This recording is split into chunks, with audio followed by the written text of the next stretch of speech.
Okay. Takes like 10 minutes to get the armor off, so yeah. So what I'm going to do now is present, of course, the intro section. Like I said, this is the only part which is not 100% improv. It's almost 100% scripted, so I'm going to try my best to keep my head straight. But do bear with me if there's some stumbling. I've been at work today, so I am a bit tired. But I will try my best. So, let's get into campaign 2. I was hoping that I could have some sort of like Jeopardy thing or Who Wants to Be a Millionaire or something. And then the camera like pans in and everything like starts or something like that. But anyways, are you ready? Yes. Yep. Yes, please. Yes. Go. Let's start then. This particular story starts in the year 1543 AD.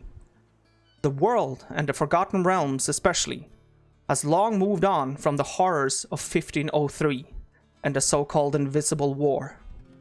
A war where gods fought each other with the help from 5 mortal men. This story is, however, still relevant to the world today. Even though things have moved on and people are back to generally feeling more safe, many don't trust their leaders. In the aftermath of the Invisible War, it was revealed that some of them knew about the war happening right above their heads. The common people have slowly turned against them. How can they trust their leaders if they don't even feel the need to inform their common folk about the horrors happening above? It was heavily believed that the world was no more than a day away from changing for the worse. A big creature called a World Eater was to be summoned by a god to the material plane and devour the world. Why is this story relevant to this particular story?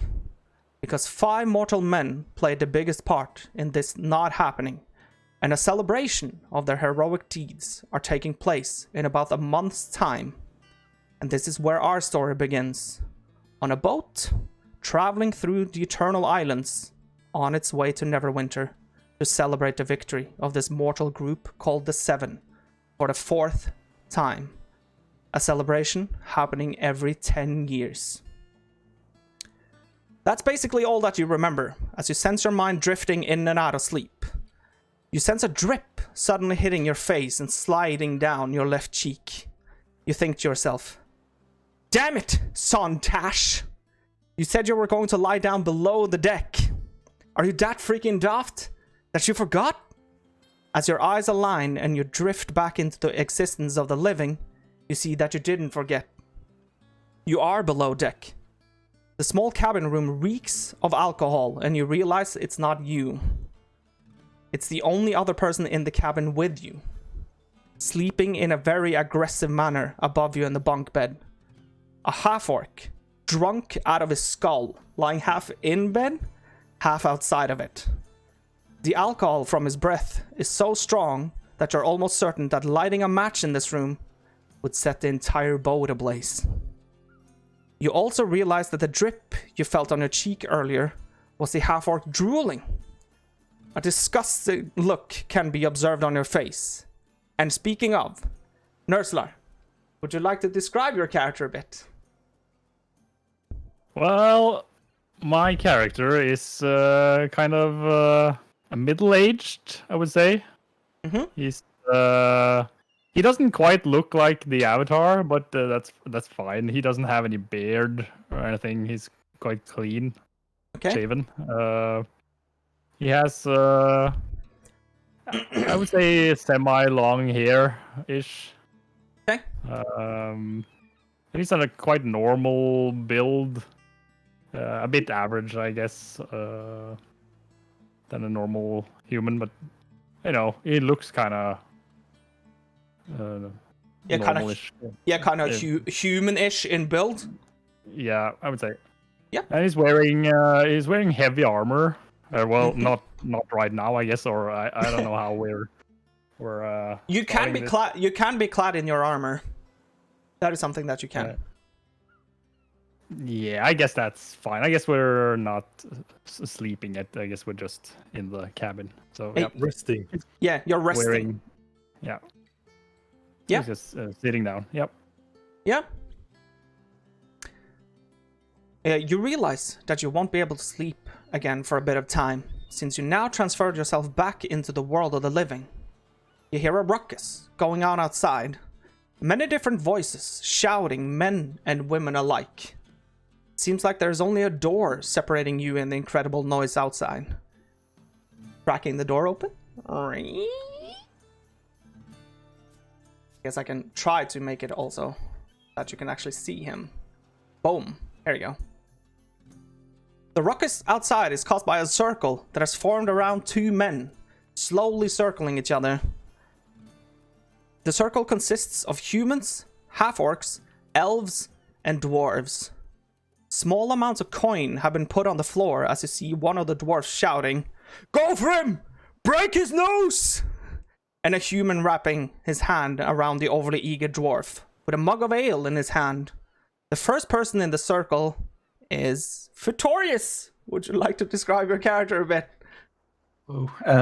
Well, you see a tall, muscular elf. He looks somewhat like a Greek god. He's unlike any elves you've seen ever before. Holy shit! No, but he's way too muscular for your average elf. He looks like some kind of orc-elf hybrid, but you're kind of certain it's still an elf. You notice he got bright green eyes and not the longest blonde hair. It's kind of shaven on the sides and tied up at the back in a little tail. And he's circling this other person and he's ready to strike. You see he got kind of a grin on his face, a few bruises also. This might not be the first time fighting in the circle, but he's ready for it. And he looks like he's having fun. Nice. I like it. While the second person inside the ring is a burly half-orc who has already taken his shirt off. He's ready for a fight. Before the first punch is thrown, a dwarf jumps into the ring from behind a slim elf with a hockey cut. The elf stands out from the crowd. He doesn't necessarily seem too engaged in the showdown itself. He seems more curious. He squints his eyes towards the ring, mysteriously, as if in heavy thought. He also looks like an elf that would look really good with a mustache. Toilet paper, would you like to describe your character a bit? Yes, in a second, because I've got a surprise. Oh, you got a surprise? Nice. Oh my. Cosplay. I had to add that small touch. It's true though. It's true. Yeah. It even crosses my mind as I stand in the circle. What? Yeah. Better with What the mustache. fuck? Nothing's missing. Yeah.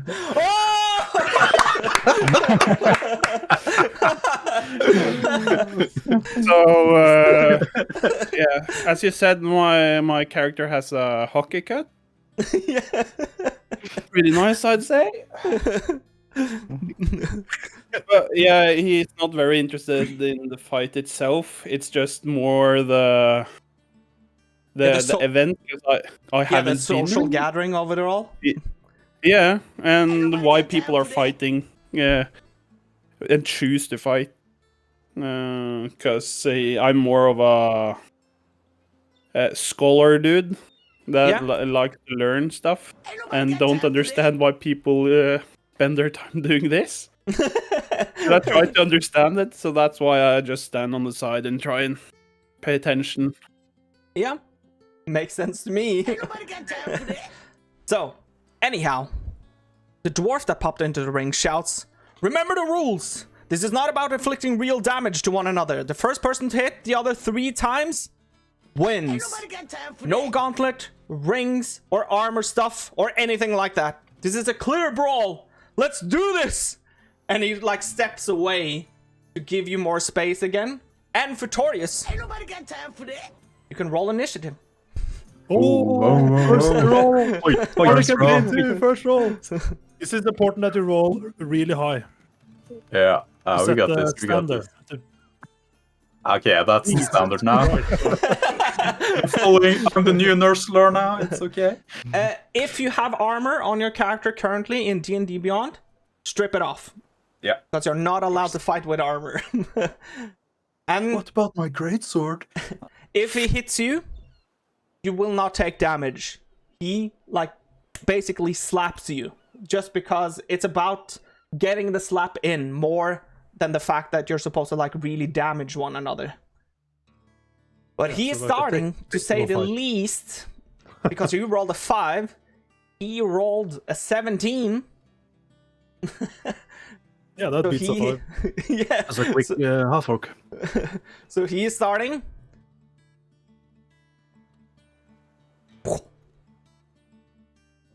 12 to hit. Ah, that barely hits. That hits. Yeah, that hits. As you can see, the half-orc like is slowly going from side to side. He tries to take the first punch and you dodge away, but he was ready with the second punch with the other hand, so he just basically slaps you just on the nose, like slap, just to indicate that's one hit. And you're hit once out of 3 times. Now it's your turn. Oh, yeah. I guess. Unarmed strike. I do, yeah, regular unarmed strike. Yep. Let's go. Let's go. Let's go. Oh, that also Yes. hits. So you, whenever he like goes back and you go to the neutral stance again and start like slowly circling one another again, it only takes like half a second before you also see your clear-cut chance, because he's sort of distracted. He looks back at an elf and he like thinks to himself, what the hell? Why doesn't he have a mustache? And you like slap him in the face straight away. So 1-1.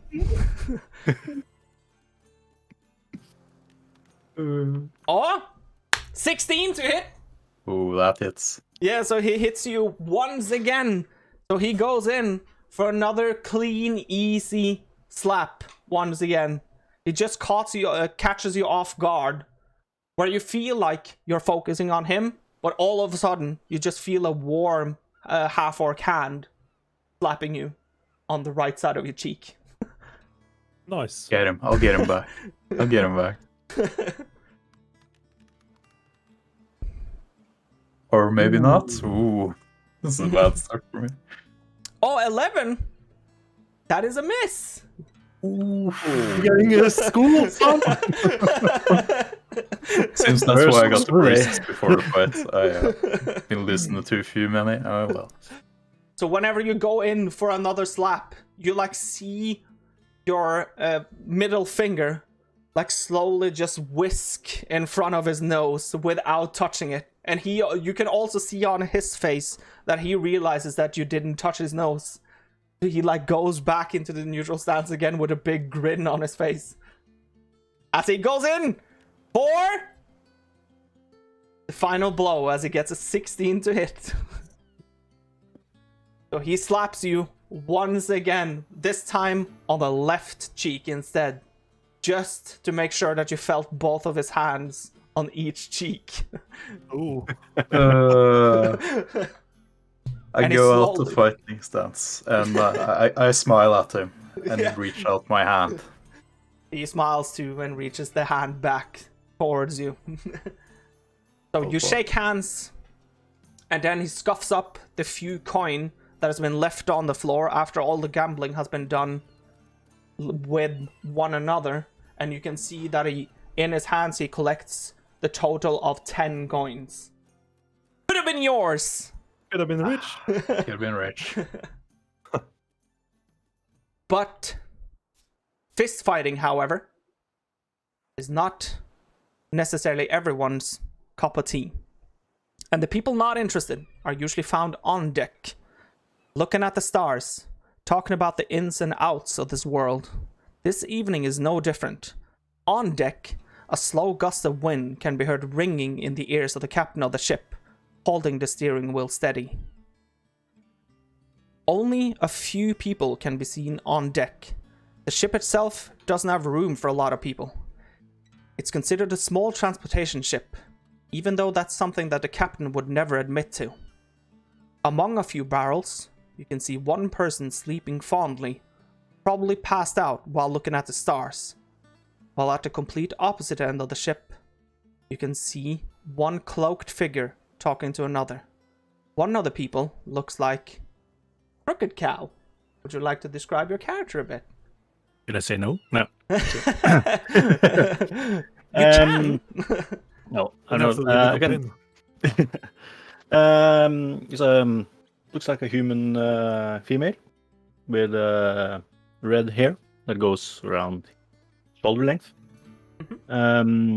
She's wearing medium armor and a hood, so the face is kind of a little hard to see. It's a bit covered, basically, just like the cloaked man that you're talking to. Yeah, basically. And I think we'll get to know her more after. yeah. That is completely fine. So you can be seen talk to the cloaked man, who clearly likes to mask his appearance during the evening and night. You're discussing the stars, the location you're heading, the amount of time before you get there, and a frantic search. You seem determined to find something. Something the cloaked man, who introduced himself as Dandel, can't help you find. He waves the conversation off, saying he can't help you, and focuses the conversation back at the stars, the calming waters, and the wonders of the world. As the cloaked man just finishes his short speech on how the calming waters is supposed to represent the absence of chaos, you see a tiny drop of water hit the surface, creating a small shockwave rippling the surface. Typical, he scoffs as he throws his arms to the side, catching additional small droplets of water. I guess it was time to sleep anyways, he says as he scurries over to go below deck. Another person also feels these droplets of water, small drops hitting the face over and over again, as an annoying baby brother constantly poking your face to force you awake. Your mind smacks back into reality as you see the barrels you have decided to lunge down next to. The big, slowly moving sail above you has already catched enough water to make small drops fall off it and directly on your forehead. You brush off your trousers as you stand up. You look like Nelich. Would you like to describe your character a bit? Yes. You're looking at a dwarf. A really young dwarf, for a dwarf to be like a dwarf like in his 40s, 50s. That's kind of a young to be a dwarf. He's wearing a big shield with like two symbols on it, a hammer and an anvil. And he has a long, thick, dark brown beard with also a thick hair. Dark blue eyes, about 140 centimeters high. And looks like the build is a little bit thin, maybe, for a dwarf to be. But not like his sturdy build. Yeah, wearing chainmail. Like I think he just didn't find anywhere to sleep on the boat, so he just slept in his gear outside on the deck. Using the shield a little bit as a blanket. Yeah, we're looking at the stars, basically. Trying to stay calm. You also sense that it's about time you went below deck and to sleep for the night. Fits perfect, you think to yourself as you hurry down below deck. The rain was going to become annoying anyway, is your last thought as below deck has presented itself to you. You realize the words of the captain as you look at the doors leading into each and their own cabin rooms. Oh, and the cabin rooms are first come, first serve. There is always room in one of them, so if you enter a room and the room is full, just go to the next. You step from cabin to cabin, trying to find a bed that's available. You finally find one. You lie down in bed, thinking, why the hell don't they just assign beds to every single passenger? Would be a lot easier that way, before you drift off to sleep. You can all carry your characters. That means Nelich and Crokedcow, you can carry your characters below deck. Because it's sleep time now for everyone. So also, this bunch of people, they have gone into their cabins as well, because it's basically getting that dark now where people are trying to go into sleep or a trance-like state or so if you're an elf, or anyway, shape or form of a race that doesn't necessarily require normal type of sleep. Christer, I think you need to give me privileges on my character because I don't have it in game. Yep. Who is this guy you're talking about, by the way? I'm a MacGyver. Yeah, but I heard some weird... Toilet paper. You still haven't said the name that I was that I was Didn't I talking say about. press? No. Oh, my bad. Do you have it now? No. No. I'll reload. Yeah, because I've given it to you now.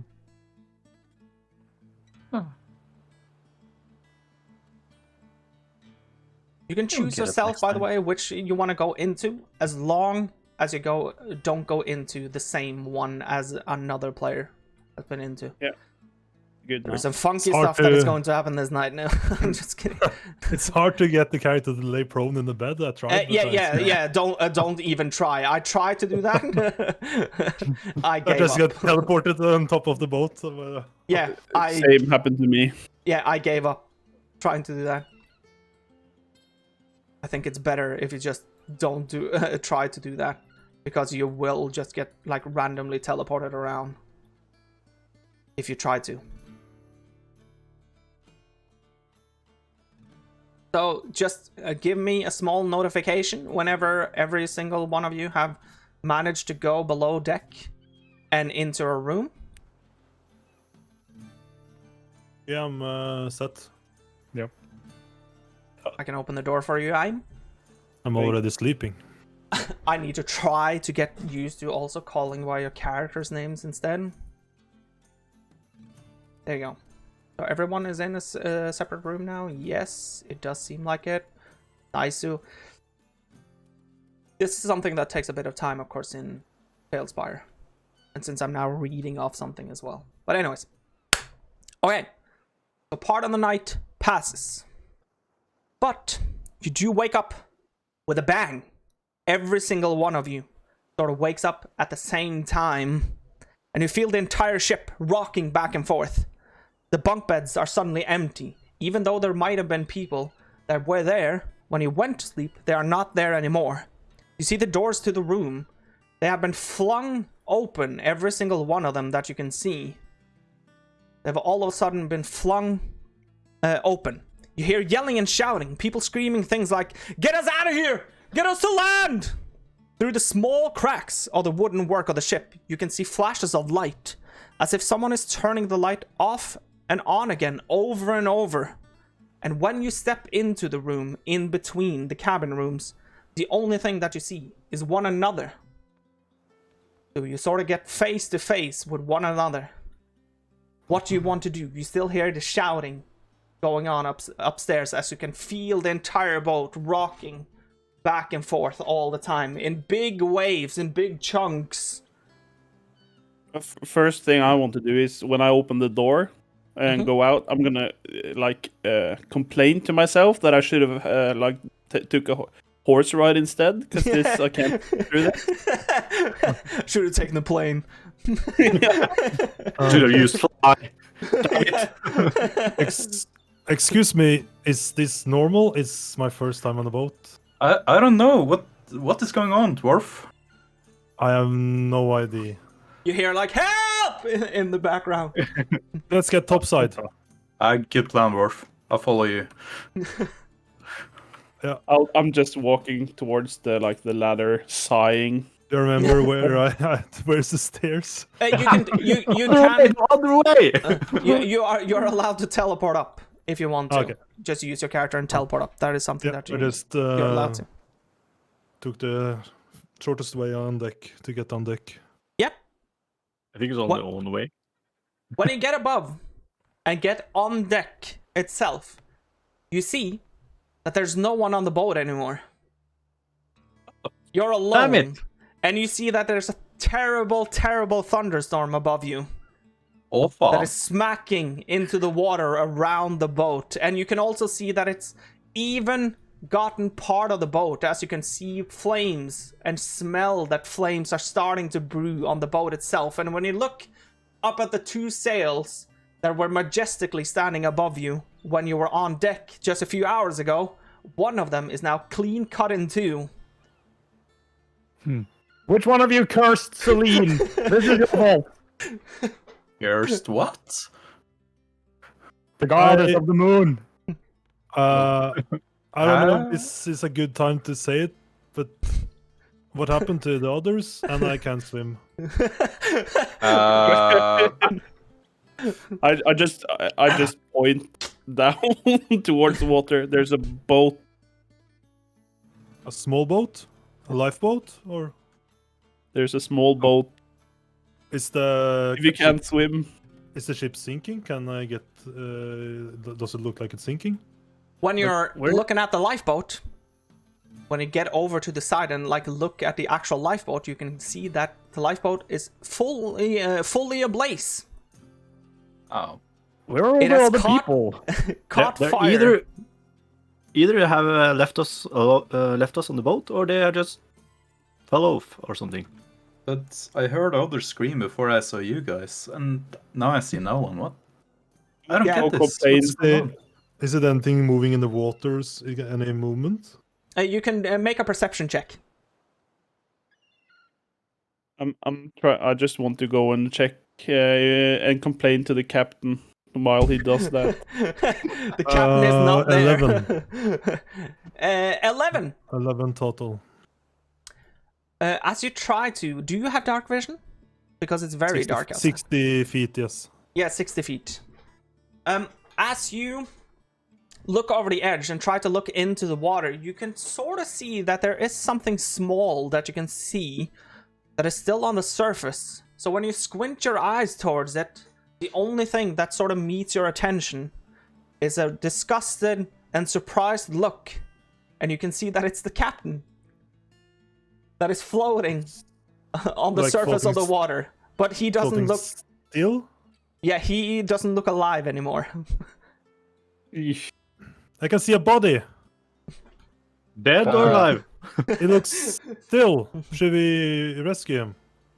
Looks still. Well, he's not moving. Like he's drowning. I can't swim. Can somebody get him? Everyone, make a Perspectives. dexterity saving throw. Oh god. Uh-oh. I'm gonna die here. Okay. Well, 12, 8, 6, So it 11. begins. 5. Yeah, I got Uh, 7. So 9. 7, 9. Okay, yeah, so you have the +2, yeah. The add-on didn't work, so I have to roll and just add my own stuff.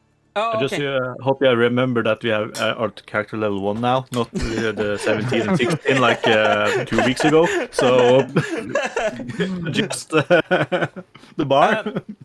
When you're trying to discuss in all haste if you're going to try to save this person or not, you can see that entire sky, as far as you can see from both sides, both in front of you and behind you, and for both of the other sides, for that matter, to your left and to your right.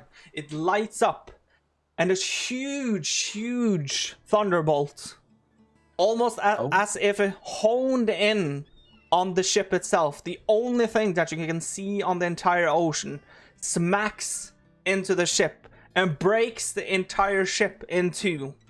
And you fly to all sides into the water, slamming into the body of water.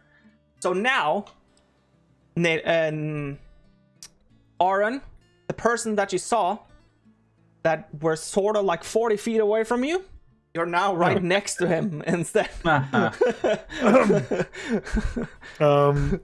you're all Oren in is, the water. I can place you. yeah. And I'm just mumbling again, trying to say, and I even paid for this. Oren is really bad at swimming, so can he grab onto this person and use him like a or anything to stay afloat? Is there some you- souls around? Are there some floats on? Parts on the boat? Yes. There are small parts of the boat that flies with you. Small types of wood and planks that you can use, that you can try to like cling onto, like Leonardo DiCaprio did in Titanic. Oh Only god, know no, that make if it. there's ever a door, there won't be room for two. If there's I'll a door, take the I've door. already gone for it, Chris. I want the door. I want to take out my 50 feet of rope and start like tying some wood pieces together to like get something better to fleet on keep me afloat. You basically like stumble around in the water because you can't swim, and most of you actually wear quite the heavy type of armor stuff as well. So it's not necessarily easy for you to stay afloat here. But as you're trying to make sure that you get enough wood and plank together while like only splashing around in the water, you can once again see that the entire night sky lights up, and you can all make a Constitution saving throw.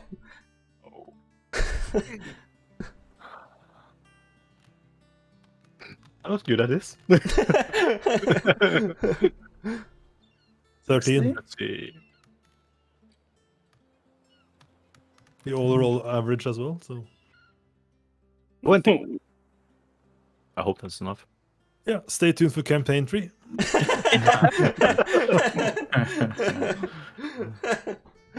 Let's see. So, is that a 50 damage. straight? You have a straight up 11, Nelich, on your character? Oh, +2 to 13, I said. Yeah, so 13. Okay, so 13. So, okay. As the entire night sky lights up, you can see that another thunderbolt is on its way. But now it's not honing in for the ship anymore. It's honing in for you. I'm just a lonely little boy in the Holden. Which one of you have a arc enemy already? So, but instead of trying to go for one of you, it goes in between you in the water, spreading the effects of the thunder around. So, let's see. Nelich, Toilet, and Nerzhular, you take 24 points of thunder damage, of lightning damage. Well, How much? 24. Then I'm permadead. Yeah, I'm permanent as well. Yeah. Same. No. And Futorius and Crooked, you take 12. My god. Still alive. I'm still alive. I think a god would meet us or something. It's like the forced battle of a start of a game that you can't beat. Yeah, how can we redo this and make it? Yeah, I'm just floating with a head down, I guess. But Langa, you're still alive. 1 health. As All you I need. see the other newly met people around you slowly just lose consciousness, you can barely keep yourself afloat in the water. And as you can sense that, what the hell? Am I the only one left? You can see the night sky go up again. And you just realize that something really doesn't want me to make this. So I don't think it matters, but you can roll the con save and if you want to. Of course I want to. Oh! You'll take half damage. That's pretty ballsy. You take 8 points of damage as it again Not ripples the permanent. surface. Not permanent. So, that was campaign 2. Some people might call it a bit short. I think I said I was going to focus on this campaign not necessarily being as long as the first one. Some people might have said that I've overdone it, but yeah, So- the second arc. The second arc was quite fun. Can yeah. the next one be a little like in the middle of the two? So the next one, Press, can I be Bjarnos Brøndbos? Yeah, but then it will be this campaign repeated. True. No, of course not. So, after what feels like a lifetime, you don't know how much time has passed, you only feel the aching in your body. The last thing that you remember was the fact that you got hit by something that just made the world go black. But all of a sudden, Sontash sense a warm sensation on your face. Ooh. Followed by the taste of sand in your mouth. As you sort of drift back into existence, you sense that you're still alive. Is this And you're Path of Exile? Yeah! And you're still on the material plane also. And the sand that you were sort of tasting was actual sand. You're ashore somewhere. You can see your other newly met people around you. You also see that one of them is also half standing up. Langa at this point. But you also sense that the warm sensation that you felt on your face wasn't necessarily a good sensation. Because when you look up, you see two yellow piercing eyes look at you through the darkness. And you can see that there's a wolf standing in front of you. And it's actually found its next meal. And it's not even alone. There's 3 others. While 2 of your newly met people are passed out on the beach. Only you and Langa are the ones that are sort of half in this world once again. So you can roll initiative. How much HP do I have? You have full again. Okay. Oh, thank God. You have 1 HP. No, you do have full again. Okay. And I'm the entire campaign rests on your shoulders right now. I am also going to transfer you into the new map. So don't be afraid of that. Oh, shit. But I'm scared. My character really sleeps heavily when he first gets knocked out, so he's gonna sleep through the fight easily. Those dwarves. I'm a really good sleeper. Heavy sleeper. Heavy sleeper. Let's Yes, see. sleeper there is.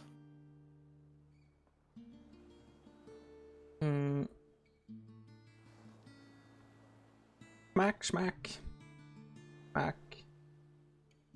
Smack. Go. I can transfer you over now. Oh, we're gonna ruin the wolves' day out on the beach. Good. Finally, we're going to the beach. Look, food. Oh no, they're waking up. Fuck. Okay. So initiative. Yes. It Me was too, I guess. 2 players that was up. 2 players. Langa and Sontash. 5. 5. Jesus! And 3! Holy shit! Yeah, let's go. We'll quit you guys and you die. We're tired, okay? We just awoke on the beach with sand. This is immersive. Yes. 3. Look at all. They're all gonna get Okay, advantage. okay. Let's see how much the wolves get, though. it's 4 of them. Yeah, one per they're before you. What? No, It's right in front of me as well. God damn. Yes. So, The wolves should have... I think I'm hearing myself again, by the way, at someone's place. I think it might be Nerzhular this time. Yeah, I'm having headsets. Probably Discord doing some weird shit. Yeah. Sure. You should be able to see that the wolves does have the painted tin at the bottom, so you should be able to separate them by that. Yeah, we can see it clearly. Yeah. Goody goody. Little goody two-shoes. Let's see. Go.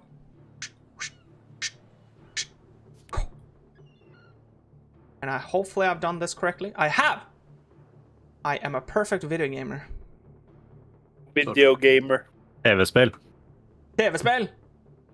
Okay, so first real battle of campaign 2. Here we go. And we're basically dead. No. Yeah, Nerzhular, No. Nerzhular is up. Nobody can beat him. Wolf tries to bite you. Oh, Oh yeah, we're lying down as well. yes, you're lying down still. That's great. For 7 to hit. That's a miss. 7 to me. Wait. Wow. He rolled bad. Nah. 1, 2, 3, 4. The other wolf also comes up right next to you, seeing that his fellow wolf doesn't take a chunk out of you. He's thinking, oh, more for me. Yeah, stealing his buddy's meat. That's.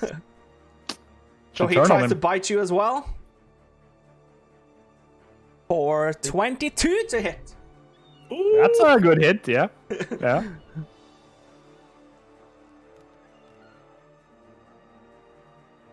Oh! Oh! Oh, no. Uh-oh. Oh, 8 no. piercing damage! Piercing damage. You gotta be kidding me. Get the others up though. I'm not sleeping. I can't speak. Sorry. Great.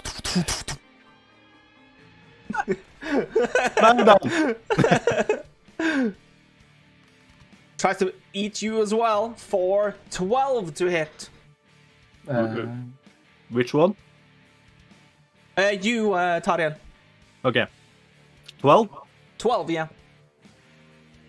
Miss. Oof! You can see the wolf, Suncash, you're sort of getting nibbled on, and when you look to your left, you can see another wolf like nibbling on Tariel's armor, trying to get something out of the armor.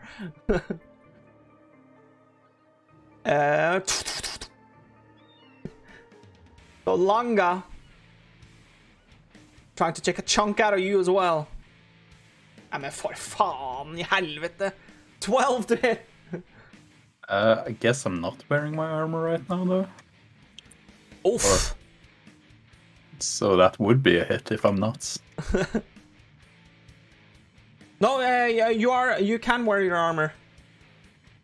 You probably took it on after the battle. Yeah. Okay. Well, then it's a miss. Yep. Sontash. Now your turn. It's my turn. I'll stand up, I guess. Mm-hmm. Usually a good thing. Yes. Feeling kind of tired. First thing I do is wake up and be tired. That's a great thing. Yeah. Yeah, every morning. Yeah. You almost dead.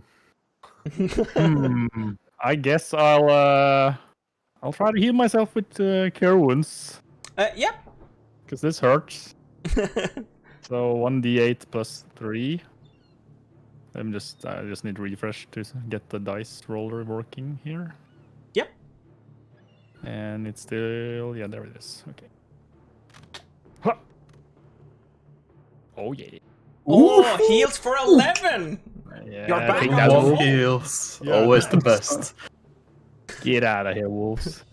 That's the best healing I've seen you roll, Nurse. This is a new campaign. It's a new dawn.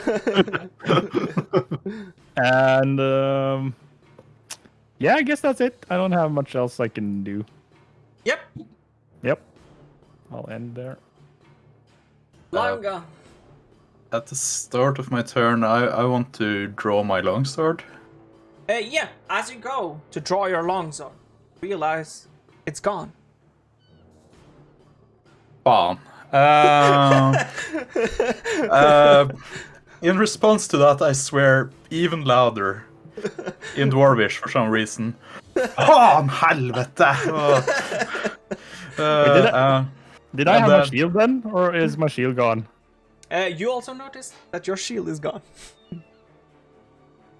Then I can't really cast spells, I guess, because my you can't? symbol is on the shield. Yeah, okay, No. then your shield is there. Okay, I didn't know that was how clerics worked. Sorry. You are supposed to have your spell symbolisms, so... Okay, yeah. Yeah. It's on my shield, yeah. My axe is my spell symbol.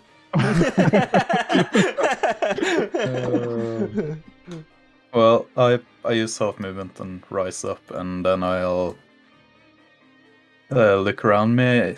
They look pretty out of it, I guess. I will just use my action to try to punch the wolf then. Yeah.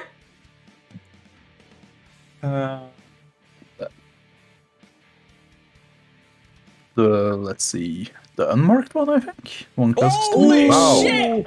Nice. You didn't like that wolf very much. Critical hit!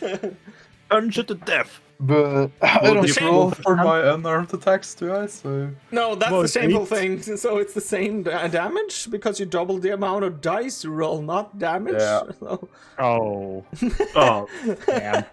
so I hit him for 5. Anticlimactic. You can hear like a small like hissing sound coming from the wolf, like as you hit it like straight on the nose. Yeah, I just try to keep making as much noise as possible, hoping to wake up the other people. As you're trying to keep with making as much noise as possible, you actually manage to wake up the other ones because now a fully battle has started. And Tariel, you also, of course, wake up to the fact that there's a wolf tugging at your armor, trying to eat through it. But also, Langa, whenever you punch the wolf, it doesn't take too long. It takes like a couple of seconds after that, when you're in a tussle with a wolf, that you can hear like an additional hissing sound from the wolf. And the wolf, all of a sudden, it lies lifeless over you. As you can see, an arrow that is pierced into its side. So one of the wolves are all of a sudden gone. But the rest of the characters can now also roll initiative. What the hell? Is that how it's knocked down, the wolf?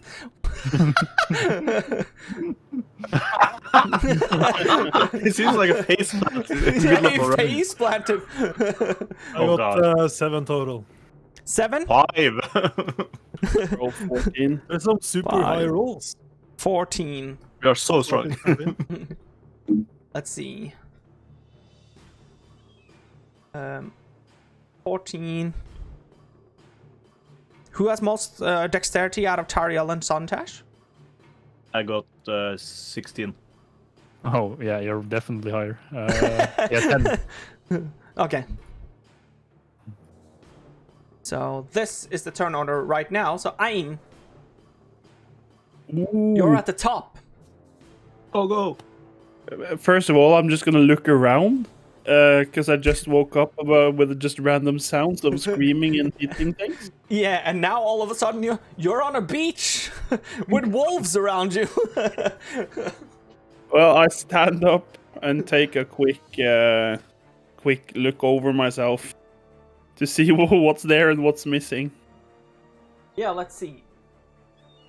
Character, do you have like a dedicated weapon? It's my I'm using my thief tools as a spell focus. Yeah, okay, but do you have dedicated weapons? No. No, okay. So then you should be having all of your gear intact. Yeah. Well, I've got a shield. Okay, so but the shield is not a spell focus, right? Nope.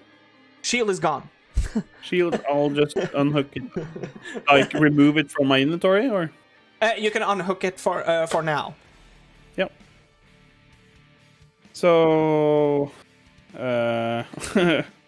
I'll start by moving away a bit. So, 1, 2, 3, 4. Because I noticed that Auron was awake, right? Yeah. You can see that everyone is up and about now. Not necessarily up, but they're about at least. Okay. Then I'll take my thief tools and point to the red one. The red and one, try yeah, so and the one cast over a here. firebolt on it. Yep. Make an attack roll. Yes. 7. Natural one. That's a natural one. Alchemist. Yeah, it starts very good rolls at the start. Very good. Best. You still feel sort of tired, so you can't differentiate between the two wolves. So the wolf in front of Langa that is already dead gets like a firebolt into his side as well. Just like, Well, that's stupid of me. So I curse a bit and then I end my turn. oof, it's Wolfie Boys now. Well, Sundash. I'm at least standing now.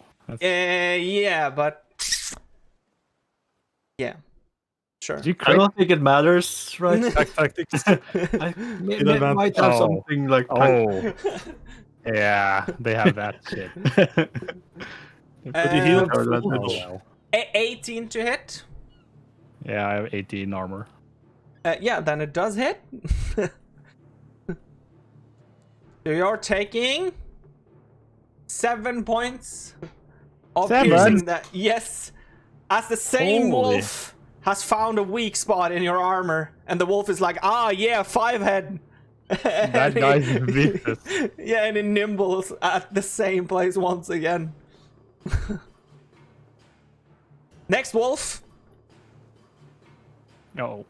trying to bite you as well. Sayonara. 13 to hit. Okay, that's a miss.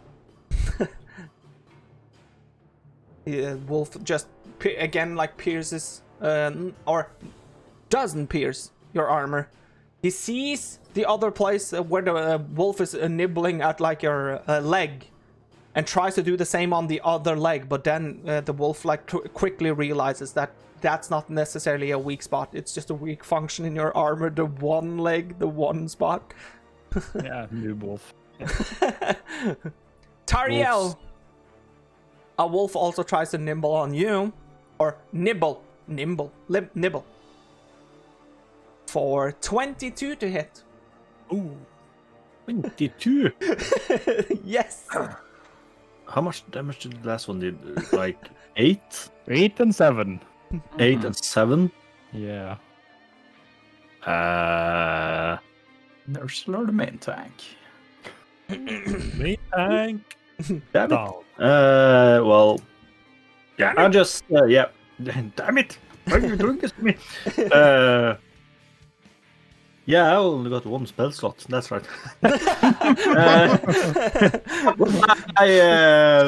Level 1. Level 1, you know. I take the hit. You take the hit. Yeah, that's right. You take it and you like it. Famous last 5 points of piercing damage as the wolf now finally finds a place in between your armor that it can sort of chew lightly on. We do So kind of one see of the the teeth- dice you're rolling. Yeah, you see the dice, right? But not the result. Yeah, but we don't yeah. see the result. Yeah. You see Because I which can't kind do of anything dice else. it is. Yeah, and I can't do anything else than that because I want others to see what I roll. That's smart. Yeah. Yeah, okay. Yeah. Just. Nerzhular has to not look. You can't see the results, but yeah, you can see. It's sort of weird that you can then see sort of where, because now you know sort of what Yeah. the sort of damage the wolf The does. max, yeah, and minimum. Yeah, but it's weird. regardless, that would happen with normal because you can ballpark. After a while, you would know it anyway. But Yeah. It would be funny when you start throwing like 10 d6s. Oren, And then, yeah, my it's turn. you. Yes, I am going to also do your full name. I shake my head and get some sand out of my eyes and try to stand up. Yep. Yeah, I also use my shield as a spell focus. Yeah, I would imagine so, since you're both the same class. So. Yeah. And I see some friends getting, or not friends, I don't know these people. Some wolves are attacking some strangers on the beach. Yes. Yeah. I will. Yeah, and cast a level 1 spell. Yep. What do you want to cast? I think I will go for a bless spell. Yep. Targeting Tariel, Langa, and Aim. And Aim. Tariel, Langa, and Aim. What was blessed again? 1d4 on attack rolls and saving throws. Nice. 1, 2, and I move just closer to the action, and then my turn. Yeah, it was Langa, Aim, and Tariel. Tariel, yep. They are blessed. Bless. Here we go. Blessed. Boom. Can you say the blessing? The spell is called bless, so it's not necessarily a blessing. It's just you're too far away to hear what he mumbles in his breath when he casts it. So, Tariel, it's your turn. Yeah, I'm gonna start with getting up and Standing grab up. for my axe. That's probably not there anymore. The axe is not there anymore. I'm gonna stand there like little. Damn you! The only thing I can do then, I'm gonna cast lightning lure on the wolf in front of me. Yep. So he has to succeed a strength saving throw. Strength saving throw. Yep. Probably something that he's incredibly good at, I would imagine. DC is 14.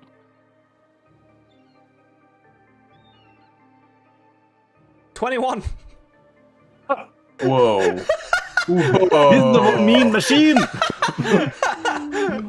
21? You can see that his paws just grows whenever you try to do it. Well, Happens then? nothing. Oh. I just puts a lot of lighting around it. Nothing happens. Well, then I'm done. Level 1. Hey. Yeah, this is so weird for shooting 3 arrows per round to just like use one action. Done. Yeah, I'm done. Suntash, it is you. yeah, I think I'm. This looks like normal wolves, right? They don't yes. have any. Yeah. Except you can see that the one bears the face of Nerzhular. No, of course, yeah, they're normal wolves. I'll try to cast sleep, I think, on these. Liberus, It's 20 feet radius. 20 feet. Yeah, so you get all 3? Yeah. Yeah? And I roll 5d8, and that's the total hit points that it can affect. Oh, right. That's that sort of spell, okay? And it starts with the creature that has the lowest current hit points, and then, Yeah, they moves go up. Yeah, okay. unconscious after, Yep. So 23. Yes. 23. Yeah, so it's the highest, and the lowest hit points, and then Up. then upward. Yeah. He like breakdance, And, and he breakdances too. Who? You these fall two. asleep. Oh yeah, good. Does it see the sleeping position? Yeah, that's the sleeping position that they have. Yeah, This is so how they- wolves sleep. yeah. Don't you know that? Of course, common knowledge. Yeah, I would say so. Yeah, and they are unconscious until the spell ends, or they take damage, or someone shake or slap them away. Yeah, okay. Wake up, Wolf! Yeah, wake up, wolf! I need you. And then I'll move 1, 2, 3. You have 6 in movement speed, right? Or 30 feet. Yeah, 30 feet. Yeah. So 30 feet. Yeah, 6 of these spaces, basically. Yeah. Yeah. I'll end there. Langa. At the start of my turn, I look around for anything I can pick up and use as a weapon. Through the small flickering of the flames, over by the shore over here, you can see that there are rusty weapons sort of stuck into the sand along the shoreline over here. Barely visible in the blackest of the night. Yeah, I'll just punch a wolf again then. Fuck it. I'll punch it. Let's see.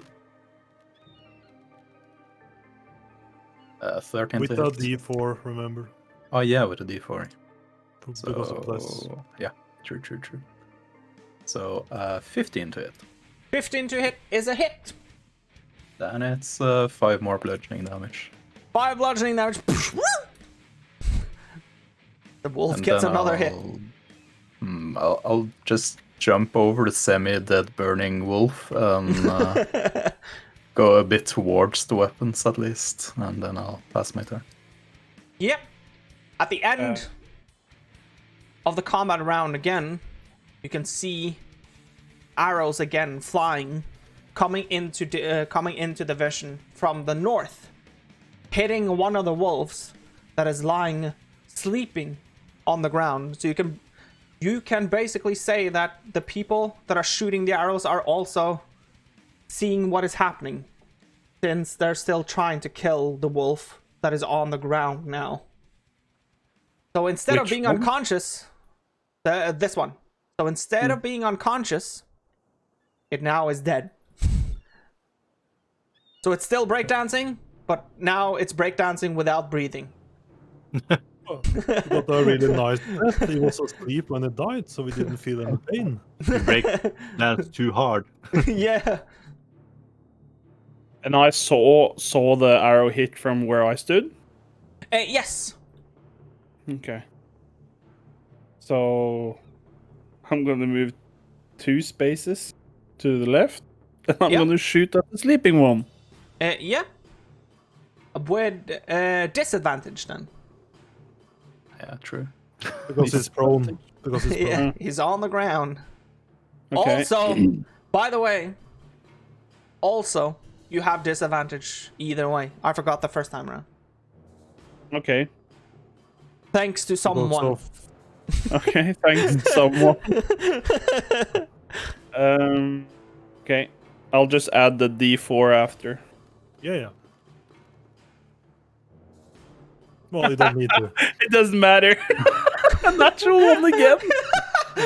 Double natural ones? I like this part of what you're going for. Does the bless get it consumed anyway? No, the bless is only Duration for 10 rounds. Oh no! So I choose when to use it. is No, what I- it's No, you just use it on every time. Every attack roll, Oh. and every saving throw. Oi. durational spell. One of the best buffs in the game. Okay. The fuck is happening over when here? When I see I miss, obviously again, press. I curse again and punch the ground. Not like stomp the ground. Yeah, because the only thing that your firebolt hits is the one thing that you would hit no matter what if you're firing in that direction, and it's the ocean. It's just a lightning, but like a ball going. Okay. Yeah, it's going so just straight past Langa and everything too. Well, you hit something. You could have hit the boat and light the whole boat on fire, so it's a good thing you hit the ocean. I was thinking about it. There's no way of deciding. Well, that sucked. I feel like I'm a valuable member. I don't think we need this guy with hockey. We can just let him stay on the beach. So, wolf time once again. Oh, that's a dead wolf. Yep. That This is one, the red one. a sleeping wolf. This wolf, Tariel, is avenging his fallen brethren by trying to bite you. But I did nothing wrong. 17 to hit. 17? Yes. Do I got... Oh, I don't have my shield, do I? No. And Well, not then unless hit. it's a symbol. Everything is a symbol. Symbol, all everything. Then it hits. Stay alive. Take 7 points of piercing damage. And you're down. Yeah, I'm down.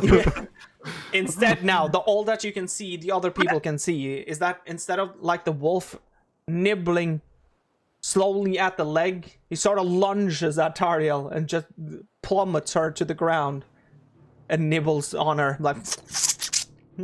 Oh no.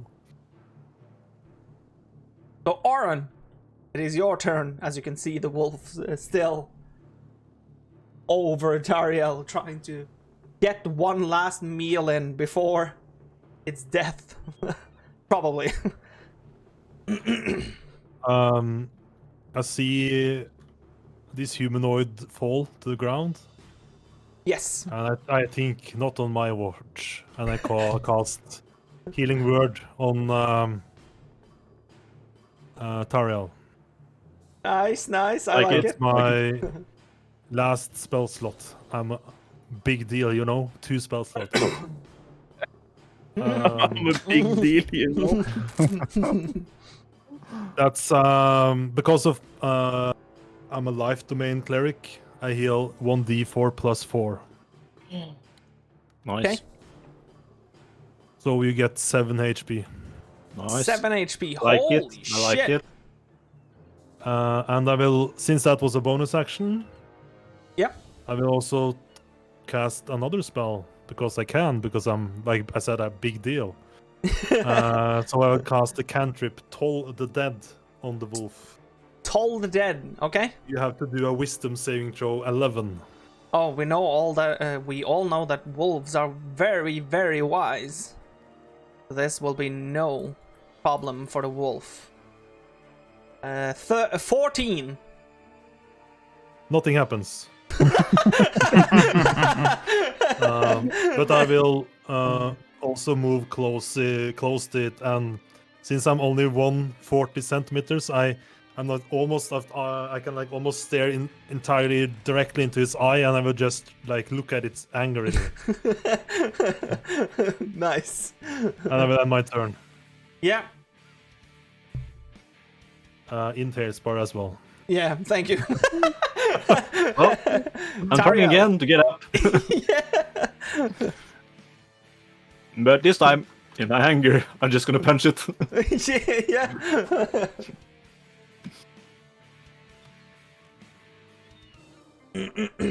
Oh, 1d4.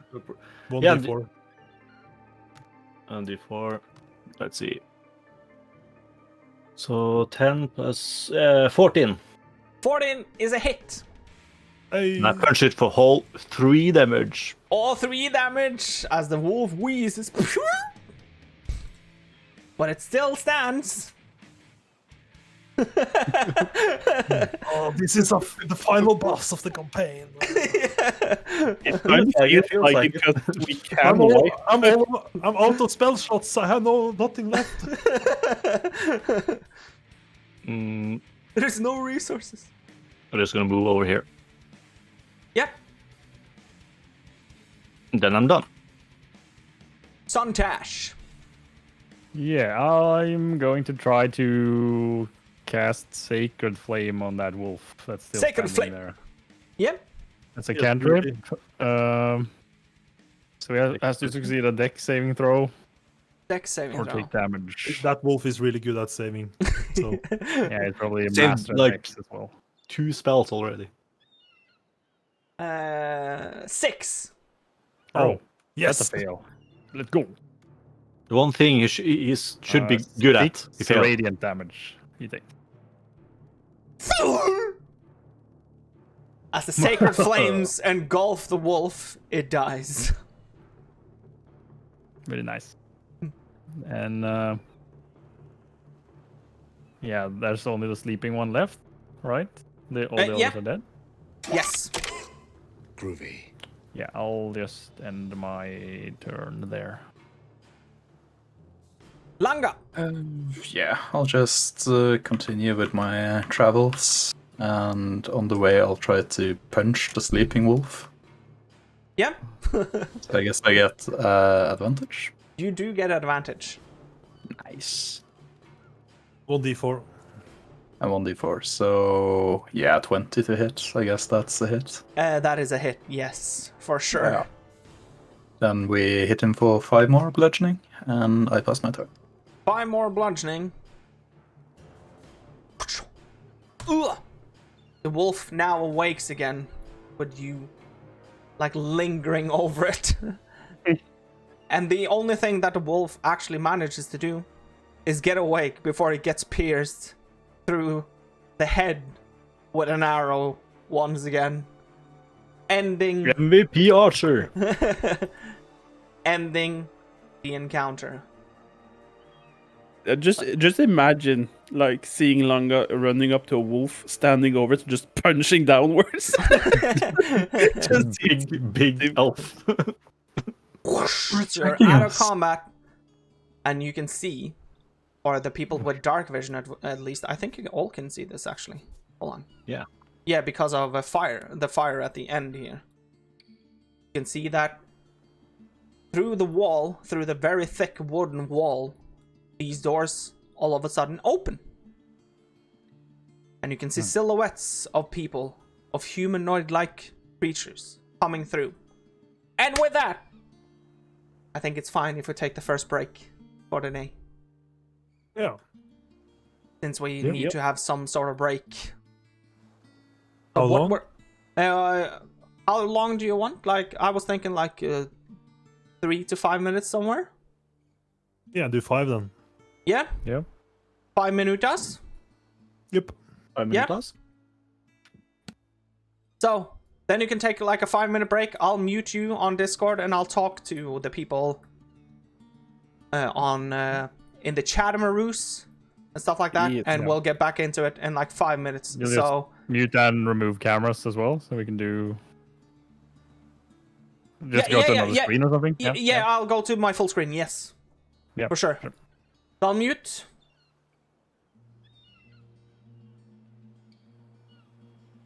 There we go. Boom. Whoops. I didn't mean to. Sorry. There's way too much stuff now. So, now that I can talk with you, how do you feel like it is so far? I know that probably a lot of the dice rolling and what they're talking about doesn't necessarily make too much sense to the people that haven't like been in on Dungeons and Dragons before. But that's just how it is. Like right now. It's good. Is it something that's somewhat entertaining to watch? Of course, this is also still like the intro. So you have to keep in mind that the story and stuff like that will get better, and there will be a lot of like talking NPCs with one another and that sort of stuff as well as we go on. Right now, it's just to like set up the story. It's what we're trying to do now. I'm loving every second. Your friends are awesome. I'm glad, Elwood. I'm glad.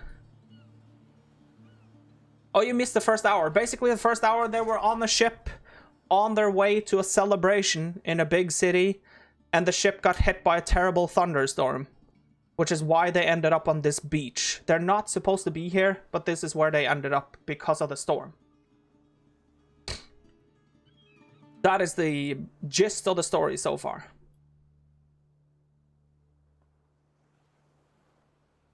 I was actually really nervous when it came to how I was going to be able to like read the opening intro.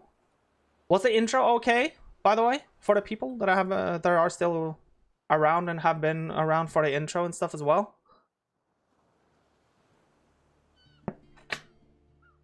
And thank you so much, by the way, for the follow, and also, of course, thank you so much, Elwood, for the 5 gifted. I really do appreciate that. Thank you. Of course, remember that you can use channel points or donations through bits or dollars to impose advantage or disadvantage on people. Meaning that whenever they make a roll, they can make a roll with 2 dice instead. If you impose disadvantage, they keep the lowest one out of the 2. If you impose advantage, they keep the highest one of the 2. You can either help a player, or you can put like you can impair them in some way, shape, or form. It's up to you.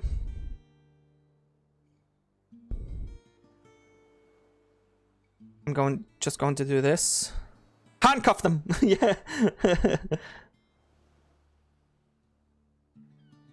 Why does this come up?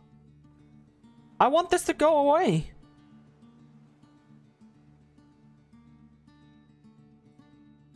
I don't want this here. Why does this come up? That is so annoying. There's like a small document that pops up in the middle of my other document on this tablet. And I can't get it to go away.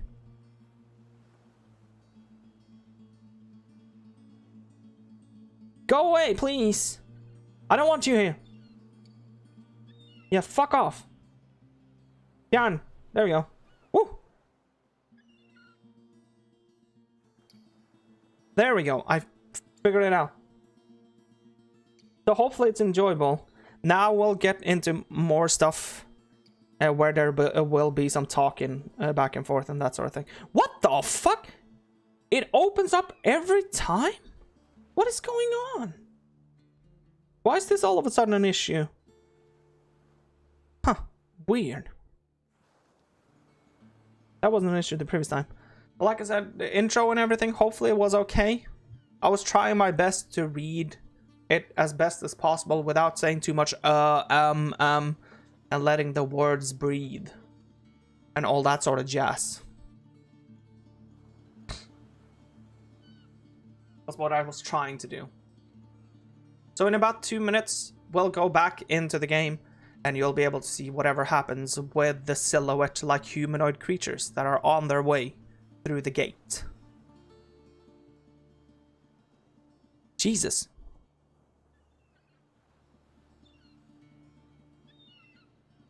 But thank you so much to the people that are here and are lurking, doing all of that stuff. It's very much appreciated. I think it's a lot of fun that we're able to do this on stream this time around. Hold on. Is Nerzhular saying something?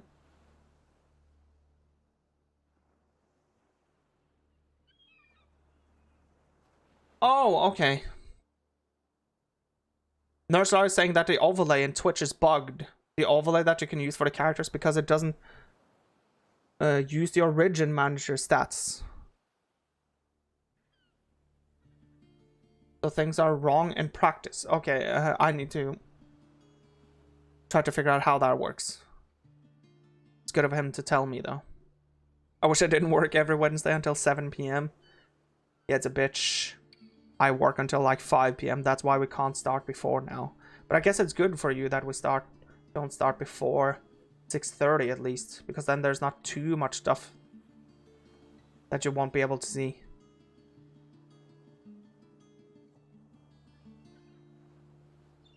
It's sort of nice. So it's 05, so let's try to go into unmuting and see if the rest of the players are ready. Should we do that? So that we can continue? We're playing for about like 2 hours more at least. There's a lot more story to cover today. Let's get back into it.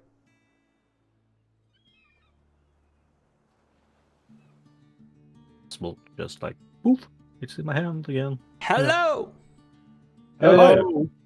Welcome back, everyone except Nerzhular. Nerzhular reminded me, or not reminded me, he notified me that there's something wrong apparently with the overlay on the D&D Beyond extension, because it doesn't account for Origin Manager stuff. Yeah. Yep. Yeah. So that's probably something that I should just, for the next session, I'll disable it. Yep. Nurse is a ghost. Nurse Yeah, is it's a ghost. fading out of indeed. existence. Yeah. It's sort of fading in and out.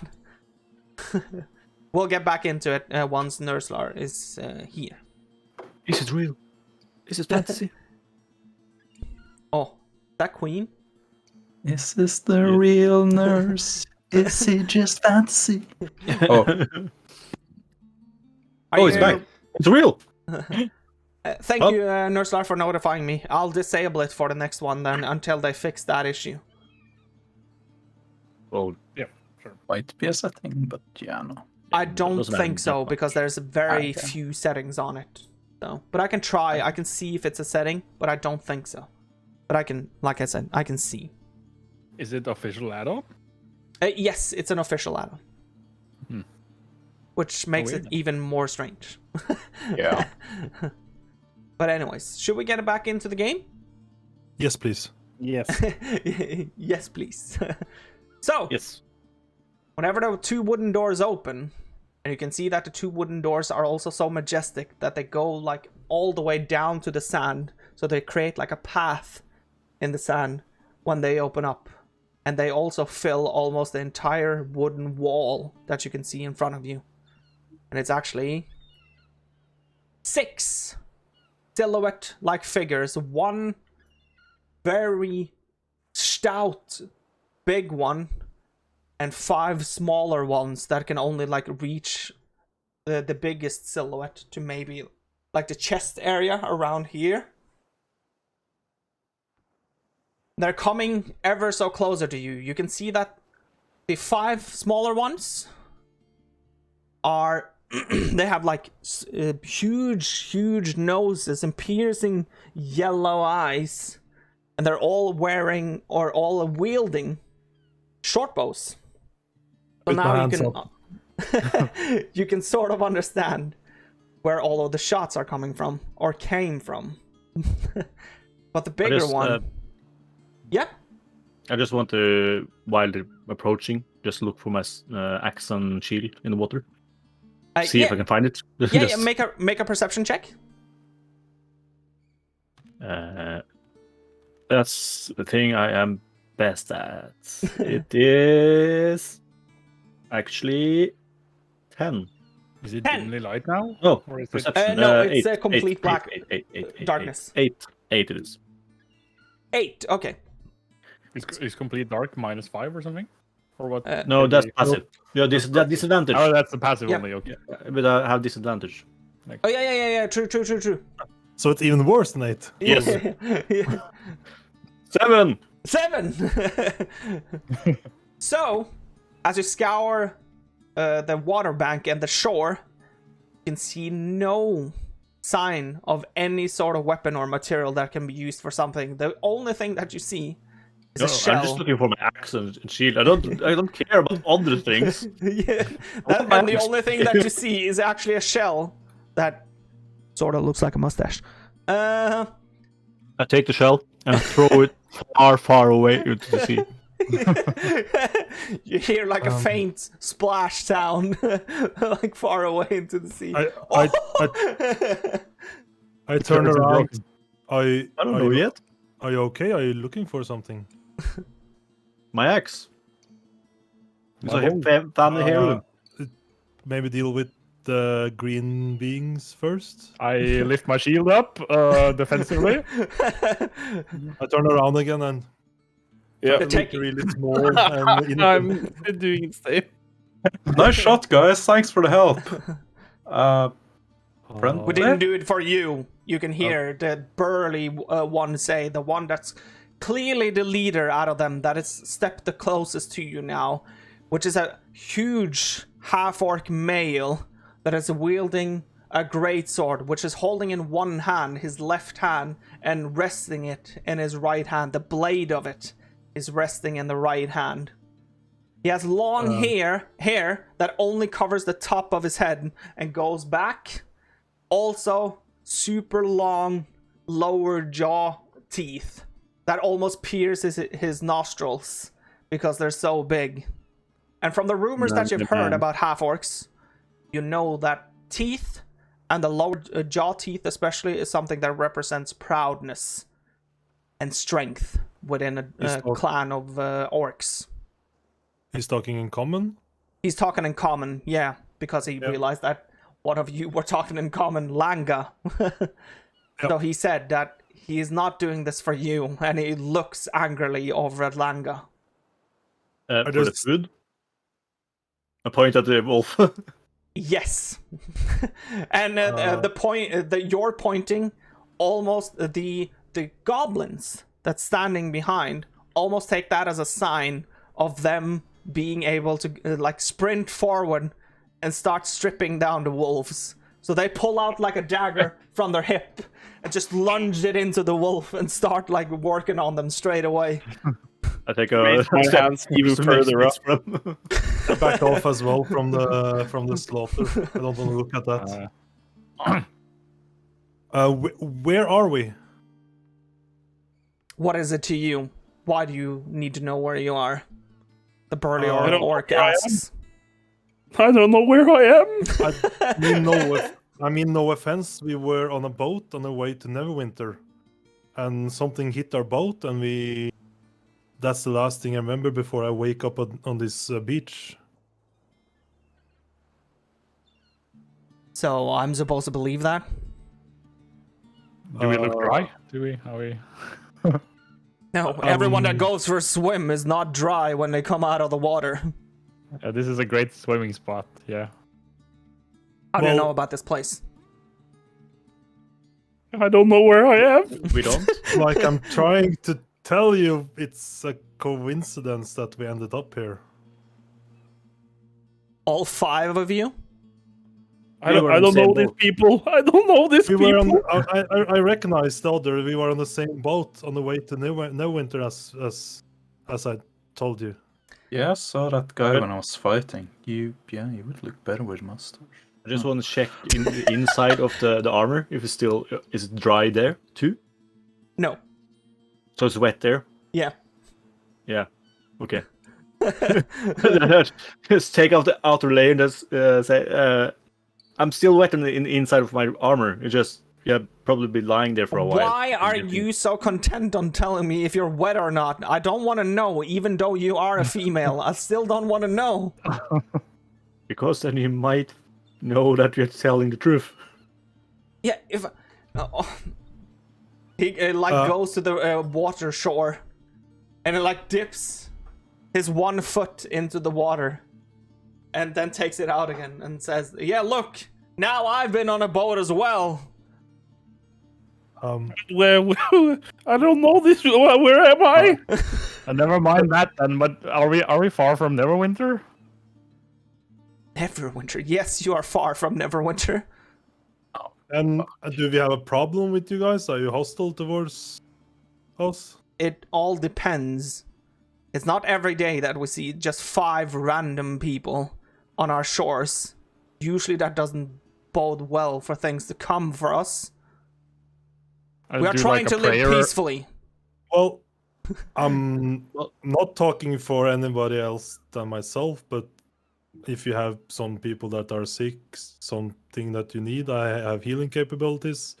I can Well, I make okay stew, and I can do stuff if you need help.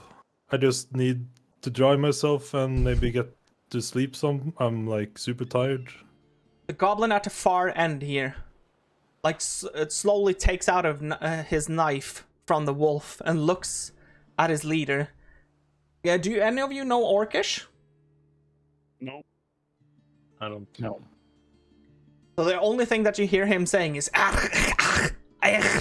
and then he looks over at Oren and he sort of smiles at you. And then he plunges the dagger back into the wolf again. And you can also see now that the orc leader is looking at you as well. Fine. I'll just say when that happens, I'm saying to her, like, put your hands higher. I've read somewhere that it helps. He looks over at you, Oren, and he says, "Fine. You can rest inside the walls this night. But I have nothing to do with what happens to you tomorrow. That is for someone else to decide." That's fair. Just give me a chance to prove that I can help you guys, or I'm not hostile, anything. Yeah, you can show me and prove that now by walking. Inside? All of you! Now! Thank you. I'll just turn around like this, like press. I'm not taking my hands down. And you can walk inside the city walls or the village walls. You also notify that whenever you're starting to walk, the goblins turn around also, and they just chip the wolves over their shoulder, like, and they start walking slowly with the wolf now on their shoulder towards the walls as well.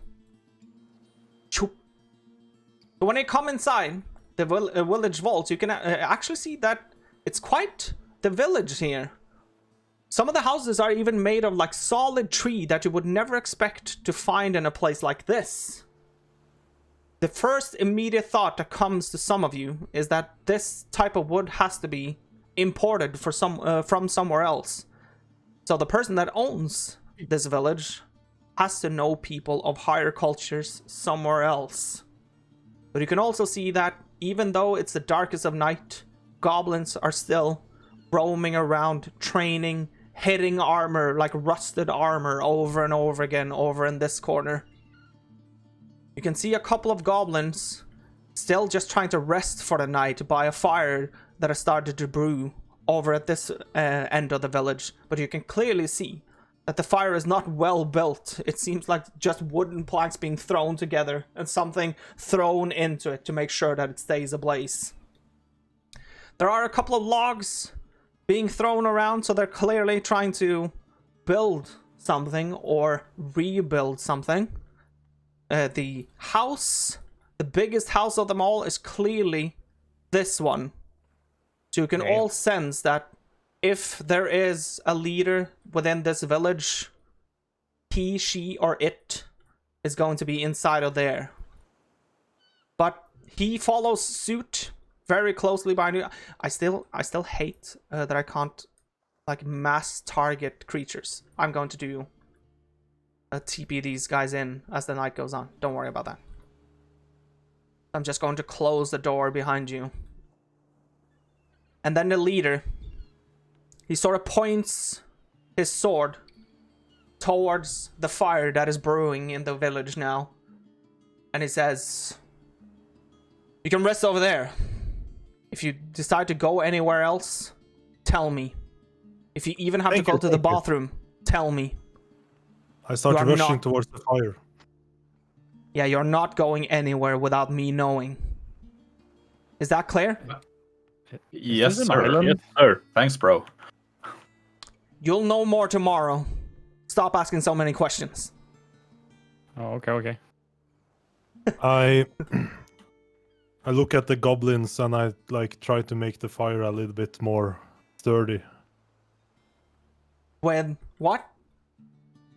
No, just like poking with a stick, like evening the logs that's there, so with the fire is a little bit more. Make a dexterity check. More like Can I cast guidance on myself before I do it? Yeah. Of course, this is an action that you're very notified that you're trying to do. How much HP do you have left? 1? Just in case. Dexterity ability, like yes. So 8 total. 8 Not total. very good. Yeah. You're poking slowly, and you can see that you're sort of starting to make a fire that would be able to breathe better than the current fire is. But you take it a step too far, because one of the wooden sticks that you like pull on, it sort of just falls down, so everything falls a bit out of place. So now, instead of being sort of a controlled fire in this area, it now feels like the entire pit, sort of. There's a small fire brewing over here and stuff like that instead. And you can see one of the goblins just rushing up. I pretend that was what I wanted to do. So, warmer. The goblin like comes over to you. He like rushes over to you. And he's almost your size. So you like look each other almost in the eyes when you're looking like straight forward. So he looks at you and he just shouts like random gibberish to you, like and then he like pushes you.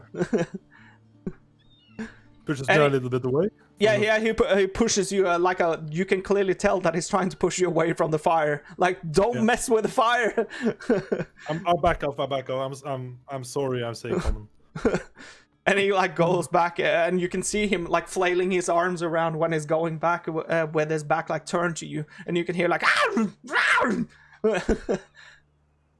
and he runs over here again and sits down next to the fire. And you can see now that through the fire there's one particular goblin that keeps looking at you with like a stern look. Well, I just smile and start doffing off my armor to dry up.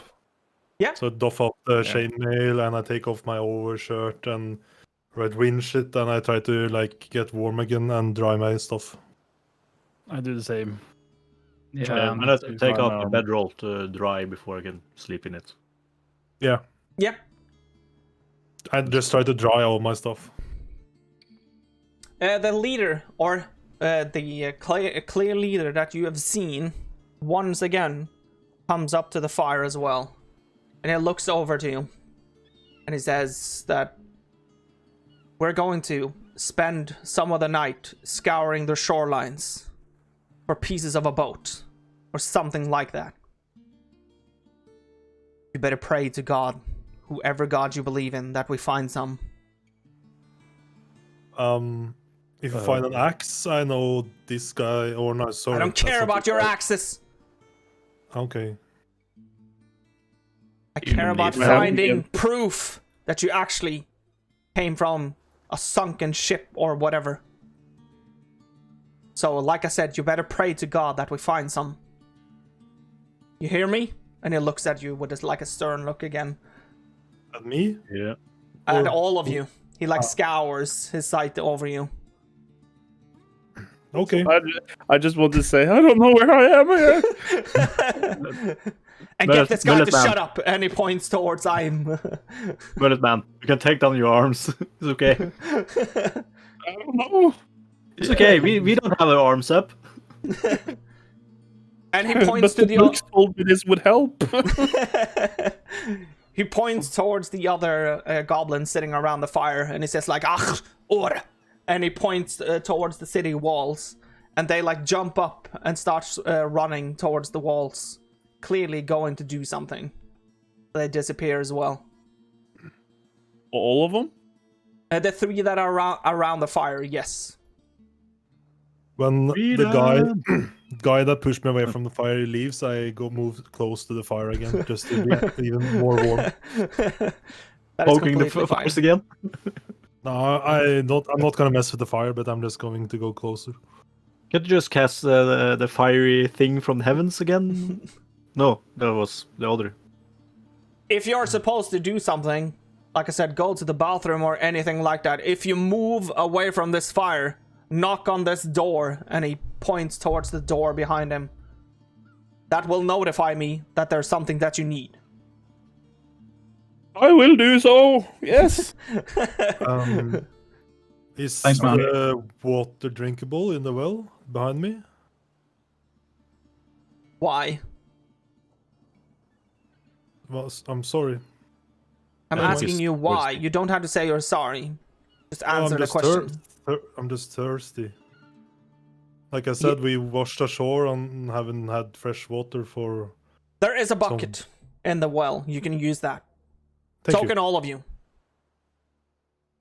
Should I bring Now- a bucket to the here so you can drink? Now rest. Make sure that you're prepared for tomorrow. I do not know what tomorrow brings. Thanks, man. Yeah, bring some water if you can, man. Oren And? is my name. If you Oh. want to call me by my name, yeah. I'm Maybe I can Lunga. get your. Yeah, thank you. Yeah, that's sweet. That's kind of a girl name. Oh, never mind. I'll bring some water back. Since you we're have all to- introducing ourselves, I'm Sontash. Sontash. Okay. Nice to meet you.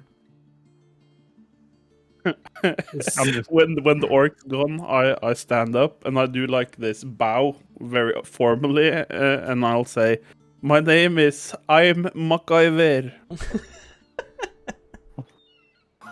What kind of name is that? I just waited for it. I just look at the dwarf with like, you can see I'm kind of upset, and I sit back down. I meant no offense. It was. Is it like a royalty name or something? It sounded so fancy. I stand back up and then I nod, kind of laughing, and then Like sit no back down. clown, I guess. Well, I'm Tyrell Kendall. Yeah, so Yeah, it's you that missing the axe, right? Yeah. Hope they find something. It turns be out nice if that it- Oren is a robot. I hope they This find dwarf- something. Sounds very sketchy. So, do you guys know what happened out there? Well, I lost think- my shield, and the captain obviously can't drive a boat. I don't know, a thunderstorm or something. It felt kind of, well, targeted something. Like even when It we really fell into did. water, it didn't target the boat anymore. And I think wouldn't lightning strike the highest point? yeah. I have no idea. Or- In open water?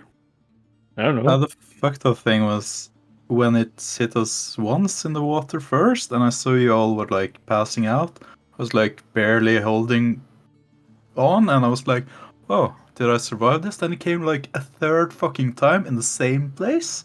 And it can't be. So it felt thunder so struck unreal. us twice. No, 3 times. First on the boat, and 2 times in the water between us. Yeah, but God in the must water. have cursed us. Yeah, it's, But Um, do anyone have marks? Should we be kind of dead or something? I feel fine. Yeah, you I have don't no remember visible anything. marks. I blacked out. I don't know what happened. Who? Maybe it was an illusion. Where are we again? So, They didn't say. They didn't say. so we're if far away from Neverwinter. That's well, we know. so either we have a big target on our heads, or we got killed by Well- someone. Must be something. Yeah. Well, Well, our Torbjörn- heads. I've done nothing. I'm Torbjörn- an upstanding citizen, and I like to read books. To be honest, this is the first time I was on a boat, and first time I saw lightning strike. So, yeah. Good first time experience. Well, I don't know. Well, it was the first time, so maybe it happens. It's supposed to happen when you take a boat. I don't know. Nah, Well, I've it been did happen sailing when I took the boat several down there. times. This is first for me. Can I do something while we have this discussion, Pest? Yeah, what do you want to do? Like, I want to take off my armor and do everything like the other guys do. But after I'm done, I want to use my magical tinkering. to make my normal clothes smell like a bakery. Yeah, you can do that. It's comforting. I don't know where I am with strange people and an angry man with a big sword. I need comfort. So, Big sword. I'll literally smell like a bakery from now on until I remove the tinkering from my clothes. Do you have something? No. Can I eat something? You should be wary. Maybe the goblins smells it and try to eat you. Yeah. You didn't think I this look through, did horribly you? at him. It's gonna help. You're surrounded by people that are hungry and you smell like so good. Maybe I even got a little bit water in my mouth. Yeah, I think I've heard some stories about dwarves eating elves, right? I walk near Auron and touch his his clothes as well, and now he also smells like a bakery. This is jolly good. Thank you, my friend. Don't eat yourself. I just start sniffing myself. What? Where's this going? Something wrong. I thought I you were smell like so fine. But I thought you were like a pyrotechnician or something, not a baker. You like sent the fireworks or something out in midair, or what was that? Do I look like a person that I'm sophisticated? When I say that, you don't believe me, by the way. You decide that he doesn't believe you. Yeah, you can obviously hear that I'm lying. Believe it. But since we are talking to each other, what were your business in Neverwinter? Like, why were you on the boat? Maybe we have some common fiend or common enemy or whatever that we don't like. Yeah, you guy. What was your name again? You can call me MacGyver.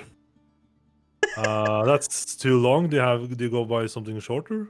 Well, I think I don't know Mac- you yet, it's so Mac. we're not on a first name basis. Mac, I will call you Mac then. Mac is okay. Mac, what do you want to say?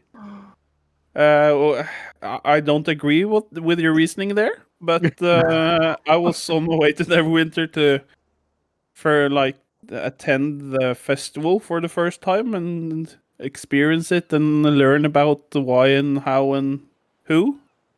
What festival are you talking about? The celebration of the seven. Celebration, festival, party. I'm don't there know to about seven? learn. Nope. Very bad. Well, I just left my home. I've been on the literally ground. living under a rock.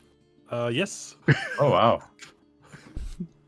I just left home. I'm kind of new to this world, and this is like almost you are like the 16th and 17th and 18th and 19th tall people that I have seen. So like yeah. So you are like the first 20 of the tall people I've seen. So When you say that, amazing. I instantly begin to smile because I'm like a short person for an elf. But tell me more about this festival. I was just on this boat because it was having to Neverwinter, and I heard that Neverwinter was a big city. I don't know about you guys, but I've read about the heroic deeds of the Seven, and I've never experienced the celebration, so I wanted to go there. You know about the Seven? Yes, or maybe not dwarf though. Oh, I've been celebrating it 2 times before. First time I was really, I was just 2 years old or something. I don't remember that one, but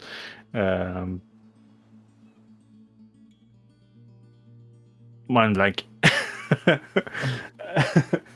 But yeah, I've been celebrating before, but I haven't heard about them. But like, is it lots of drinking and good food and stuff? Yeah, you're still, you know what's happened 40 years ago, right? It's about no. Like I said, I just left my home.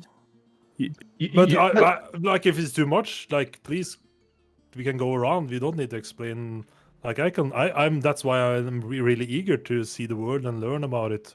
And I'm just surprised because where are you from, really?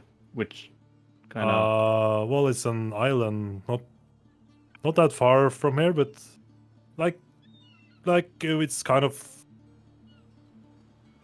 well, I don't know. It's like the dwarfs.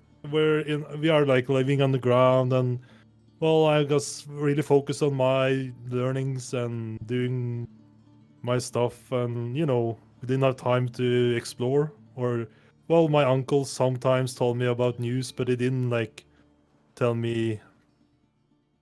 Well, he might mention something when I'm thinking about it right now. So You okay, hear yeah. me sigh, like how will you like explain the stuff?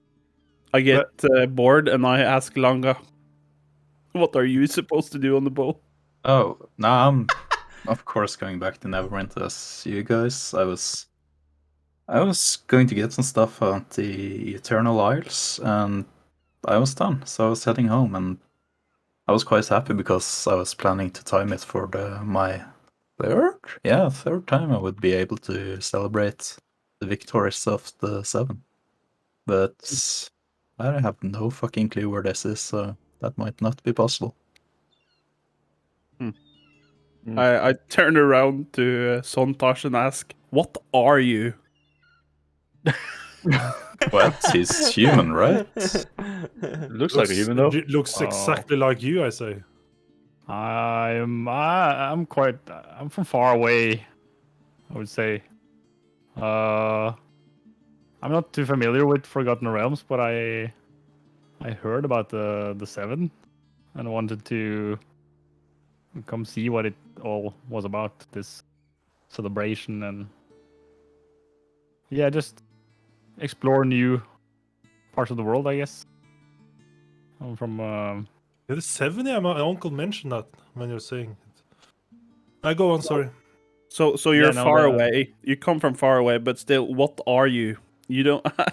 you look too like nice. Normal human I've seen. I does mean, not look nice. what are you supposed to be? I don't know. I'm Have you seen my hair and pointy ears? I'm not too familiar with the Forgotten Realms, so I don't know. Oh, Well, he's what we usually call a normal elf because he's a short high elf. It's more of an abnormal elf. you obviously see that kind of stings when you say that. That hurts. But how high is your character? Just to know. Like the lowest, I think.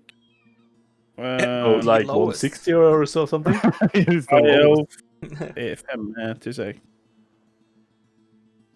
He did the lowest. You didn't write it on your character sheet? Under 5, so I can be 4 feet tall. Oh, Damn, that's small. not Yeah, Your feet for tall? You're smaller than me. Are you shitting me? How It tall is the just dwarf? says elves range from under 5 to over 6. I am my character measurement is yeah. in You're centimeters. fucking so 4 feet tall! You can be, I don't think 4, but kind of 4.9 or something.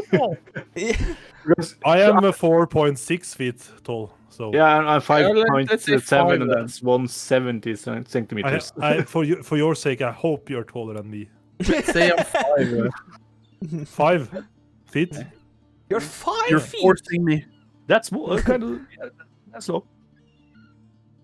You're not higher. I read about these elves that tried so hard to get a mustache that they had sex with dwarves to try to do something, but it just ended up becoming really short. Nothing happened with the hair in the face. That's kind of weird because I remember fighting on the boat and I saw this guy, and the only thing I could think about was he would actually look quite good with a mustache. Yeah, because he has the hair and the style is not complete. It's something lacking. I walk over to him again, like all friendly, and touch his clothes again. Now you smell like shit. And I go back. What the? Jeez. Oh, that's not nice, Mac. Oh, Now that's you, now you Well, sound I'm like gonna- a dwarf should. This is how I smell it after 3 days working at the Smith at home. Thank you. It makes me think about home. Do you guys smell that? Everyone. yeah, it's not nice. Which way is the wind blowing? I just want to go decide that it's not. Yeah, It's blowing from north to south. north to south. Okay, I stand here. Aaron, what's your name? Can we swap places? Can you sleep like over here, please? I go up to Aim and I take and grip his wrist and I say, undo it. Please? No. I try to force him down in a prone position. Make a strength check then for grabbing. Now it's on. And I tried to do what? You can use acrobatics or athletics. 17. Mine. Sorry, I rolled in beyond. I forgot. Oh yeah. You have to roll in Talespire now. But yeah, a So, 9. do you want me to re-roll it? Because I no, want to. As the other characters or the other people of the temporary party see that a dwarf, well, a 6 feet dwarf is lunging himself at a 5 feet tall elf and wrestling him to the ground. Well, I'm not lunging. I'm just grabbed his wrist and forced him down to my level, like prone. Oh yeah, okay, and okay. I look dead into his eyes and I say, I take great pride in my beer always smelling nice, and now it doesn't smell so good. So please undo it. While I'm on my knees, apparently, I say, first of all, it's your clothes that smell, not your beard. And you said to me that it was comforting because you smelled like your home. I know, but now I can see how it's affecting the others, and they will talk about me. Please undo it. Did you a favor, and now you're being violent against me? I'll go and talk to our host. If you don't release me right now, you can't move because I'm forcing you to stay here. You hear the doors open. They fling open. You can hear a stern voice saying, "What is all the ruckus out there?" He attacked me. I'm an Nothing innocent. good, sir. Nothing good, sir. All fine here. We got this under control. Do not care if you kill one another. Just don't do it inside of these walls. If you're going to make noise, go outside. Okay? I'm sorry. I'm gonna sit next to the fire. I'm very comfort here. Yes. Go to sleep now. Stop making this terrible noise. I ask Langa are these children in this world? Nah, they're like genetically different than humans, but I don't know. Do you have to fucking explain things now? He points sorry, to you. yeah. I'll go to sleep. What did I tell you? Sleep. I'm already sleeping. I'm like, You! And he points to Tariel as well. Yeah. Do you sleep standing up? No, I'm just gonna get my bedroll out. Okay, fine. You're excused. What about you? And he points towards Langa. I'll just sit down if that's okay. And stop making that noise. Like I said, if you want to kill one another, do it outside these walls. Here, peace. I'm friendly. I don't care about what you are. And he turns around and walks slowly into the building again. And you can hear the doors like slam shut. He reminds me of my uncle. Must be a nice guy. Nice guy. Stern, but nice. Is there anything else that you would like to talk about or something like that before try to catch some Z's? I take his word to heart and go instantly to sleep. Well, you're a start high from elf, it. right? So you're going into like a trance. Well, I'm pretending to sleep. While I start to meditate, I try to like make him stop smelling like shit, man. Mac. Fuck you, Mac. Do it. Can't move from here. I'm sleeping. I don't want him to be upset. Sleep. As long as the wind doesn't change, it's okay. But I'm really afraid that the stank will ignite from the fire. The gases, you know. I'm very sorry, but I'm so afraid I can't move. I'll fix it tomorrow.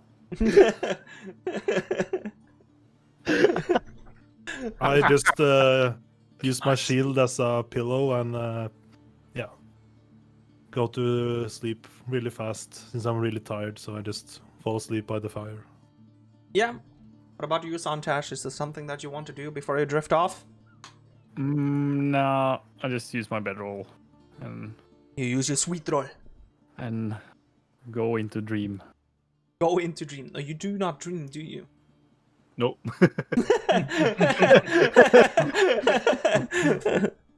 Okay, so during the night, the only thing that you can hear, like from time to time, and the only thing that sort of transports you from your trance-like state is a few steps on the outside that you can clearly hear that it's not like big footsteps or anything. It seems like some smaller ones, and they seem to be walking past you. So it doesn't seem like necessarily something that you have to be overly eager about trying to find out what is. So as soon as your brain catches that, it sort of drifts off once again because you really need the rest. So you can all press the long rest button. Thank you, sir. Yes. First Thank long you, rest. sir! Well, I'll bring out the food. Yeah, now it's that thing again. Yeah. Yeah, because we had our food and stuff, right? Yeah, you got Okay, it from nice. food and stuff. If you've seen Parks and Recreation. That was too much lie. I will grab a ration from my backpack and eat it. Is it still the fire lit? Have Yes. someone been keeping it? Okay, then I Yes. want to, have a warm meal. Yeah, that is completely fine. Seems like a good plan. I'll heat up my food as well. I'm I'll putting take a ration on too. all my armor and the overshirt and like everything is dried up nicely and I'm like ready to go into war if it's necessary. Yeah. Look at these posers with their. I just slither slowly towards Auron and just nudges him and removes the smell. Oh, Uh, thanks. thank you. I'm again sorry for grabbing your wrist. I'm sorry. I didn't mean to do it. You hurt my feelings. I thought it was feelings about home. And I'll just walk back to my place. I stand up.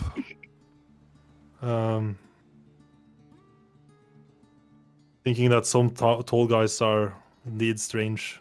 I like it. So as you're preparing for the day ahead by trying to get some food in your belly, warm or cold, the doors once again fling open from the biggest house of this place. You can see the man that you were talking about to the night before.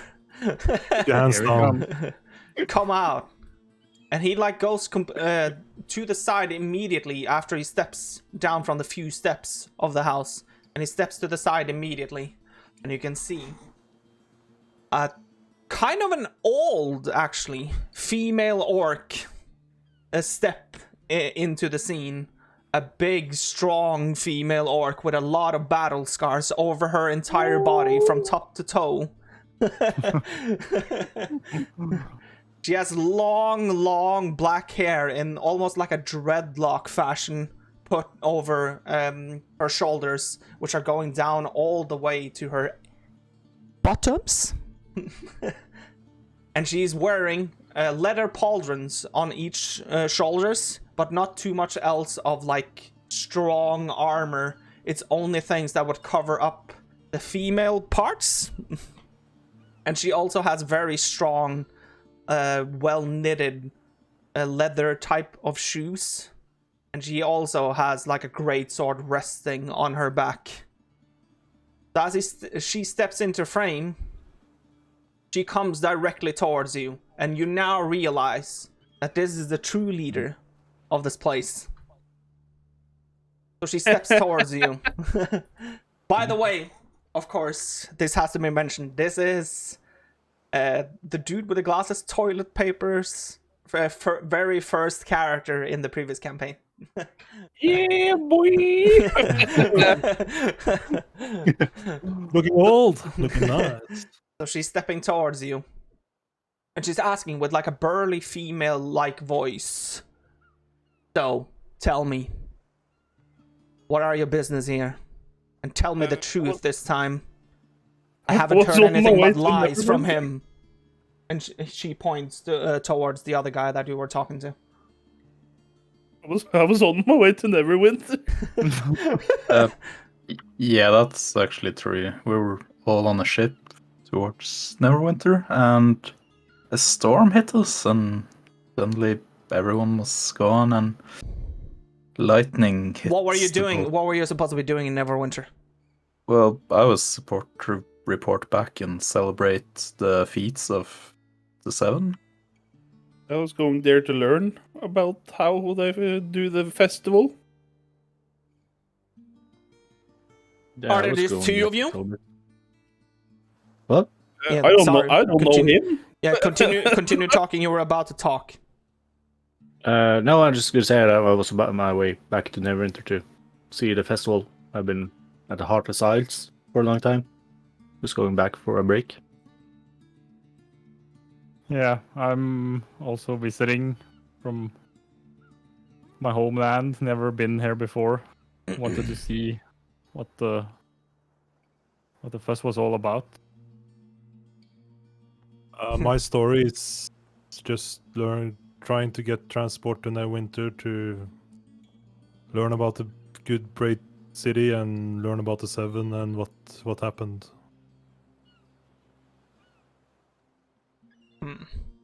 You basically want me to believe that you have no other business but good ones in Neverwinter, but you somehow ended up here, and somehow we can't see any sort of wreckage, any sign at all of a boat, but we find all of your equipment What? just What? randomly floating around. Upon my axe. It was a bad captain. He couldn't drive in the storm. We found an axe, yes. Did you find a great Oh. sword? Yes. Ooh. And my shield. We found Like- multiple shields. Well, Find any more people? No, we were not alone. We were not there's alone. We were- no sign at all of something happening, any natural accident or anything like that. Okay, but Well, Hmm. lightning struck us twice. I don't know Price. kind of where this is, but I think the boat was going from the Heartless Isles up You're to still Neverwinter. on. You're still in at least the Eternal Islands. Okay, so we're still in the region. Yes. Do we know as a characters doesn't know the route the boat was taking? It was Neverwinter? going from far like the Heartless Islands, through the entire Eternal Islands, and just straight from the Forgotten Realms, like from the southernest point in the Forgotten Realms, all up until Neverwinter. It was going Yeah, but like it was- basically almost a straight line. Yeah, so it's going past Omega and stuff. Yes. Yes.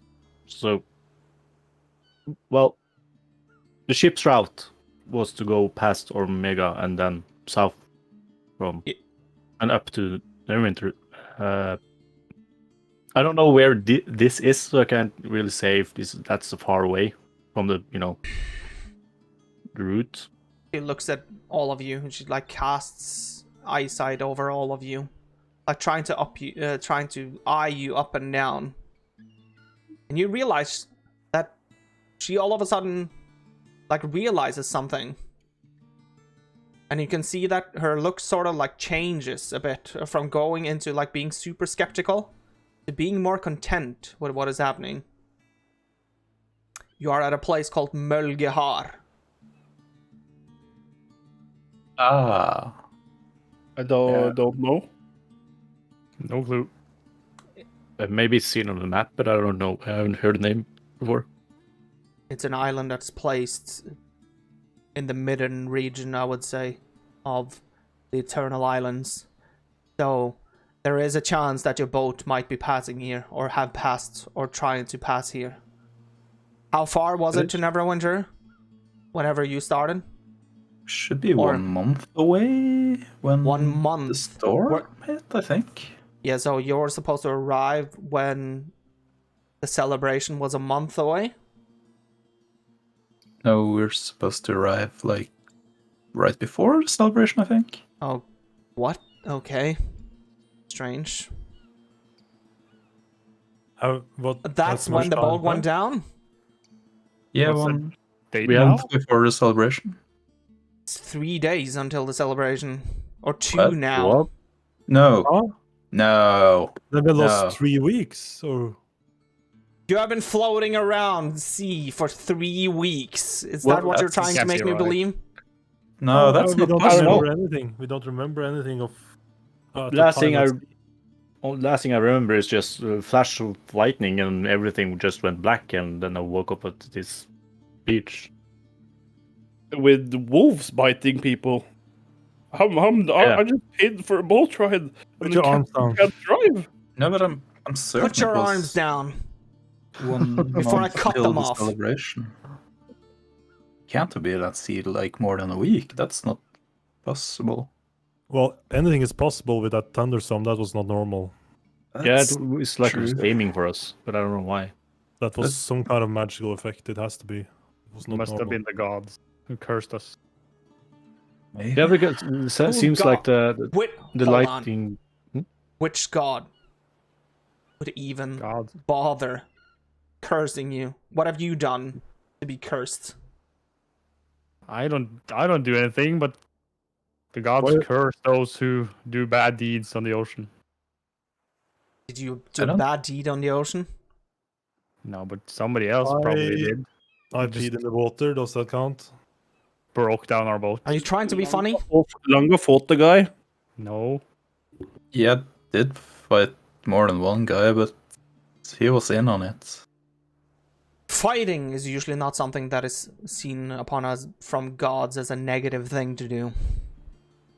No, he was in on it. I don't think he got mad at him. I don't know. So, I need to ask this. Your original plan is still to get to Neverwinter, or has this plan now changed considering the circumstances that you find yourself in? I can't see we getting there in time anyway, but Well, it's just 2 days away. I don't know how far away we are, but a month. Yeah, somewhere around that area. By normal travel means yes. And she smiles like a tiny bit. I still need to get there and report back, so...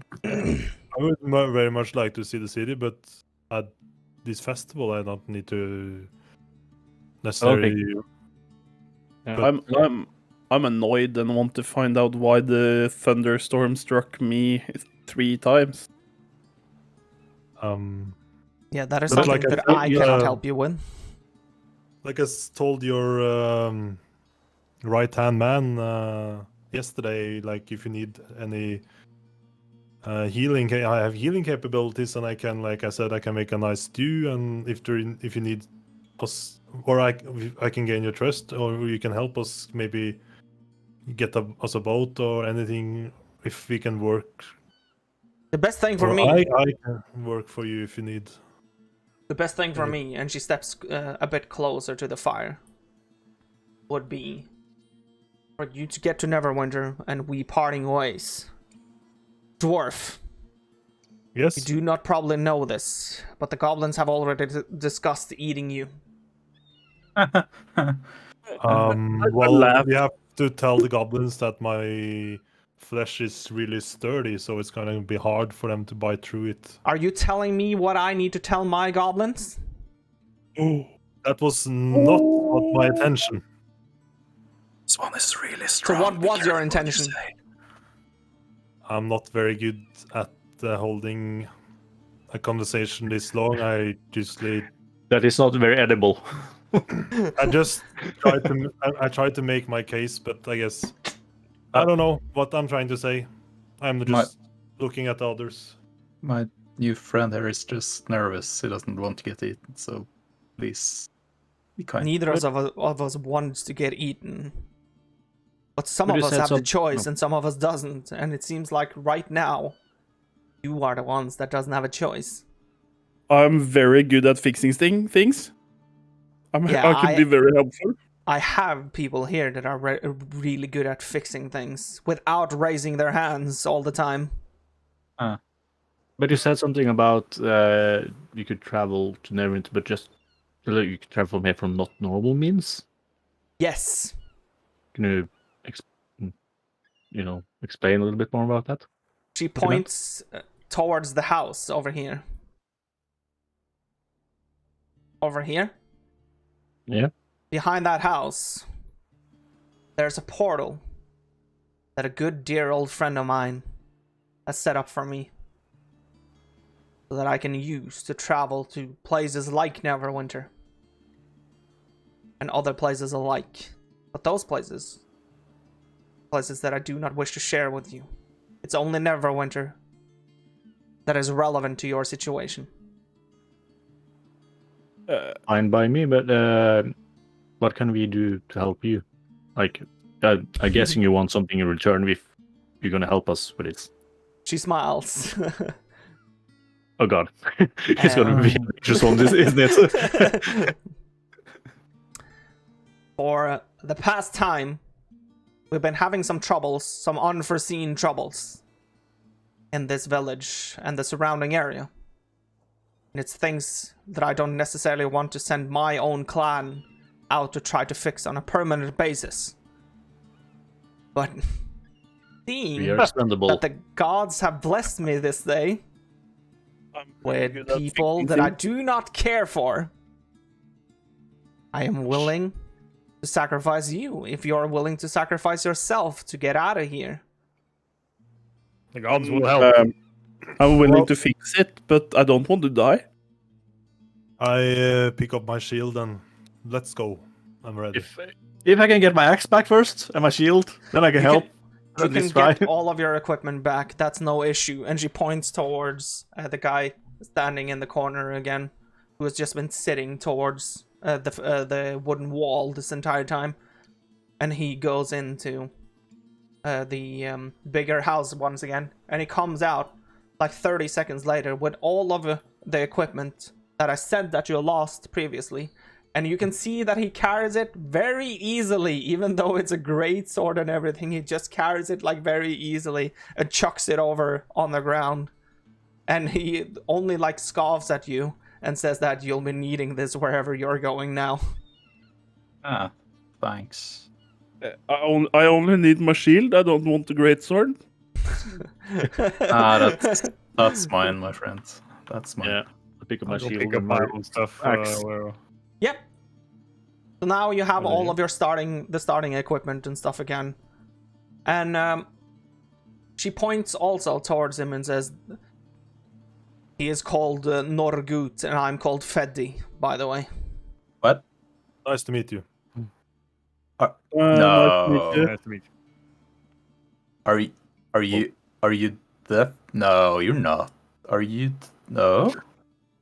What are you Get it talking out. about? No. What are you talking about? I don't know. It's the strong, big female orc my grandfather used to sing when he was drunk about Fedi of the Seven. Yes. Get it out of your system now. Oh fuck! I think it's Starstruck. The sorcerer? Not the barbarian.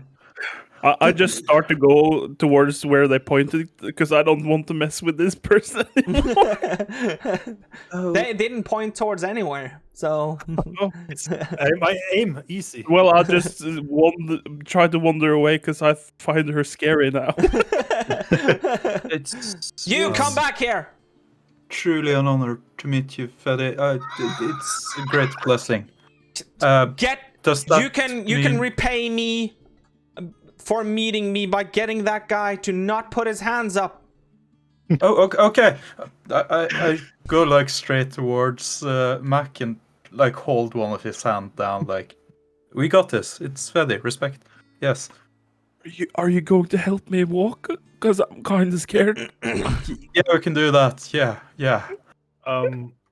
What was the task? Because I'm getting a little bit afraid it's going to be a hard one with this one.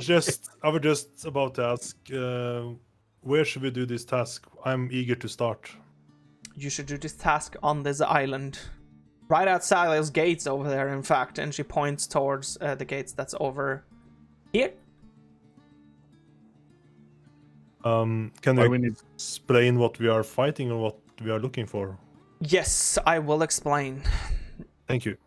So, the thing that I need help with is that I've been living on this island for such a long time now that some of my clan has died of different types of causes. Someone from some of the things that you've already met, I've understood. And others from growing too old.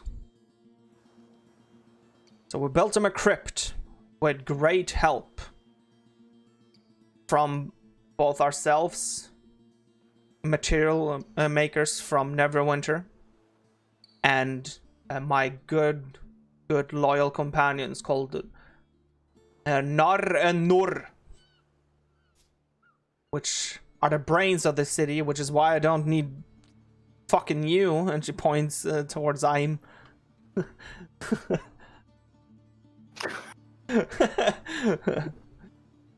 But the problem with the crypt, with the crypt is that I have a feeling where this is coming from, but that's a story that you don't need to know anything about.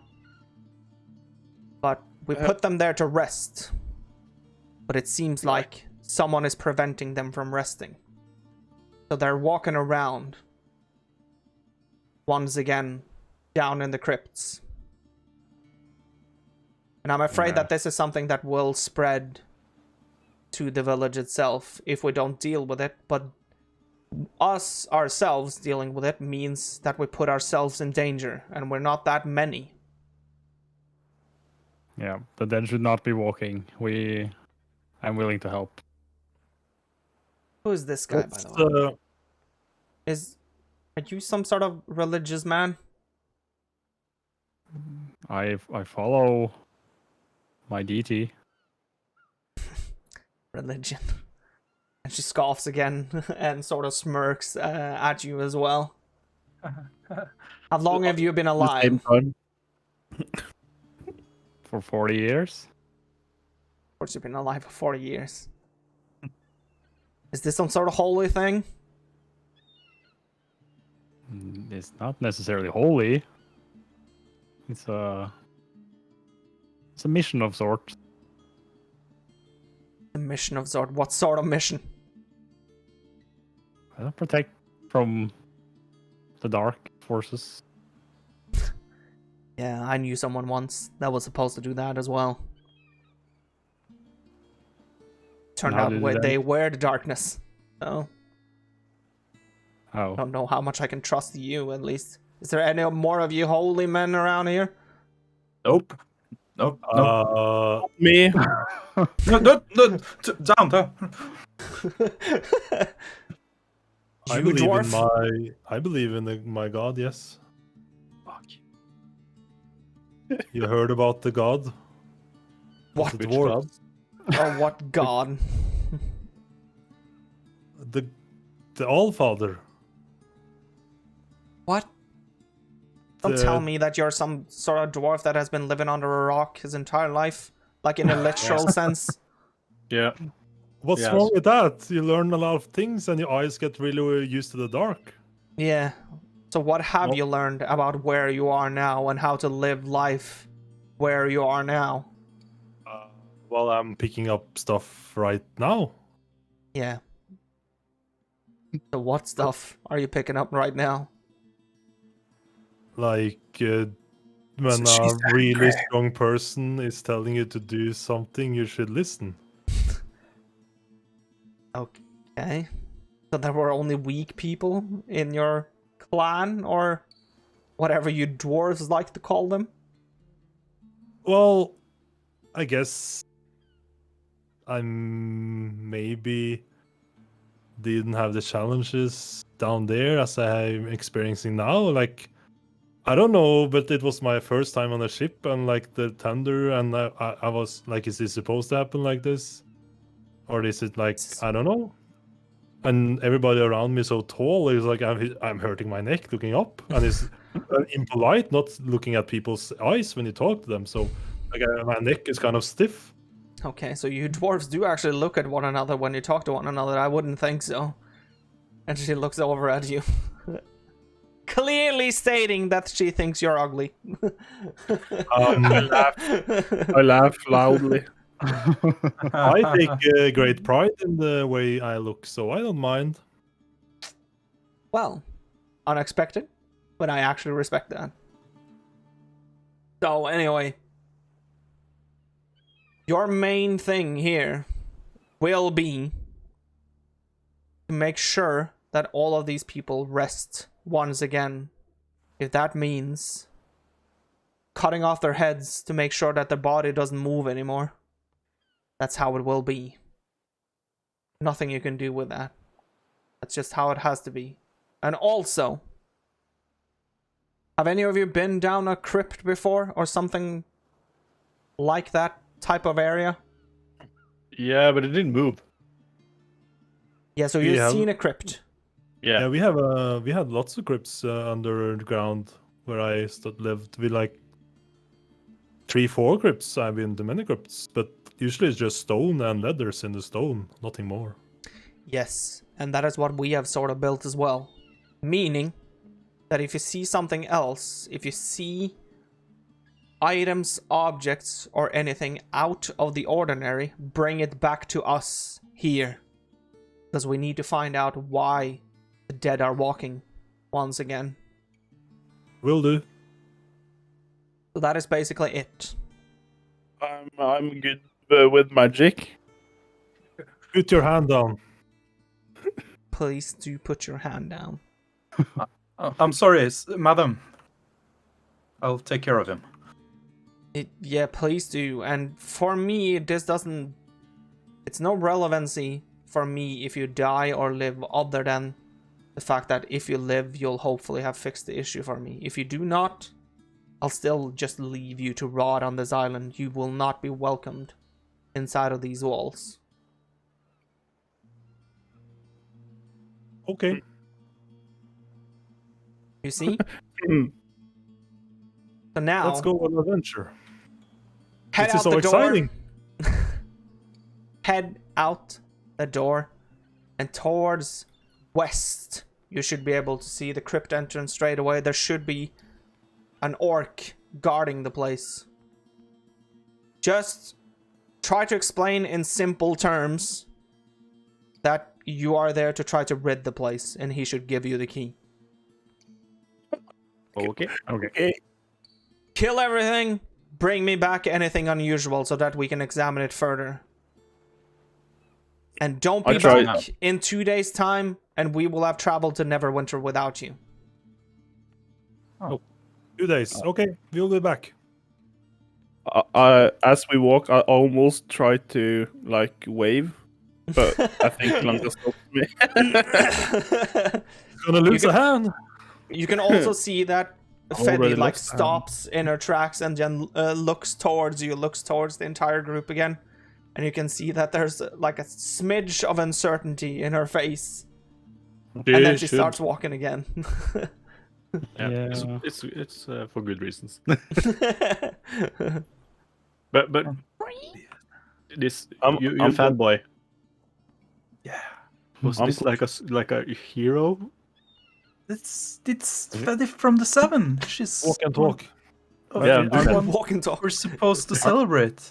Aren't the 7 supposed to? Oh yeah, so she's going to Neverwinter. But okay, she just didn't seem that nice to me. But okay. I'm confused. I think she was respected for her strength, not her social skills. Maybe. Are you sure that's the Fedi you think it is? But it makes sense. The Bard song is about Mel Gehar, strong female orc, and the age fits, I think. Yeah, it has to be. And even the name. It has to be. It's not very hero-like to not care about. So she didn't People care living if we die. die or live. I mean, it's. Well, she Kinda cares about anti-hero. her clan, I guess. I'm Yeah. confused. She's very nice. She's giving us an opportunity to get to Neverwinter. If Yeah, she was good. a I hero, was thinking she about would have that. helped us anyway.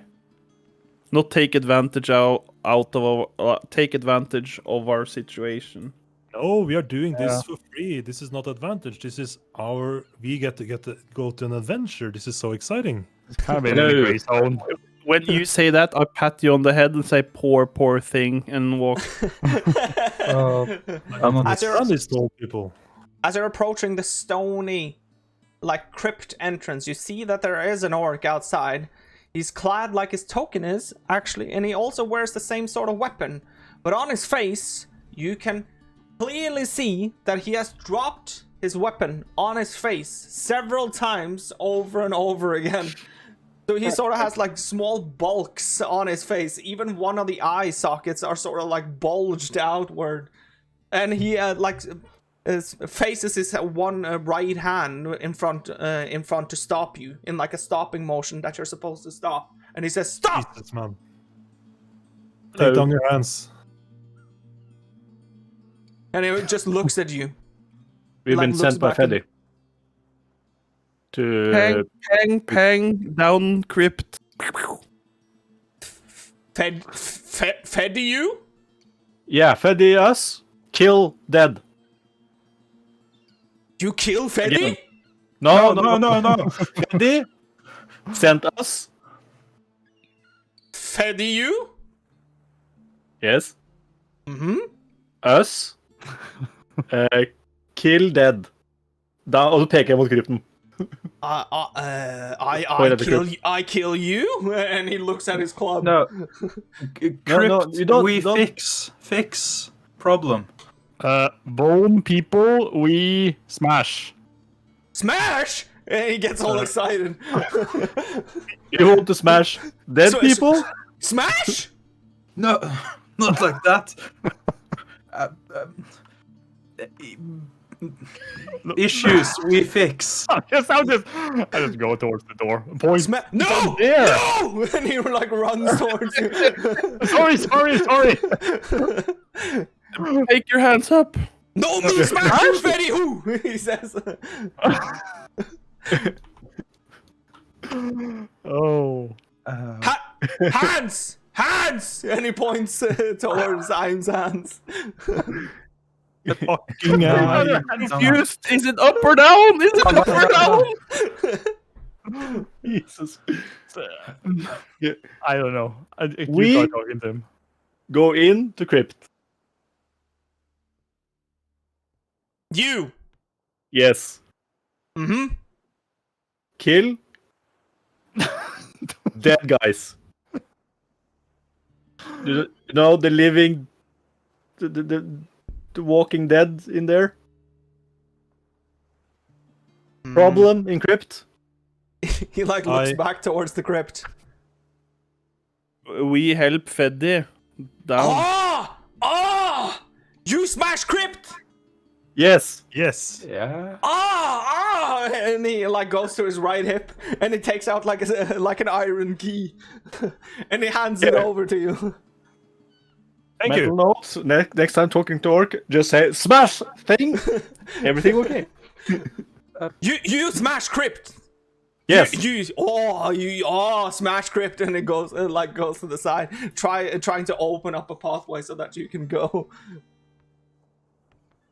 No, smash. You want Smash too?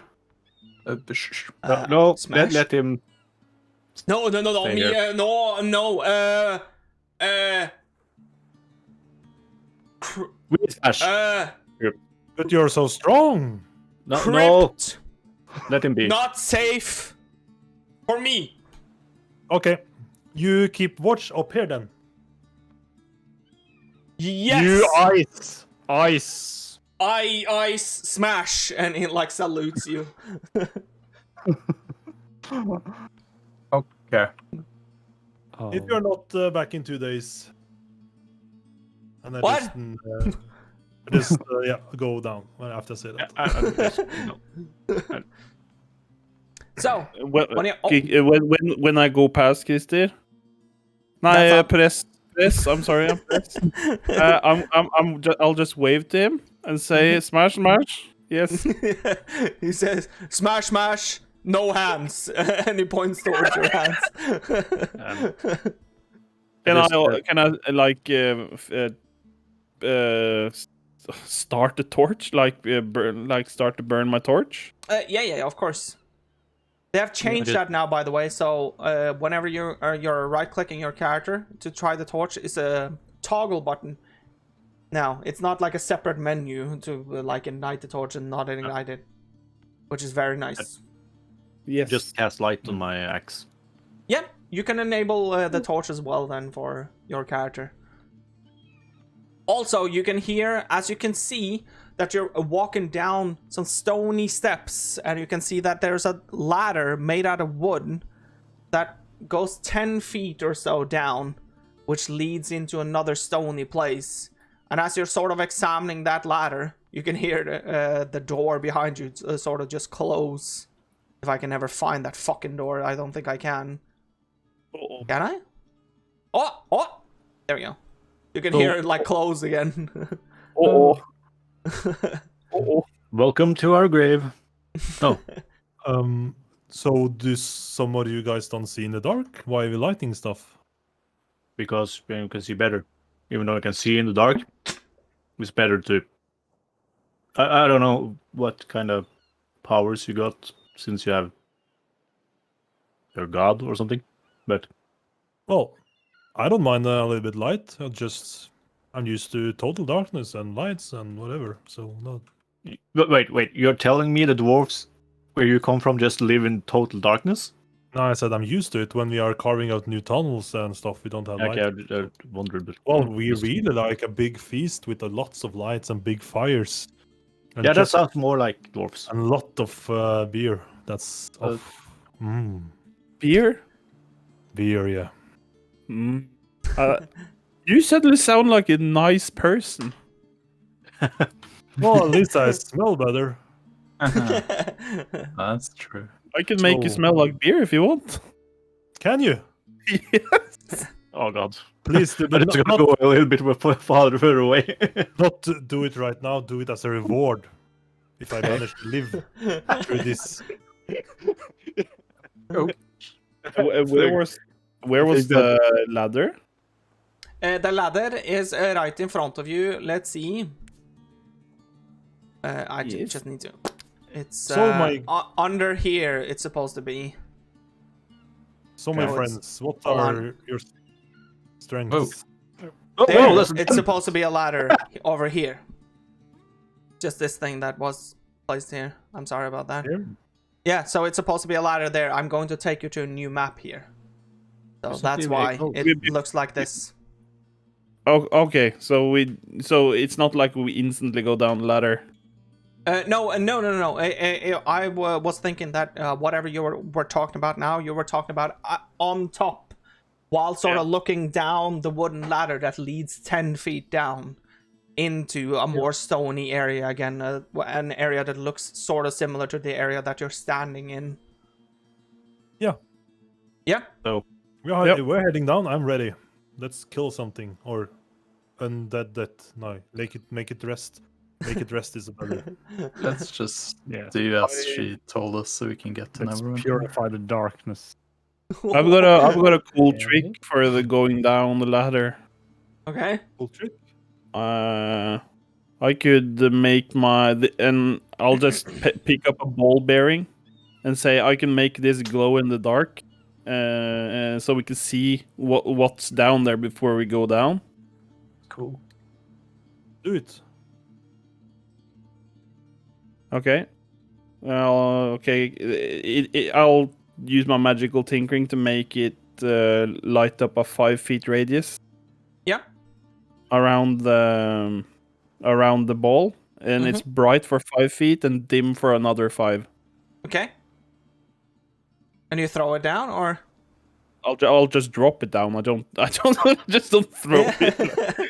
Yeah. So as you drop it down, realizing that it's 10 feet of like a 5 feet area that is leading downwards in width, you realize that the only thing when you're dropping to the bottom that you see with the light that you now created is more stone, because that's what you can see through like a small shaft, because it's not that far, but it's 10 feet of 5 feet wide space that's going down below. So it's still enough to like narrow your vision so that you can't see like in front of you. You can only see what's directly beneath the hole, sort of. But we can see if the ladder is complete. The ladder is complete. Just Looks good. I'll go down. but just before we go, I'm just wondering. I know that Nanga is strong and good with a sword, but I don't know about you other. What do you do? What do you Shoot spellcasters? bolts. I just show my shield and warhammer and like Yeah, cleric. I do stuff. I That's guess. the stuff. Wizard and cleric. And what do you do, dwarf? I mean, No, dwarf is okay. I don't mind it. I'm sorry. Oron is my Auron. Yeah, sorry. I'm bad with new names. Well, I used to study healing magic, but I have put that. I still can do it. I put that life behind me, and now I'm adventuring. But yeah, a little bit healing magic, and have my sturdy shield with the symbol of Moradin, the god I was telling about, the All Fighter. Have you heard about him? Oh, No. Have you heard? And about it? this is dwarven armor, dwarven chainmail. So like I can stand in the front and take hits. That No looks problem. solid. Nice. Thank you. I like even made it not myself, but I hammered a few rings by myself. Like with the smith, of course, but I hammered a little bit on it myself. So That's nice. I wish I could do that. Oh well. well, it's not hard. I can teach you. It's a ring chainmail, and the ring mail is the easiest ones to start with. Hammering the rings together is not that hard. You just need to have the temperatures and yeah, maybe we can talk about this another Yeah, time. let's talk about this another time. Oh yeah. What about you, Tariel? Was it? Yeah. Well, I lift off my axe. I use my axe mostly, and I can use some magic, but So you're a wizard too, or no way. Sort of. yeah, Sort of. in Well, a way. Well, after I'm looking you over, I think like all of us can take some hits. It looks like we are a sturdy party. you don't have to. I would like to go last. That's okay by me. I can That go was- first if people want, but I don't mind taking.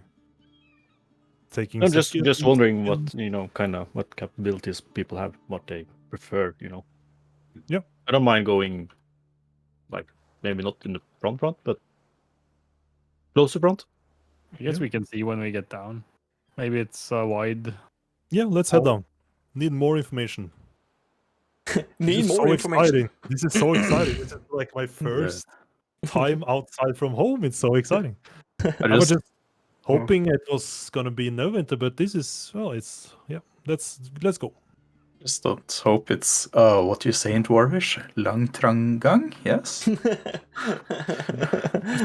snakker norsk? Yeah. Jeg snakker litt I speak some dwarf. That's cool. Jeg også. Oh, what? That's okay. Nice. I just look weird at you guys. Well, Sorry, we were let's just keep it talking in comments. Dwarvish. Everybody understand. I think this is the kind of first time I ever met two elves talking Dwarvish, since like most elves and dwarves I met doesn't go very well over. Go very well. I with each don't other. like old dwarfs, but they make cool stuff. Well, when I said that we could talk about how I make armor and stuff later, like maybe talk about this later as well. Yeah, true. Go. This lady, this lady told us if you're not back in 2 days, she's gonna leave without us. So Yeah, we're not being coerced or anything. It's totally our own free will. well, I am doing this by my free will, aren't you? We don't have much choice, because he's gonna so let yeah. us die. You have a choice. You can stand up there with the orc. We can do this For a without good you. cause, I guess.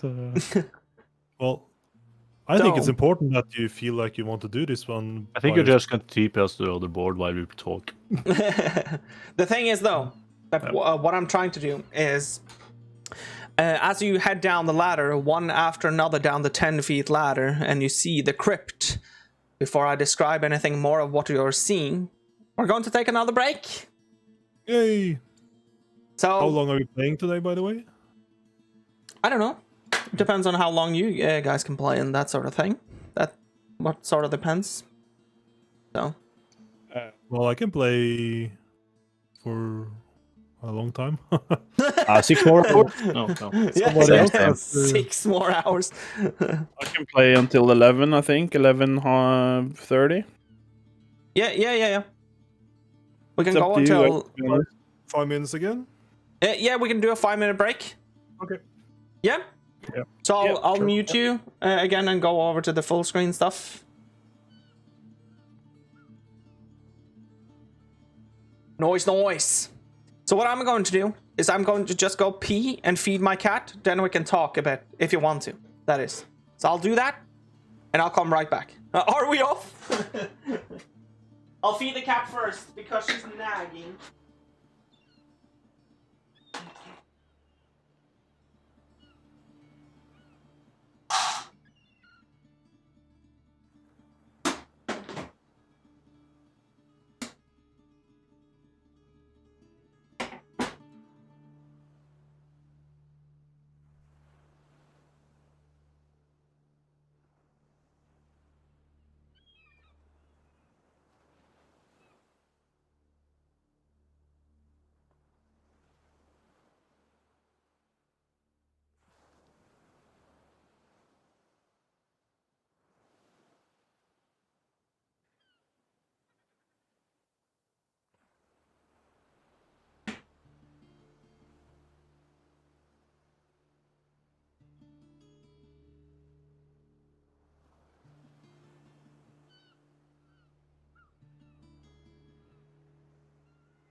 Noise.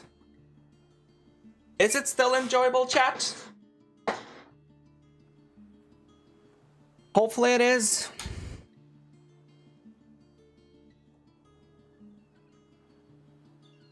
Let's see.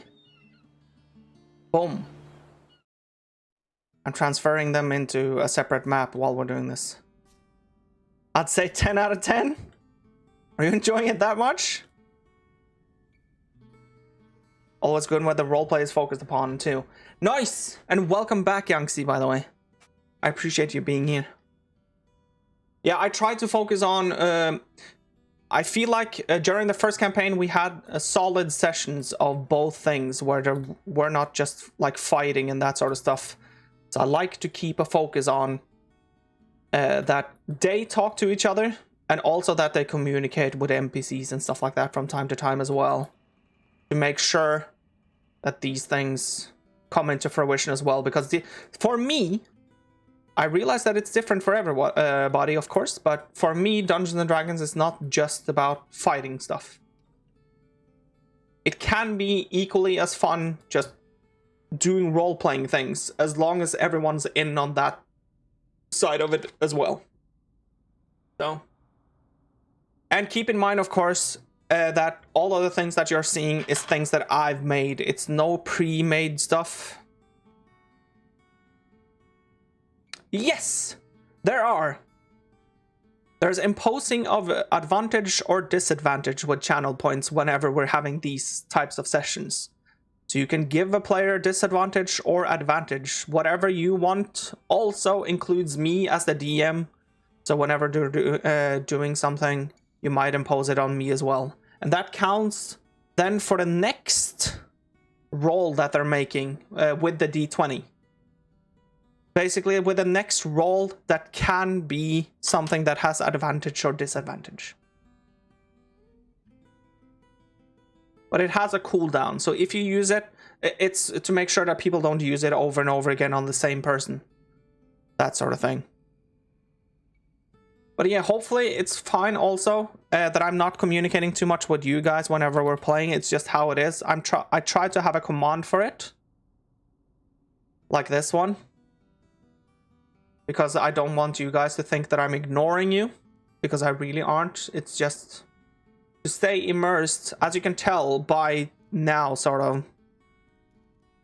Yes! That sort of thing.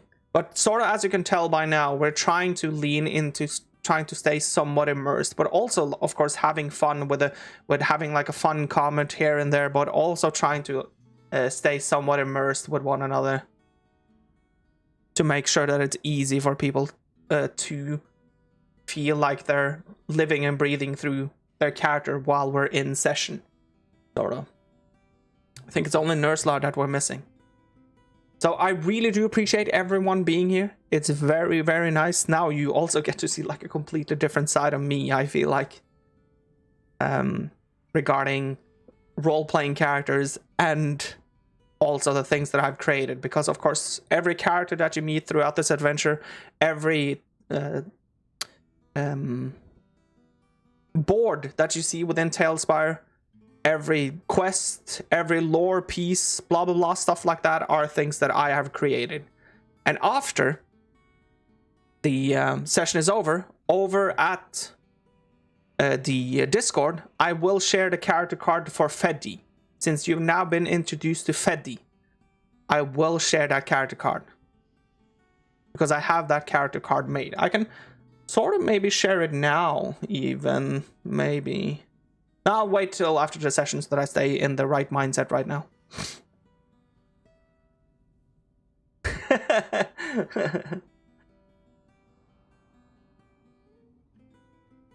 So, this is what I've been doing for the past 3 years every Wednesday. What I've been preparing for and that sort of stuff every time. So now you get to take part of it, which I'm really glad for. Because I really wanted this for this campaign. But let's jump over to the other scene and see if the other players are ready, shall we? Because now they're inside the crypt.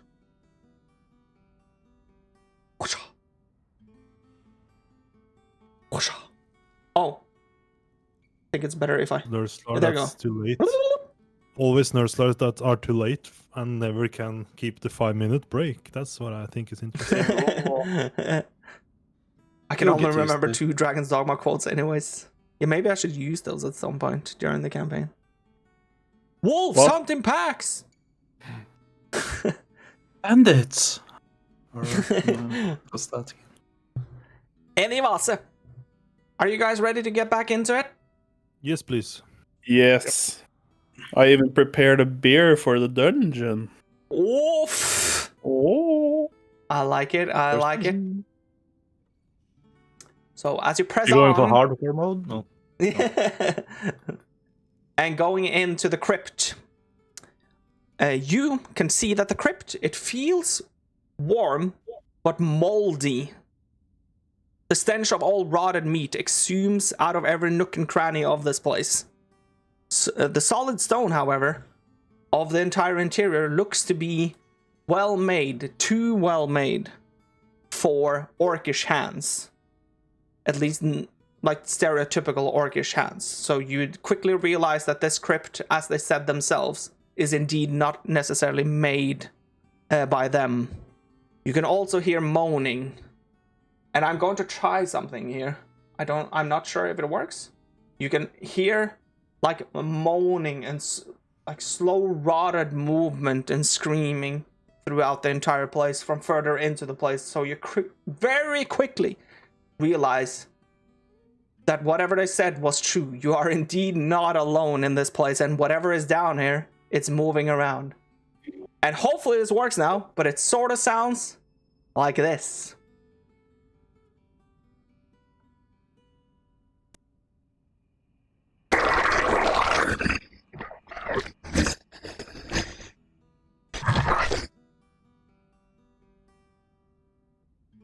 That's what it sort of sounds like.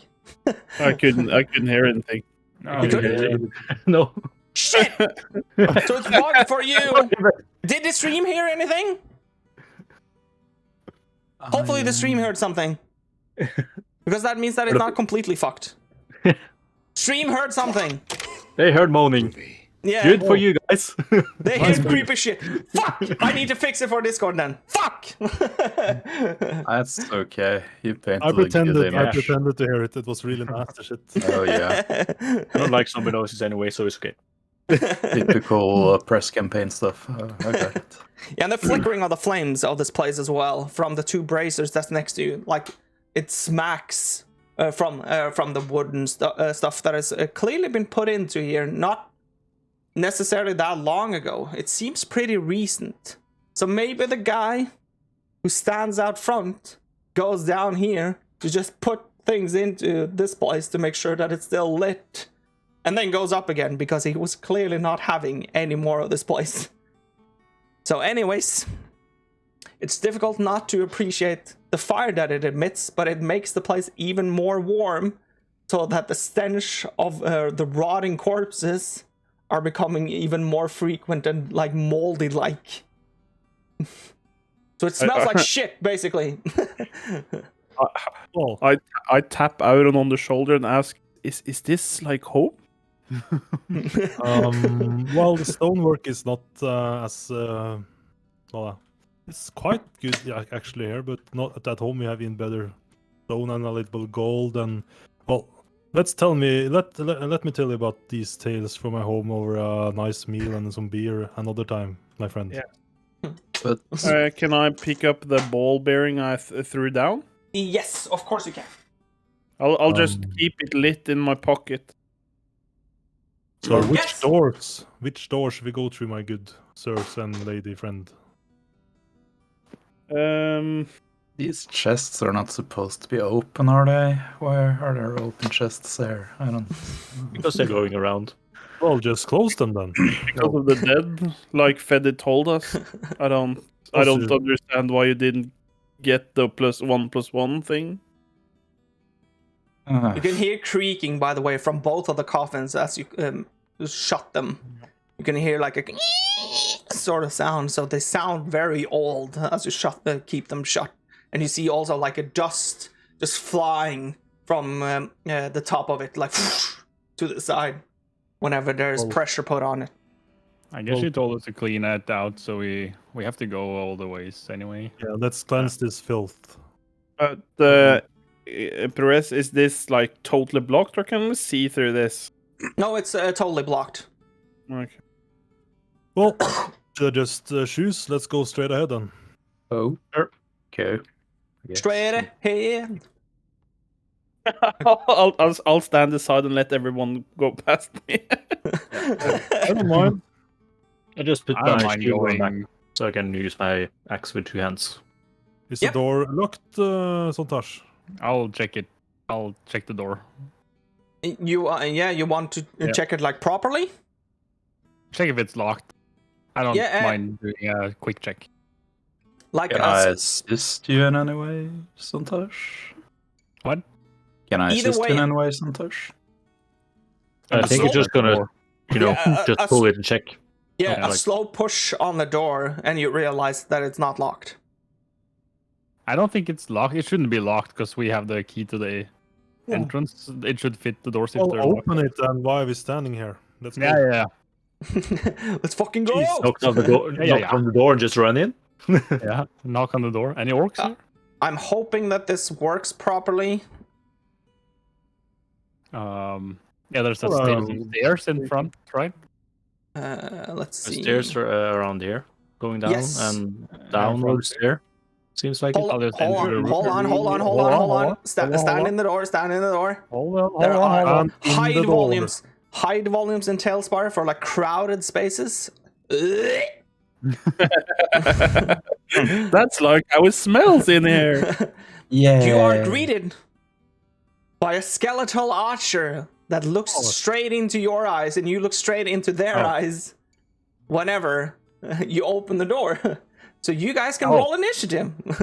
Do we move back one square? Hello. Yes, you move should back move one more square. Yeah. Like There we this go. is more. This is more normal.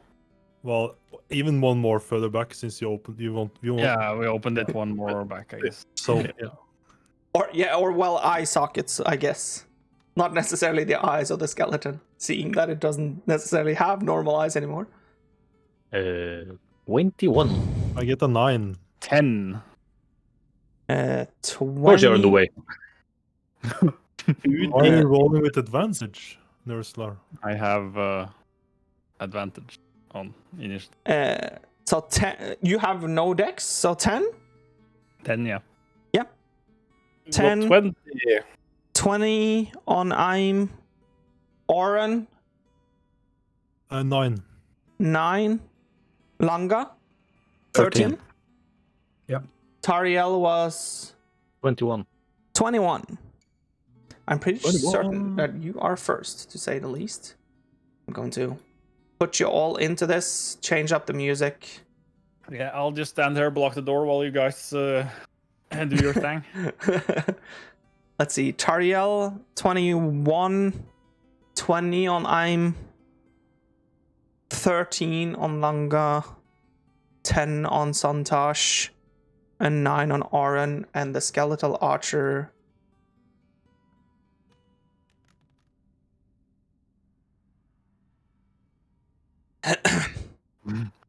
The order is complete. Oh, We all beat it, actually. that was a bad initiative. What are you seeing? It's Tariel to begin with. Do you understand the look of, Santa's face that to see something? Yes, you can see sort of when he opened the door. The first thing that you saw was sort of a disgusted face, but it quickly changed into an enraged one. And you like sort of put the two things together that, oh yeah, it's a cleric standing in front of me, seeing something undead. He doesn't probably. like. Yeah. Then the question is, can I get past him, or You can squeeze. I can squeeze. Does that help? Because 10.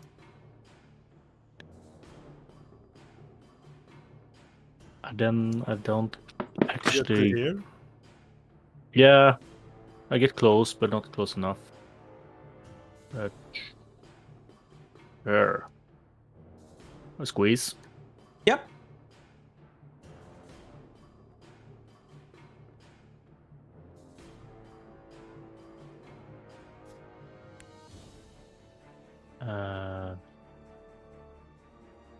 Oh no, the walls.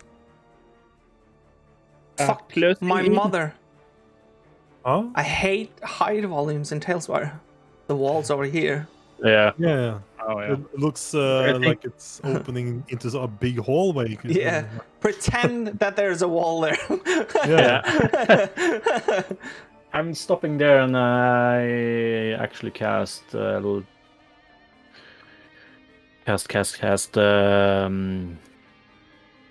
lure. Lightning blur. Okay, you need to tell me about that spell. Lure. Lightning lure. Lightning lure. It's you create a lash of lightning of energy that strikes the one creature of your choice that you can see within 15 feet of you. The target must succeed a strength saving throw or be pulled up to 10 feet in a straight line toward you. and then take 1d8 lightning damage if it's within 5 feet of you. Okay. So I'm just gonna try okay. to pull it to me. Okay. So we don't deal damage now, you just pull, right? Just pull. Now it deals damage if he comes in Too within close. 5 feet of me. Yeah. Advanced Thorn Whip. So Anyway, yeah. So That was a now it will take strength- damage. check. Strength saving throw, yeah. Yeah. Okay. And if Yeah. it Yeah. fails, Yeah. Of course, saving it throw. gets pulled. If it succeeds, nothing happens. Yeah. But as we all know, This I can't skeletons are super cantrip, strong. yeah. So this will be no issue for the skeleton. They have a lot of You're money. an MVP roller though. Press with. 4. Well, he failed. Or she, or it. So, yeah. Whatever. We don't have to go into that. I'm gonna pull it 5 feet into me, so it stands in my. Gonna So, pull it here? 5 feet into you? Yeah. No, not into me, not like into me, but like I'm going to pull, close. I spread my legs and I pull it into me. So it stands 5 feet within my reach, you know. So it needs 1d8 lightning damage. How much was it? 1d8? 1d8, yeah. Okay. That's not bad. Then it's blue. 5. 5 lightning damage. Nice. So, And I'm gonna use my last 5 feet move speed. I'm just gonna move over here. yep. So what do And I want to say something with my Okay. reaction because I see it's one more into the right. That won't bind me. 2 more? Yeah. 2 more. 3 more. One to the right, one to the left. Then it's my turn. And it's And you dead. see, by the way, as you pull him closer and you take the damage, I'm guessing it's some sort of like lightning-like whip that you like smack Yeah, out it's from like- your hands. It's like a lash, you know. I kind of Yeah, like a put a whoosh. lash on it and just pull it to me. Yeah, and then it sort of like emits lightning from you as you're doing this Yes, thing. when Yeah. when it gets too close to me, it takes lightning damage. Cool. Like- I like it. I like it. I like to see it like when the whole lightning line has come to a close, it erupts like lightning from me. Just Yeah, that makes sense. Because it says if you don't, have it within 5 feet, nothing happens. Like it doesn't take damage. So it Yeah. kind of feels like you have to pull it So all you the can way pu- back for the erupt You can energy. choose not to pull it all the way to. Yeah, I can Oh, yeah. pull just 5 feet. That's why I took it, so I can have a little bit control. Yeah, nice. Cool. I like it. So, Oh, with that being said, it's Aim's turn. well, First another one thing then. I'm gonna do is like point and say, "What the fuck is that?" Oh yeah, one has been I'm living gonna, on a like, rock, another one is living in a guns. tree. And fire a firebolt at it. You fire a firebolt at it?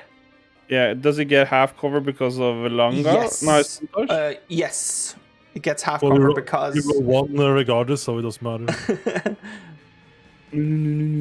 If it becomes a third one, Okay, that would be kind of sad. I'll just roll an attack roll. Yeah. Is it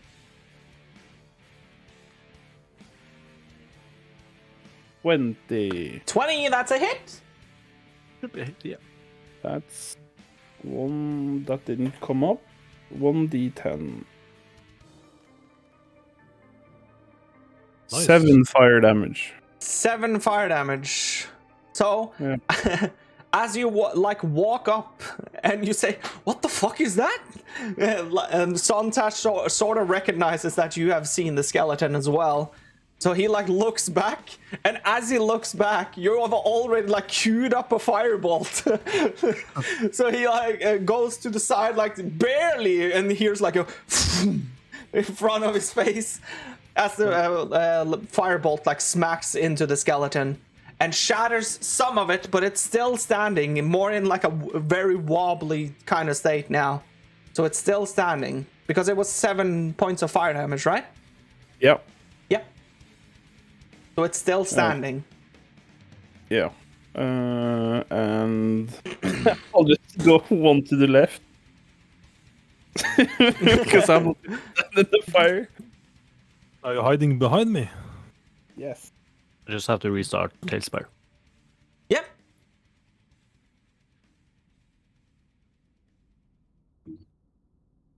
Langa. Okay, let's see. Start of turn, I will try for the second time this campaign to draw my greatsword. Now you are able to draw it. You can also draw it as part of an attack action, just so you know it. I can? Yes. Oh wow, I didn't know that. So you don't need to draw it on the start of the turn. Okay. I'm just so used to it, so... Oh well. Movement, let's see. 1, 2, Squeeze. I can squeeze 3, Yes. 4. So Yes. 5, 6, and 7. And we try to strike this... Oh, you have 35, right? Yeah, Wood Elf, OP. Yeah, right. So we try to strike this guy. I have 25. OP. 11 to hit. 11. Proudly, you take out your greatsword and like squeeze your way through. Sometimes, like coming through. Sorry, and then you like go into the room with the great sword raised and just smack it into the tiles with like a huge clang, cling.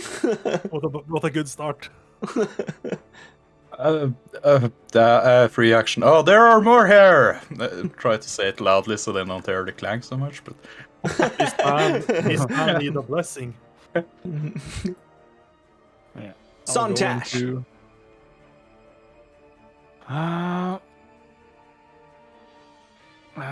I heard him say there was something in the room here. Times. Do I see the skeleton from here? No. No. Then I'll just shoot at the other dude with Sacred Flame, but that... Is that a that- ranged spell? Yeah, and ignores all covers without full cover.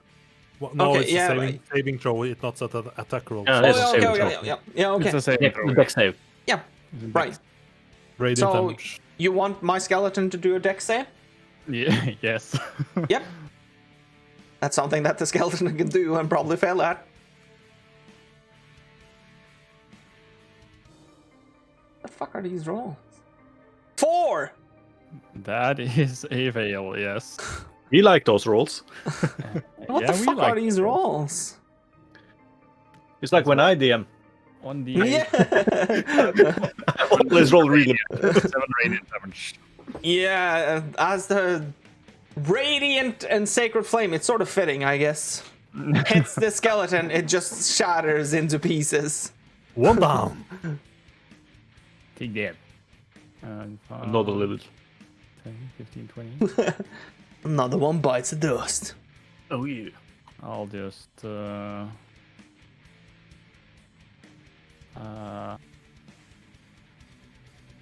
because I can't go in there. Yeah, I'll just stand here. Just the moment I have. Yep. Oren! Thank you. Oren! Oren. 5 feet, 10 feet, 15 feet, 20 feet.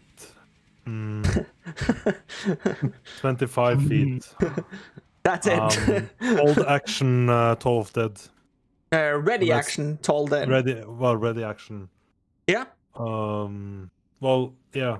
No, hold spell. I holding a spell, casting it when I see a skeleton. Toll Dead is a cantrip. Yeah. When you see a skeleton, basically. Yep.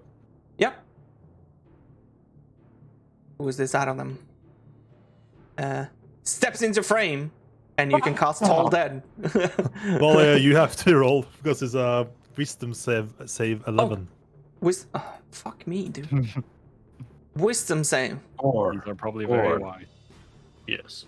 Well, just 11, so you can still roll easily past it. So 3. you take 1d8 necrotic damage because this skeleton hasn't taken any damage, right? No. Well, Maybe solution necrotic like damage on a D12. skeleton is so yeah. If it has lost life, is 1d12? Yeah. Yeah. 7 necrotic damage. 7 necrotic damage. How are you like imagining this toll the dead spell looks when it's inflicting damage on someone? Well, it's like some bell ringing hits over his head, producing like too much sound or something. I don't know. Yeah, so it's basically shockwaves that's doing part of the damage. It's necrotic damage, so I don't know. It's probably because it targets his mind, or yeah. Yeah.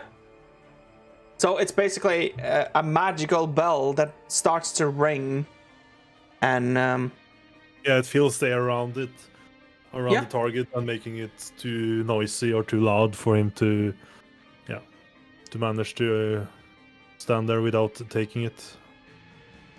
Okay, yeah, makes sense. So then it takes 7 points of necrotic damage from that. Oh yeah, it's fucking on his turn too. So he tries to spear. He comes out with a spear, and he tries to spear Mr. Langa for probably like a 2 to hit or something like that.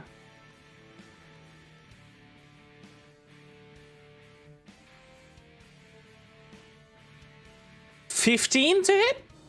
That's a mess, barely. Yeah, 16, right? Since you're wielding a great sword. Yeah. It's 16. Oh no, I'm so used to playing monsters that hit like 20 times per turn now. The one. Fuck. Yeah, he passes then. Well, Kind of refreshing though. yeah, I hope these don't have It's kinda multi-attack on level interesting 1. So. Yeah, that would be bad. No, but it's interesting. We've almost gone an entire cycle without taking an hour. So true. Oh yeah. Well, the combat hopefully is gonna go much faster on level 1. I hope you guys have to think so much about what options you have and stuff. So another skeleton pops out with a spear, trying to hit Tariel. And this time, No. I roll with advantage.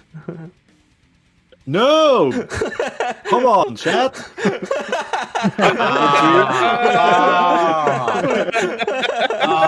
That's perfect. The reason he had disadvantage, of course. I'm at fire! 12! That is a miss. Oh. Well, it was a good try though. Even with advantage, you fucked up. Nice try, I rolled a 6 in it. next time. What the fuck? I The story understand here what they is gave you. do not try to help the DM because that only ends badly. Yeah, that's the No, story. it doesn't. The It morale. clearly Just, does not. Just impose a disadvantage on his character instead. I yelled too. It's 10 p.m. I hope my landlord doesn't hate me now. Okay. No, we have Anyways. decided from 11, so it's okay. Yeah, true. He passes. He probably hated you from before, so that's fine. Well, then I'm gonna try lifting my axe and hit it. Yeah. Does someone have 5,000 points to give Tariel? Disadvantage. What the fuck? What? That's a hit. Well, I hope so. What? Så bara... Or unknowingly to you at the time, but it turns out the skeleton was a god. So. I hate it. 11 damage. Jesus. High roll. I'm shit, using yeah. I'm using the axe with 2 hands. I'm using a D10. So. Okay, yeah. Yeah, so you lift your axe above your head and counter-wise to the skeleton itself. You actually do not miss. And you chop off the left arm of this thing now. So it's holding the spear under the right arm, like a lance almost now, when you're sitting on like a mounted creature of some sort. Destroy it! You really took a toll on the skeleton. I wish I could hit one more time, but I can't. So I have to pass a turn. Yep. I can still hear them fighting, right? Yes, of course. Or can I see the? Can I see? I see the weapon of the one behind Langa. Hold on. I'm just writing something down. There we go. Tip of spear. You can see the weapon. Yeah. I can just like see the. Yeah. This one has full cover from you at that current location. Yeah, but I can see that there's one, and I can hear that there's still yes, combat. that you can. Yes. Yeah.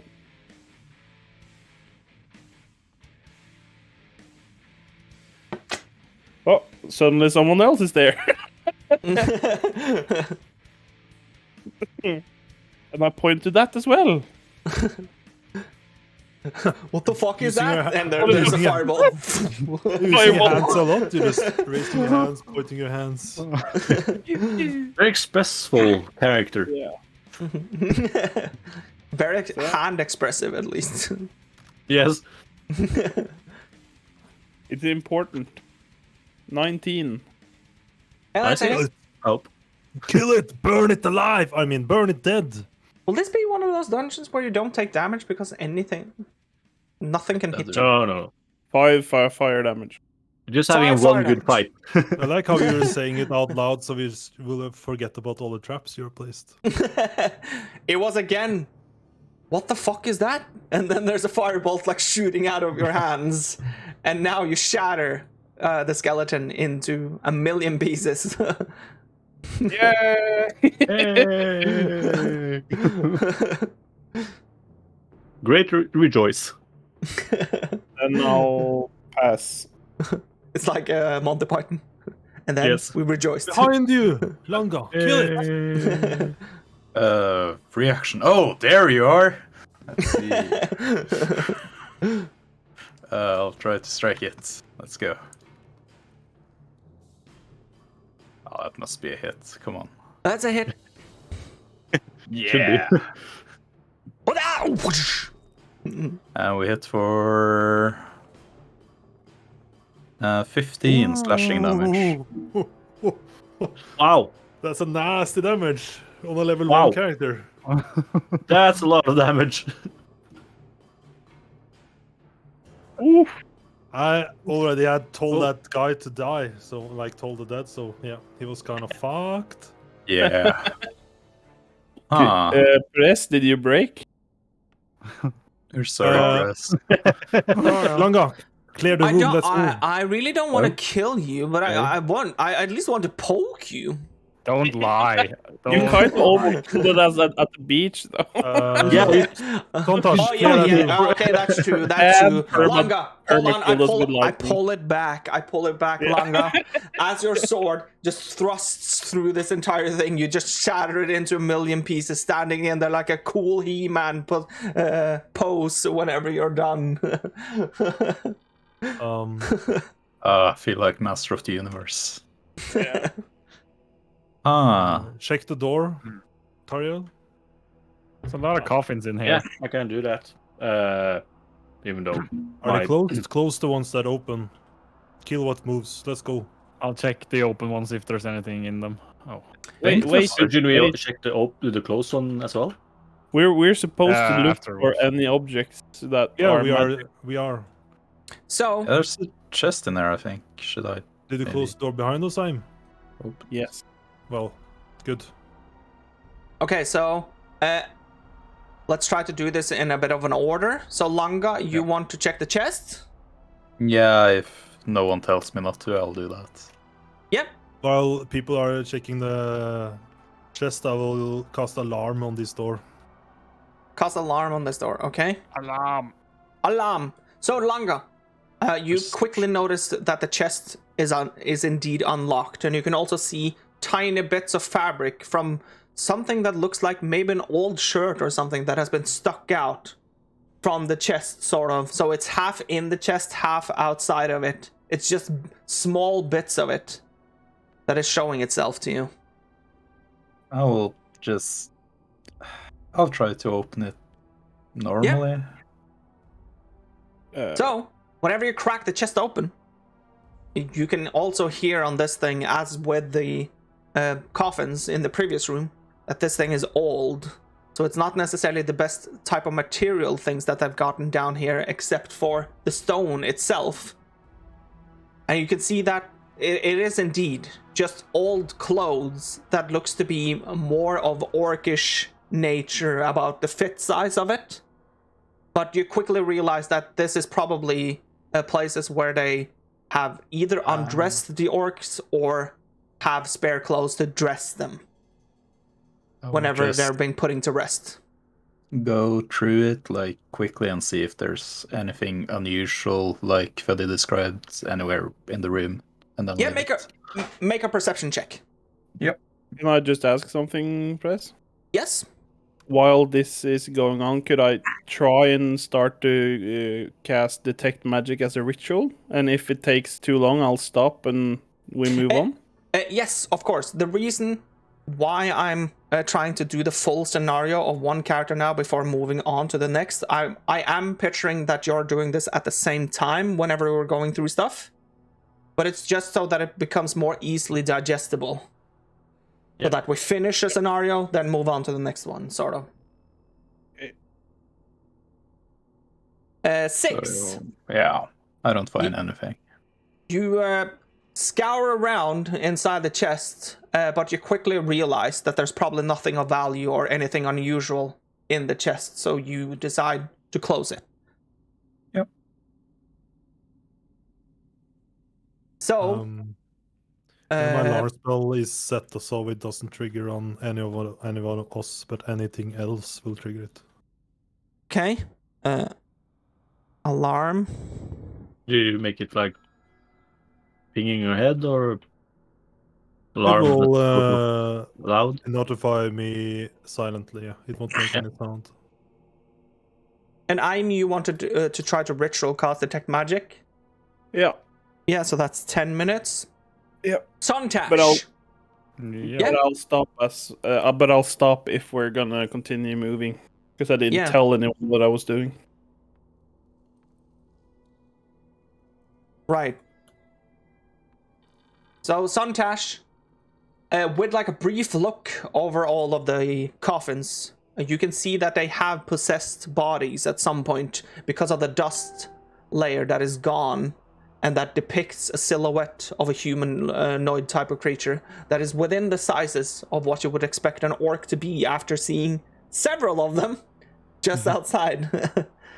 But however, they're of course still not there anymore. Yeah, I like to do a perception or a search more thorough through the rubble under the room in general. Yep, make a perception check.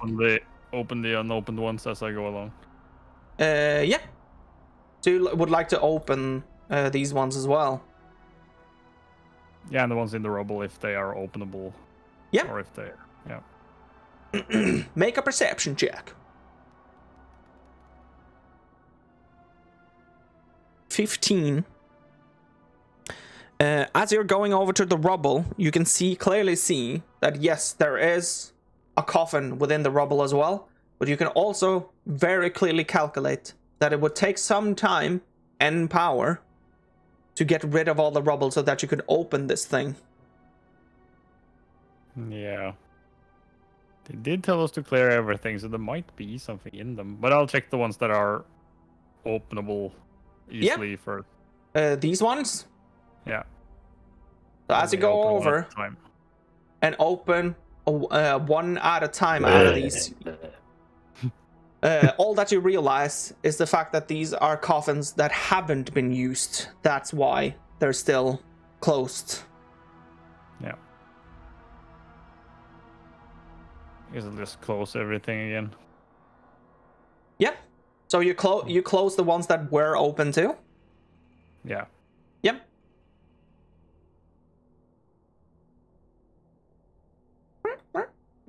Yeah. I'll go back and ask if we should do something about the buried caskets or coffins. Were they empty? I can't check them. They're buried under rubble. It will take some time to clean. Let's clear the place first, then we can check them after. Yeah, sure. When they are talking, how long am I into the chant? I'm gonna do something too. Yeah, that's why I'm trying to do Tariel now, since she's standing by the door. So what do you want to do, Tariel?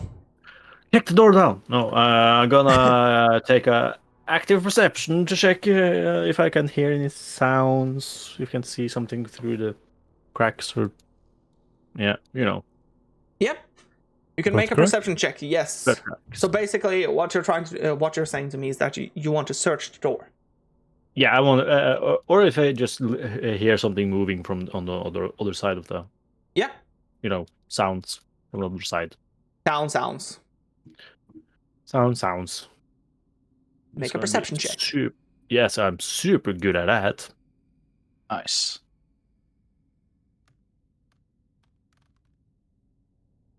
I might have been lying. Still, you don't see anything, the thing particular with the door. It seems like a normal wooden door that would handle a thrust or two from a sword, but nothing more than that. You can see that the door also possesses no keyhole, only a handle to open. But as you still put your head and your ear to the door, you also sense by the tiny bit of pressure that the door is indeed unlocked. So you can just push it open if you want to. And you can hear like slow, rotted movement from the inside. Like moaning and that sort of stuff. I'm not going to repeat it because you can clearly not hear it on Discord. Come on, can't you just moan for us with your own voice? Sigoi! Oh, we run instantly into the room. That took me right out of this dungeon. I'm sorry. Something like Futorius Really give you disadvantage. We need to save the Japanese schoolgirls. Come on, guys. Team. Must be a tentacle monster in there. What? Sorry. That was a bit immersion breaking from me. I'm sorry. It's okay. That's the thing that Futorius does, not you. So it's kind of It's out of character. took me by surprise, I have to say. Well, I'm gonna go back and Yeah. So you basically hear the moaning. yeah, and I'm gonna say it like really loud. I heard moaning on the other side of the door. Well, let's go. Why are we standing here? I don't know. He's meditating or something. Watching. I kick his leg. Why are you standing still, man? He is done with your ritual casting. It has gone by 10 minutes because you have to remember, like, examining stuff actively and all that sort of thing. That takes a bit of time. Okay, I could hear what they're all saying, right? Yeah. It's just that it becomes more of like a mumbling thing whenever you're deep into thought. Like, for example, picture yourself sitting at the computer trying to do something really important, then someone talks to you. Like from sort of far away. You don't necessarily hear what they're saying, but you hear that they're saying something. Yeah. And you answer yes without But knowing what could I the answer hear is. that? But did I hear they found the chest that was hidden in the rubble? That's something that happens sort of at the end, towards the end of your ritual casting. So yes, because you have to remember that Sontash cleared the room first with an active search of going through like every crypt and establishing the fact that you need to do something to push through the rubble. So that takes a bit of time as well. Because I kind of want to go and see if I can see if there's emanating any magic from the chest. Oh yeah, from the crypt you mean? From the crypt, like crypt or like here. Yeah. From the coffin. I said crypt. From the That's coffin, its yeah. entire place. I already cleared that room, man. It's some buried stuff. Like, nothing personal. Like, he can't hear me now, I but just do. he's kind of slowing us down, don't you think? Should we like? I don't know what he's doing. Should we just press on and just? You see something inside of this thing that seems to be in like a flask sort of shape that has the evocation magic in it. What are you doing, man? Evocation. Isn't that the chest that's buried? Son? Yeah, Yeah, it's kind of buried. I don't say anything, Press, but when I come back, Langa stands right in front of me, right? Nope. Sontash. Is that? A Sontash. Sontash, yeah. What do I see when I look at her? Him? Oh, is there some sort of magical stuff emanating from you? Because that's something that I do not know. I'm not sure. I don't think Erase has for that. I don't know if any of my features count as magic. I don't know. I don't think so. It's not usually that. No, I don't think so either. So you see how Sontash told that his character was looking like. That's what you see when you look at him. While I just scour over the rest of the party, I just say, I saw something in the chest. Something evil. I don't really know. I don't think it's evil. It looked like a flask shape of some kind. But I don't think there's a skeleton in there. At least the skeleton wouldn't have magic, at least.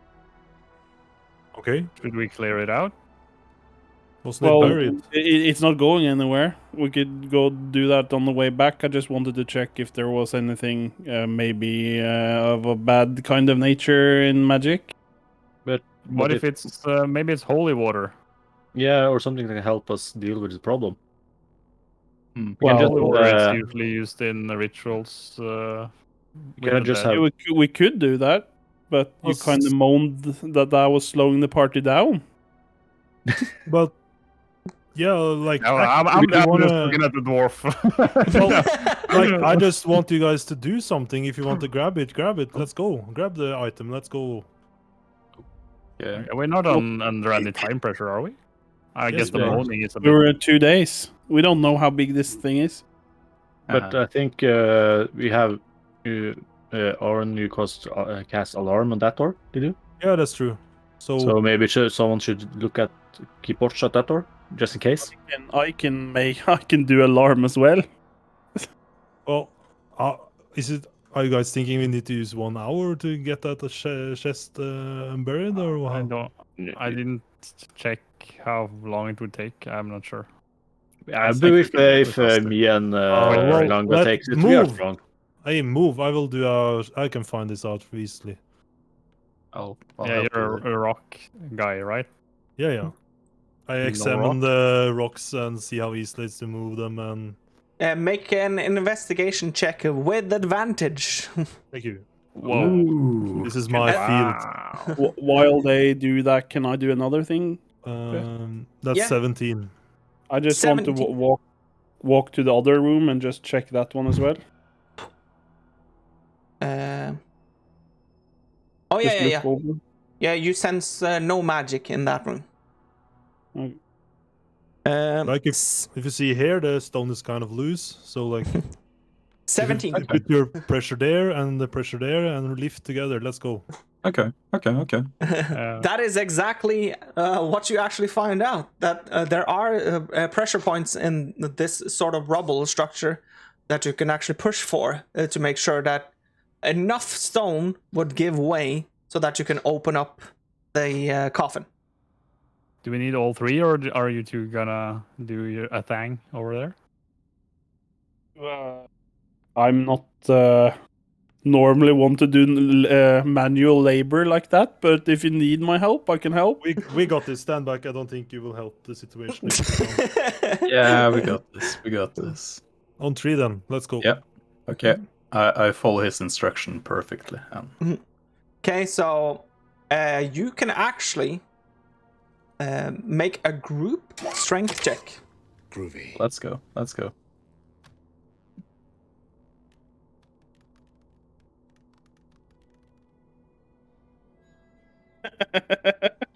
I'm not very strong. How strong are you, though?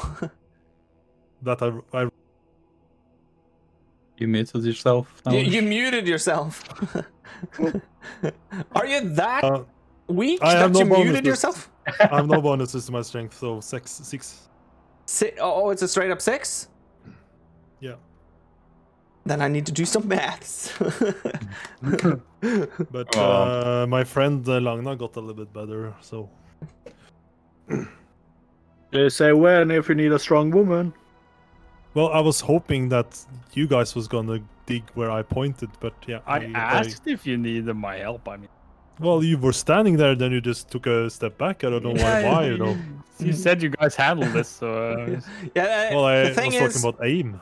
Oh, while you're discussing this and trying to move this thing at the same time, you clearly feel, Aaron, that your focus sort of changes into the discussion that you're having with Suntash as you're trying to lift up the stone. So you can feel that it's sort of like slipping, but then Langa sort of brings it back again by nudging into you, like, focus! Jesus, we're trying to lift something here. Sorry. So you manage to get enough rubble out of the way so that with your investigative skills, you saw that this is the amount of rubble that you need to clear from this space, that you need to sort of just brush to the side to be able to open up this coffin. Yeah. I take my quarterstaff and I like try to push it open from like a 5 feet distance if possible.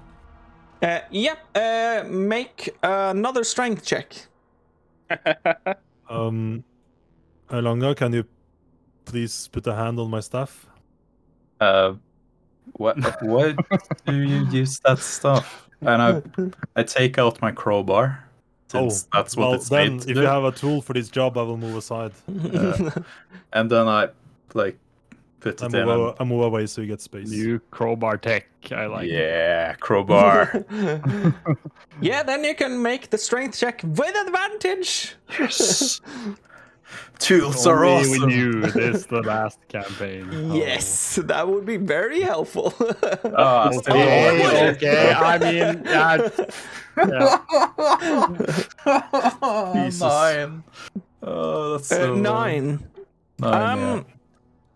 Yeah, Should've you're like taken stuff. telling Oren to move out of the way as Oren. You see Oren like takes out its tongue, like trying to focus to try to get the quarterstaff into the space where he can sort of feel like, okay, if I just apply enough pressure here and the right pressure, I'll be able to open this. You like move aside, I'll do this, and you take out your crowbar, slam it into the coffin, and you're like, and nothing's happening. This is heavy, man. Maybe. Is it stuck? Shariel, can you help me, maybe? We should have waited. We should have done this after we cleared everything. This is taking too long time. Now we got this. Come on, Tariel. Sure, can I help? When she goes down, I want to ready an action, Perez. Yeah. I want to shoot a firebolt if there comes something hostile through the door that doesn't have alarm on it. Okay. I just look at Langa, who's like this self-proclaimed buff elf, and then I think this must be stuck if you can't open this. I mean, I felt some movement. Give it Come on, one more guys. try. I'm pretty sure it can be moved, but yeah, it looked like it at least. So we're gonna do it together. Yeah, let's go together. I think we can do it together. I trust Aaron's intel. So, what you can then do is another group, but Tariel, you can make the strength check with advantage. Thanks to chat. Ooh, Whoa. thank you. Appreciate it. they want to see what's in the chest as well. Feeling bad for giving. This happened a the long time an ago, actually. It advantage, just right? haven't been any roll since. Do I have advantage because of the crowbar, or do I roll normal now? Yes. Yeah, you have advantage because of the crowbar as well. Oh, Okay. I rolled in. Managed to roll inside the. Well, that's better. 19 for me. D&D Beyond, because I thought they're going to be coming up in the game. We didn't. Yeah, what was the result? It was... Let's see. It was 18. 18. You should just turn off the dice rolling in D&D Beyond so you don't... Yeah. I had forgotten about that. I found the script again. Yeah. But I forgot to turn off rolling here. So this time, it comes off with a breeze. You can feel that it doesn't necessarily require good job. too much pressure even to get it off, but the thing was that you needed to apply the right type of pressure. So now that you've done that, it almost falls off the top of the coffin, and all that you see within it is just one tiny flask just lying in the middle of the coffin, sort of tipped over. I'll With pick like up. it seems like it's 500 milliliters and has a red type of liquid in it. Well, grab it. Let's move. Yeah. Yeah, I'll pick it up and I kind of show it to Aaron before his face. You recognize this? No. Maybe ask the guy that found it. He looks like that type that knows stuff like that. Hey, Mac. Mac, get in here, Mac. Mac. You can just go to him. Yeah, we go to him. Ah, yeah, true. I smack him on his shoulder and saying, "Good job finding an item." But Mac, what do you think this is? Mac, who I don't really understand who you're talking to. Sorry, Ein. I'm sorry. Oh, I can help you. I have that some discussion. experience, but Are you I don't the think... lord of this nation, or what do I have to call you by last name? I don't get this. because we're not on a first name basis. I don't want to listen to this. Let's move. Okay. I'll just take this thing in my bag and follow. If it's red and it's evocation magic, I probably think that's a healing potion of some kind. That's good, I guess. You can check it out later. What are you waiting for, Sontas? There's evil behind that door. True. I'll wait for the others to be ready. Well, let's not rush too much here. I'm ready. I'm ready. I've stood here with my finger guns all this time. Yeah. There was Mons behind, so I'll just prepare to run in if that's okay. When I open the door. So can I just run into the side immediately? Or is that too... Yes, but if there's no side, you'll run straight into the wall. Well, my character would stop if there's a wall, right? There's... Oh, no, you're dead. No, the thing is that you have decided that you want to run straight to the left, and you don't know what's behind the wall. Your instinct would still tell you to run, if that's what you're supposed to do, straight when you open the door, because then you open the door and you run at the same time. You don't necessarily, your brain doesn't necessarily okay, fully... then I'll not do that. Okay, I'll just do the normal. Yep. Could I still ready an action that I'll shoot if I see something hostile? Yes. Oh, that's... No. Are we ready? I told the dead cantrip as well if I see a skeleton. Yeah.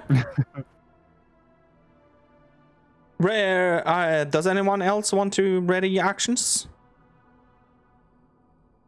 I'm opening the door, so that's hard. Yeah, Is it it's true? kind of hard to get past all of this. So tight here. Are you calling me fat? I'm just No. sturdy. I'm calling the hallway tight. He can probably just walk over you. I mean... If you heard it used Oh, right. shit!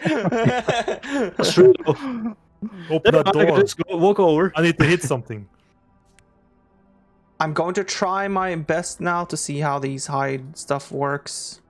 What the this fuck? is an awkward... Jesus. Why do they work like that? Oh my god. is Hi. Yeah, whatever. It doesn't matter too much if you see that. The floating castle. Let's move. Move. Do I see anything? Oh, yeah. Yes. There's something Hold here. on. I'm going to try to. You're not a stealthy party, for say the least. Clink, clunk, clunk. Yeah.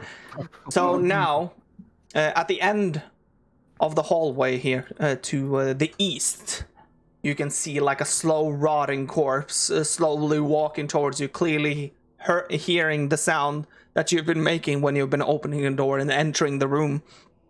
And you can see that it doesn't seem alive, it seems rotted, and some of the foul smell down here, you think you found the origin of some of it.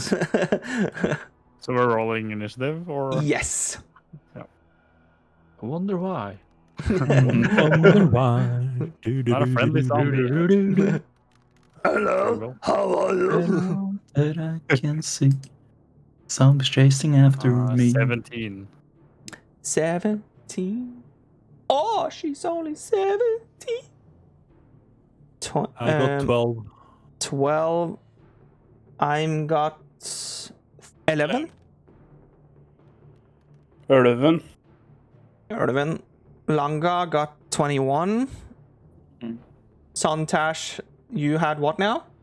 17. 17. Oh yeah, so you have the straight up roll. Okay. Yeah. And Tariel had 13.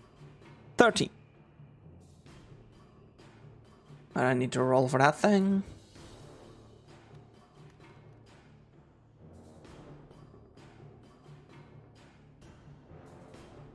Now we're talking.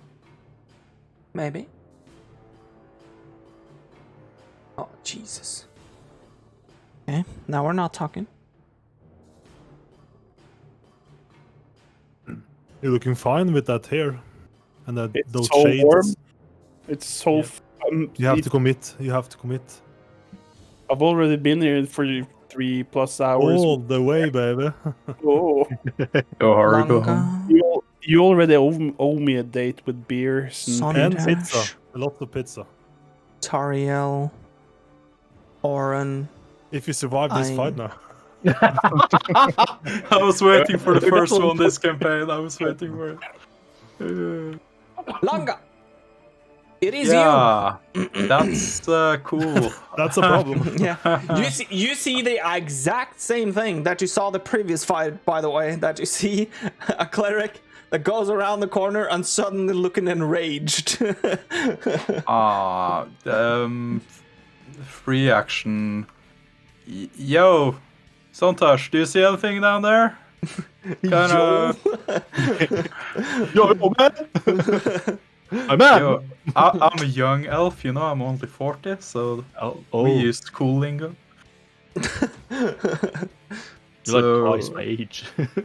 How random is that we're all 40? I'm also 40. Oh wow, that's. I wonder why. Oh well. I'm not going to try to sneak past the whole party, so I'll just pause actually. Then it's Sontash. The dead walks in these halls, I say. He's out for blood. There's a door behind me. And there's a lot of hallways. There's a lot of shit going on down here. Getting too old for this shit. Oh. Should I stay or should I go? Should I stay or should I go now?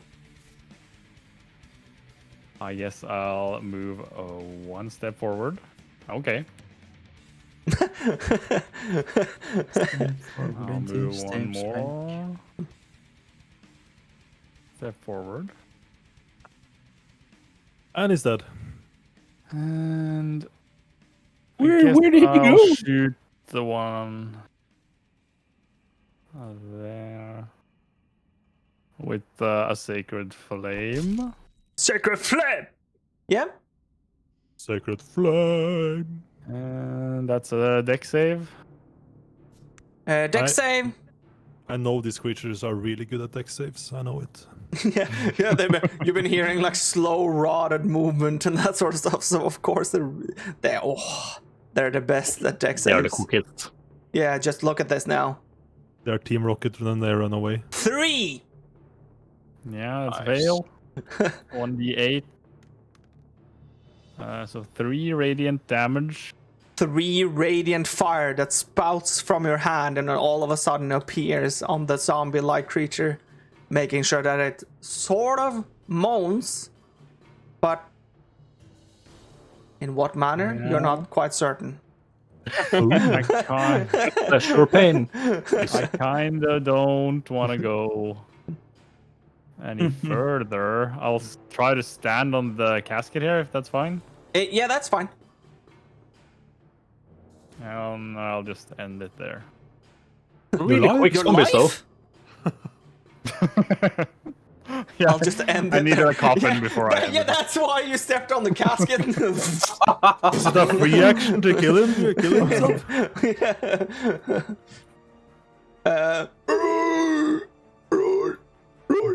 They are some Yeah, good reaction, though. Some fast-moving shumbish.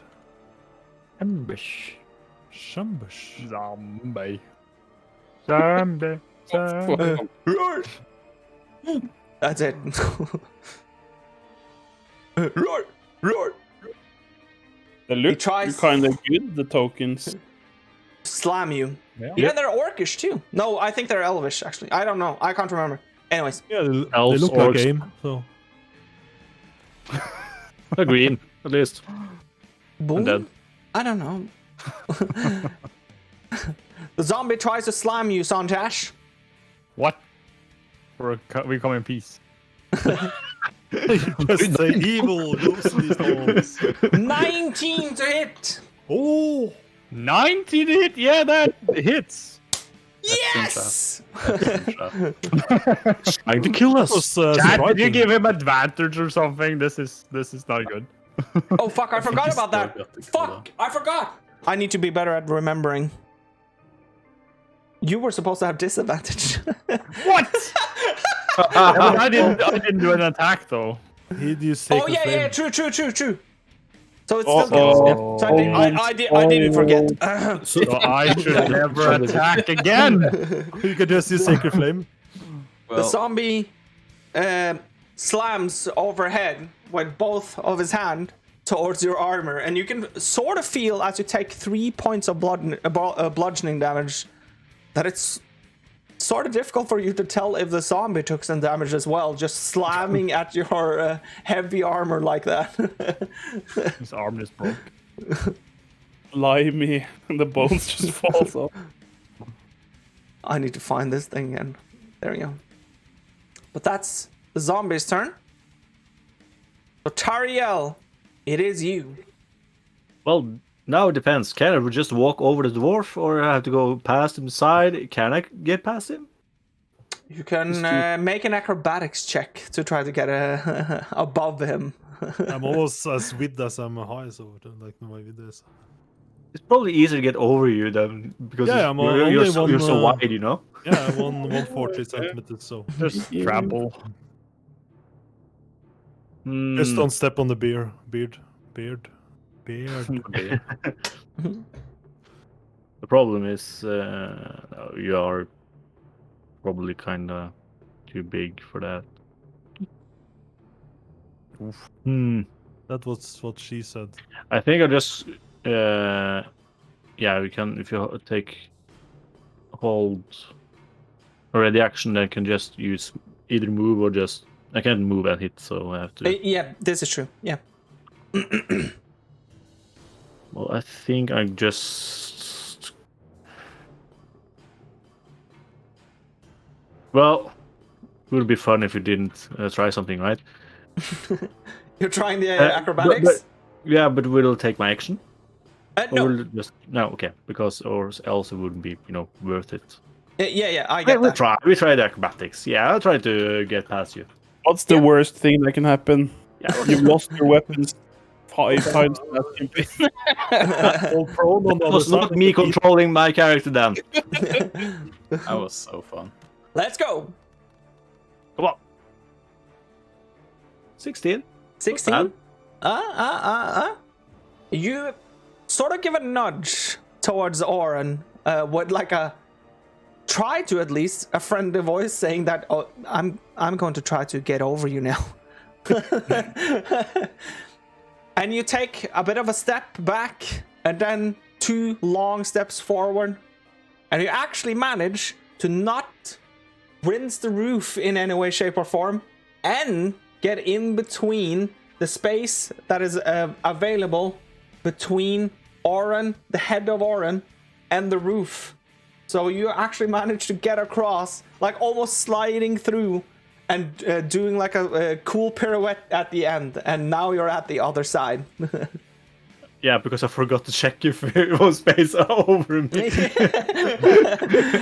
Basically, this place is very crowded. So how tall the walls are, that's how tall the place is. Yeah. See, it's good to be short. Give you a no, you can't see it, but I give you a little wink. What up, Pat? I didn't see it. No, I have a hood on. Yeah, then I'm gonna try to hit it. Yep. Makes a whole lot of sense to me. I'm just gonna stare at it. Yeah. Stare it to that. Yeah, that's it.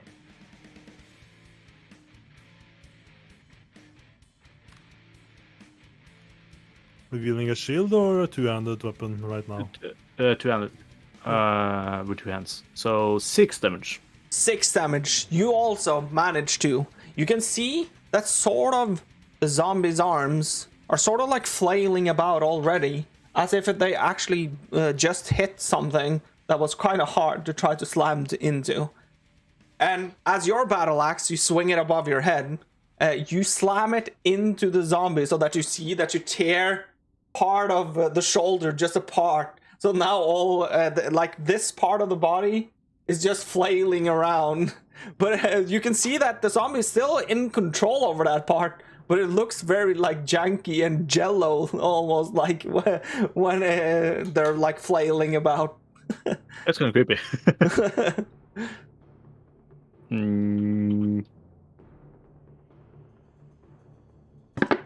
I don't remember what you can or else can do. Did it cost the double movement to go over Iron? Said? No. The penalty for that is different, because the penalty for that is if you fail the acrobatics check. Then I think I'm just going to use my remaining movement speed to squeeze by in here, if I can. Yeah, you can do that. So I don't... Yeah, then I end my turn. Yep. Oren. Yes, sir. I move, and I get to look upon this evil that creeps in these halls. And I toll the dead on this closest one. Yeah, that is Wisdom 11. Wisdom 11 for me.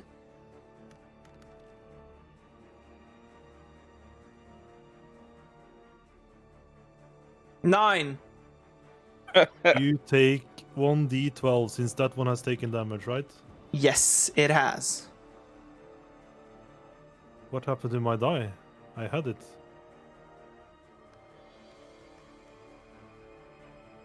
Four necrotic damage.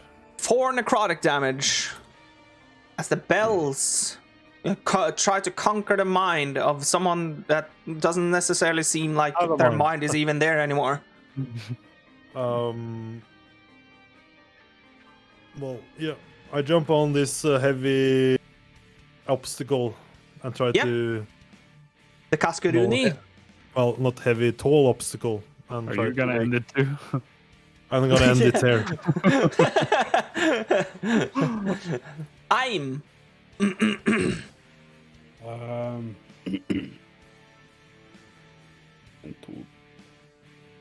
I'll use 5 movement here. About 25, I mean. Yeah.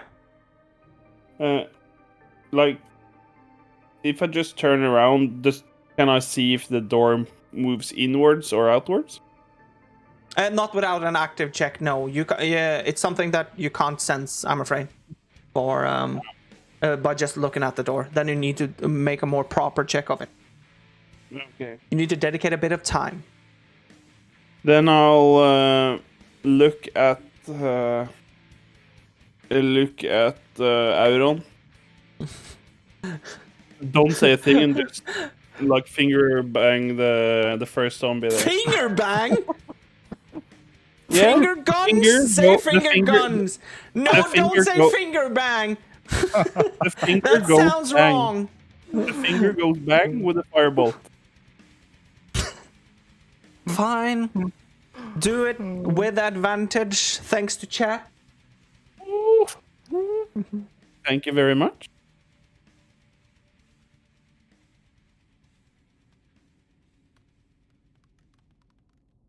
Finger bang. 369. Damn you, fan! So 22. Yeah, that's a hit.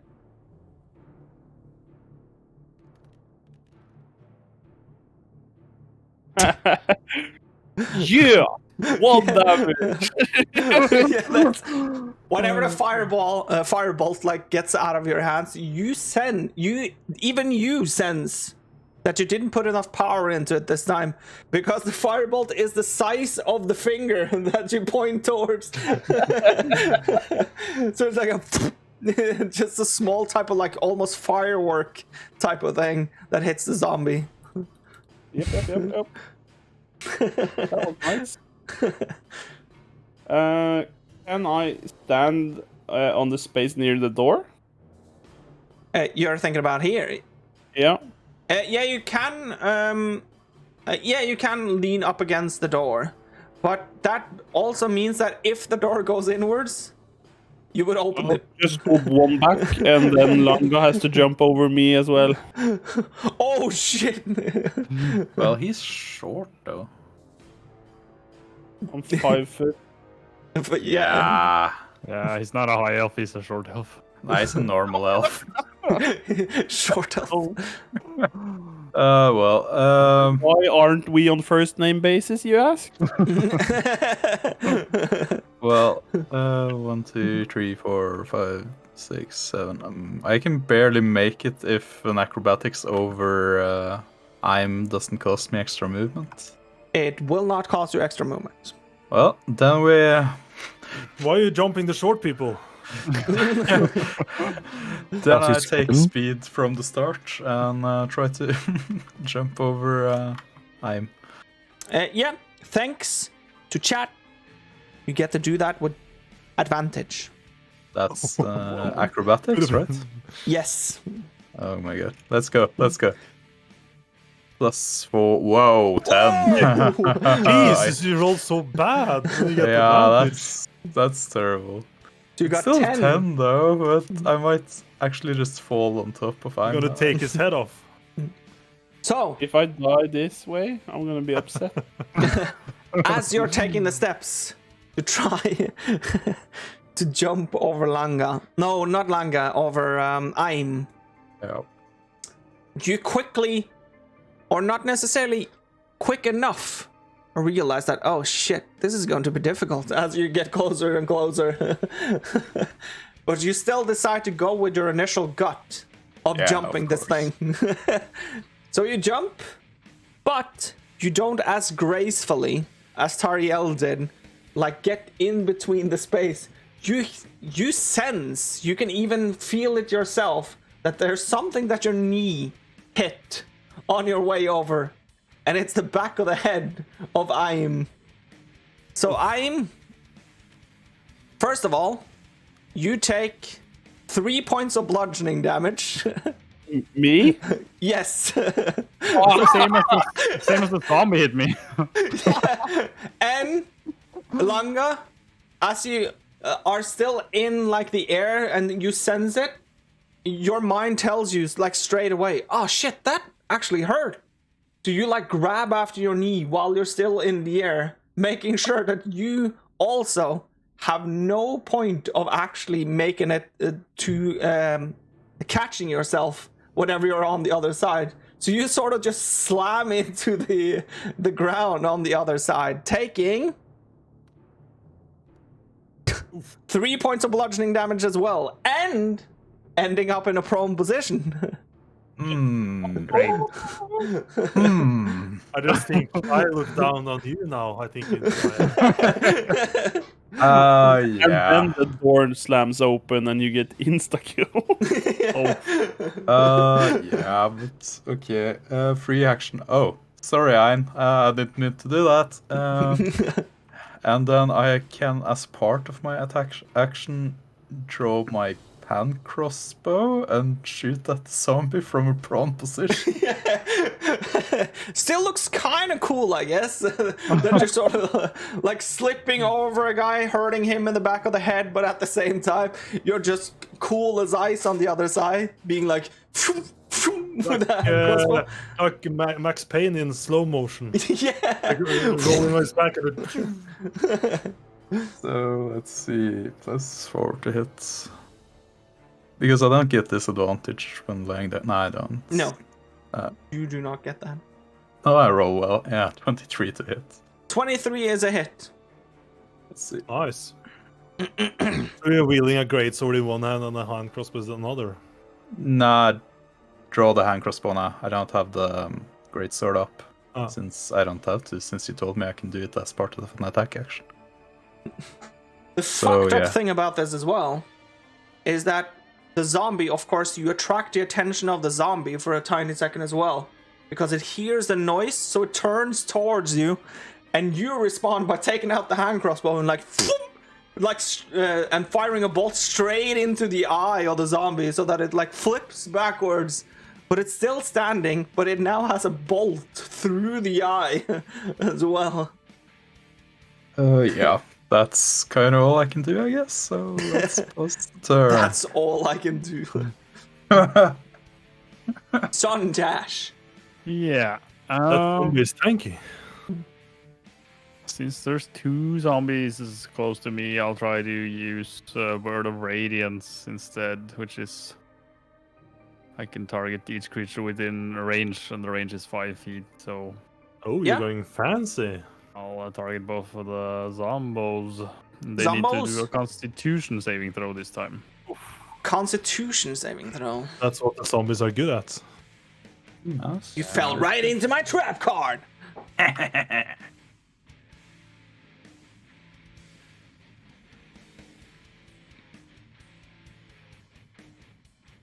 9 and 7.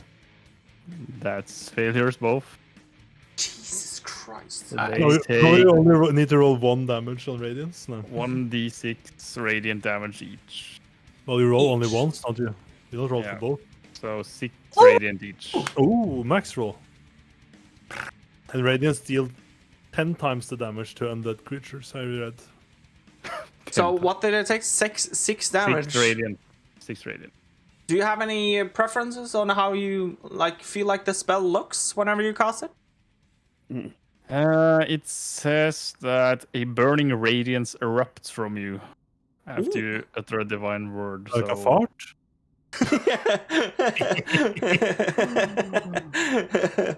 So I guess there's kind of some burning sensation that just goes out into the zombies and yeah, so it erupts from you and goes 5 feet in front of you, basically.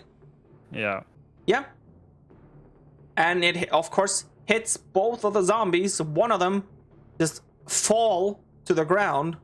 Now, almost ash-like from the radiant damage it took.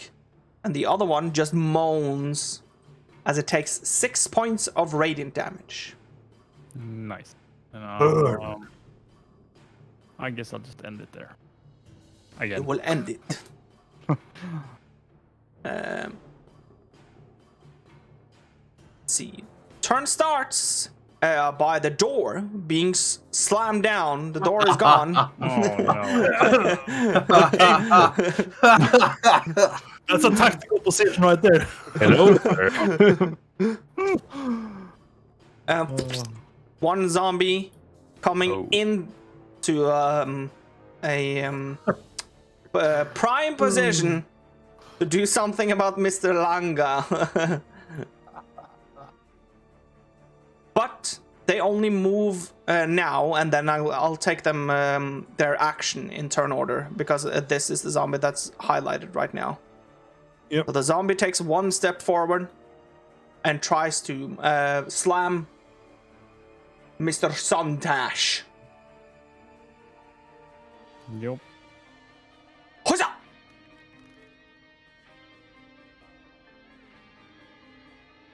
$13 to hit. That's a miss.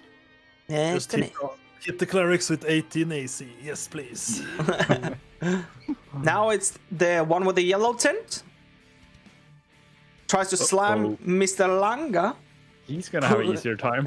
who's on the Langa, ground. Langa. With the head exposed so you can eat his brain? No, don't give away this. Come on, man. 14. Oh. I don't even know how that's possible to miss, but yeah, let's. Yeah. Oh, fuck. I'm sorry. No. And this zombie just, the with a red tint, just moans and tries to make space, but doesn't manage to. So it's blocked off by the other zombie, but you can clearly see that this zombie also wants to eat you. It just can't. So you're tactical blocking the door. It was all in your plan. Oh yeah, of course. Tariel! Yeah, I'm moving one down. And then I'm just gonna exit. Yep. I'm just going to go pee. I'll just say it right now. You hit unless you make a 1, I would imagine. 2, so it's 8, so I think it's a miss. That's a hit. Oh! AC, 8 is AC. Yeah, true. Yeah, maybe they have it like 8 in AC. Yeah, they have that. The lowest zombies have 8 in AC. Well, that's nice. Nice to know. 9 damage. Nice. So that's Slashing? Yeah. Yeah, bludgeoning doesn't matter to zombies, but it deals double damage to skeletons. Yeah. Good to state. I think actually zombies resist bludgeoning. Are they resistant to bludgeoning? Yeah, I think so. If I remember correctly. I think they have because they don't care. Like if Yeah. they don't care if you get bruised and broken bones. Maybe you're right. I think so. You said how much damage? 8? 9 damage. 9 slashing. So using the same technique as you figured out that sort of worked quite well on the previous zombie, you figured out that that's probably the best way to do this as well. So you make another clean cut into this zombie, and again, you sever part of their upper body on like a way like this. But again, you see the like creepy thing of them still being in control, even though some of it is now separated from their body. Yep. But it still stands. Yeah, that's all she wrote. I will try to lean around the corner here and hold the dead on this one. Yep. 11 wisdom. 11 wisdom. This has worked out great for me so far, so this is probably going to... Oh my god. Yeah, it's a fail. I roll 0. You take 10 necrotic damage. 10? And then farm. Hold on.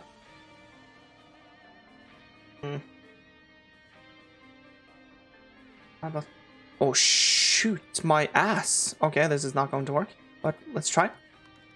Shoot your ass. Yeah, okay. The zombie also, with being pierced in the mind by a bell and with necrotic damage, it still falls to the ground, just slumps over. Dead zombie.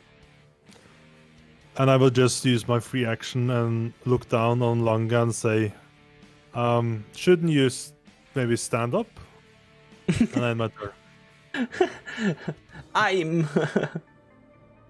The first thing I'm gonna do is like point to Auron while I'm looking to Langa and say what he said. And then I'm going to shoot. Maybe I'm going to finger gun. That's the first. The yellow one. The yellow one here over here. Yeah. Yep. Let's see. I just need to. No, because you don't have anything now. Because you had it the last time, right? Yeah. Let's go, crit, please. 369. Damn you, again. Yeah. Damn, you're That's still fine. a hit. Sweet. You're sweet. Well, I've done 369 twice now, so I'm pretty happy actually. 2 fire damage. Did you use 2 fire fingers now? damage. Yeah, that's what I was thinking too. That this time it's still the same sort of thing, but you slap 2 of your fingers together instead, so it becomes twice the firepower. And I'm gonna end here. Because Yep. I'm too scared to move. I will use half my movement to rise again. Very good. And as I do that, I'll let my crossbow like just lay on the ground. Okay. So I can just draw my greatsword and try to strike the closest zombie. Yep. Try to. There's no trying to with these That's things. true. If I miss, I'll Well, you have to roll a 1 to miss, so. yeah. I could that with bad rolls I've had so far. So yeah, that's 369? 369. What is going on? Damn you, 5. 369. Guess I still hit though. This stream is that's it. sponsored by 369. The code for 20% off on Pressway store. Press I wish I had the store. I Well, don't have a merch slashing. store. You need to get a merch store. I have a merch store. It's just not made public. Oh, wow. Nice. Yeah, you're selling your dirty underwear. No. Are you the number 1 customer? So 12 damage. slashing, yeah. Holy shit, that's insane. Is it my turn? Okay. Yeah. Yeah. I'm just going to. The thing is, whenever you hit into the zombie, you basically shove your greatsword into it, Groovy. like a, and you just pull out your sword, and you see that the hole that you created is just still there. Now there's just flabbering, like slowly rotted things around inside that hole. Nice. But it's still standing. I'll move out and look around. See some zombie action over here. Over here. And I'll try to target the yellow one with Sacred Flame. Dex. Sacred Flame Dex. Motherfucker. avoiding it. Probably not going to work out in my favor. Or is it? 12. That's a fail. Fuck you. It doesn't matter much. It's 1 radiant damage. Oh, have you only used 1 finger too? It was basically a pat down. The zombie somehow, from the sacred flame that erupted into the zombie, before it actually managed to manifest itself, you could see the zombie just doing this. And it sort of just went out. Yeah, you guys handle this, and I'll go back. Zombie. Back in my corner. Making Longa. my You are getting a slam to the face. Trust me, this is a crit. Okay, I trust you. critical roll. 13. It's my armor, let's say that. Yeah, it still dings off the fucking armor. Are we gonna be like invulnerable until level 5 or something? Even hit the guy without a shield. I say that. still I managed already to went take Why down did you here. just say that? Huh? Yeah, Why did you say do that? not worry. I will make sure that you're not invulnerable until that time. So stupid. Hey, I've already gone down once already. So, hello. The other zombie still just stands there moaning. You can clearly tell that these are not particularly intelligent creatures, so just standing there, hoping that in some magical manner, space suddenly presents itself so that it can try to go for Lunga. Tariel, it's you. Space created. Yes. It's kind of hard to flip over there. Yeah. You can do like what Langa did and jump over me and land on a zombie. Yeah, I can just take really good running speed and jump over. No, not Yeah. gonna do that. Usually with these things, we go by the standard rules of if you're trying to jump over something, blah blah blah. It mainly needs to be an unoccupied space on the other side that you're trying to land on.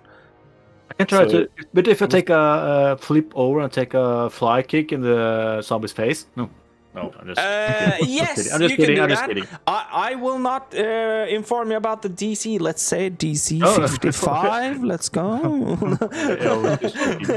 What if you do something that silly? Lightning lure and pull the zombie onto the sword of Langa. You wall run on this first wall, and then you jump mid-air onto the other while still wall running. Yeah. Wait, Parkour. you said that you jumped mid-air? Yeah, you jump while wall running. Before you do that, you have to change it to the Prince of Persia's clothing. No, the Super Mario with a double jump. Yeah, no problem. No. I'm gonna do some. Yeah, let's get a little bit covered, but yeah, I'm also gonna do something. I'm gonna also make a finger gun. You make a finger gun? I'm gonna use my palm, at least. Did you mean finger bang? And I'm gonna shoot an Eldritch Blast at the zombie. Yep, it gets half cover from you. Eldritch Blast. So it has 10,000 armor now. So it's 10 AC. That's a hit. Yeah. You need to roll like 12 and above. No, 3 and above, yeah. Yeah, 369? 369. That'd be fun. Nice damage. You do the finger gun thing though, and you do the same thing where Try the club. Where there's only one like small ray of is it force damage on necrotic? No, on Eldritch. Force. Yeah. Force damage. Yeah. I cast some of those spells last campaign. Yeah, a couple of them. Some. A few. 3 or 4 times. Yeah. I don't know what I see down here, but okay.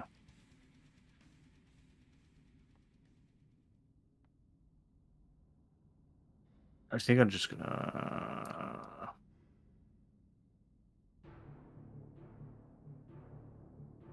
Not much I can do in that mess over there, so I think I'm just gonna stand here and watch in case something comes. Toll the Dead på den gule. Det sa jeg på dvergisk. Jeg mente, can you please do a 11 wisdom saving throw using Toll the Dead cantrip on this yellow zombie? Yeah, 11. You know what it's going to be a succeed. 0. Nice. Yeah, how can you roll 0? Oh, okay, Yes, never mind. minus. You take 11 necrotic. 11 necrotic. Okay, 11 necrotic. nice. So okay. Oh my god, what is happening? Yeah, the zombie again with a ringing of a bell in the mine that clearly isn't there. They fall to the ground and die. I will squeeze into that position. Is that 10 feet movement? Not for you. It's 65. Yes, Oh. it's 10 feet movement. I will squeeze into here for another 10, so I used 20 feet. Yes. My turn. Look at the cockiness of this guy now. Now he's standing next to the zombie just because he can. Oh, I'm a fucking armored dwarf. I don't fear anything. Like I just saw that, right? Especially Yes. some creature that can't hit Langa. Like everyone can hit Langa. You heard that? Langa? I'm gonna. Yeah, I have the lowest AC though, so it's okay. No, when I go to end, I have same AC as you. Okay. I'm gonna look at Langa and say, "Did you even see that? I didn't know dwarves could move like this."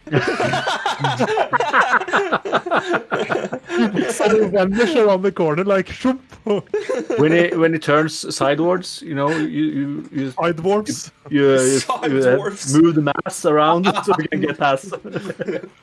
Yeah, like Can I pulls on grab his tummy. Can I squeeze here? Hold on. Yes, you can. And I'm gonna squeeze there. Yeah. And I'm gonna shoot my guns over his shoulder. Yeah. Can you even do that? Yeah, it's going to be like up here somewhere for you. You should just take it under his arm. Like Under his arm then. Yeah, that makes more sense. Balls would have been a lot better though. Just. Oh! I'm glad you didn't say balls. How many times? You actually managed to miss the zombie. You shoot straight at the brazier behind the zombie, just making sure that the light stays light. It's an honest job. I won't complain. Needs Like to maintain the visuals in this crypt, so I'm happy. Get all the ones out of the way though. Yeah. Let's see. I'll just move in. I can squeeze past it. Like the Yeah, you opposite can squeeze side on of this where- side, yes. Yeah. Then we'll use stool movement for that, and I'll go here just to be certain not to be in the way. And we try to strike it with the greatsword. Yeah. Red sword. You try to strike it with a great sword, he says. Can miss, you know? True it at the Is this even wall. real life? What? The Cursed walls. I look, Same I roll? look angry at the zombie. And I pass. Yeah, you actually managed to miss it. You swipe the ground once again. I just shake my hair. My hair. I'll, You shake your hair. In disbelief. It's like you don't care. I'll do the finger bang thing on Im's shoulders. Oh, nice. Inspired. Please stop with the fucking finger bang. And Sacred Flame the zombie. Sacred flame. Okay. Jesus. What was that again? Deck save. Dex save. 13. Yeah, it's 13. Is that a save then? Oh yeah, that's a save. Same or Oh higher. my God. I'm saving. Yeah. Saving throws. Yep. What's going on with this zombie? So It's like the super boss. So tanky. So hard to hit. I'll just go in my Worst corner. boss ever. Yeah.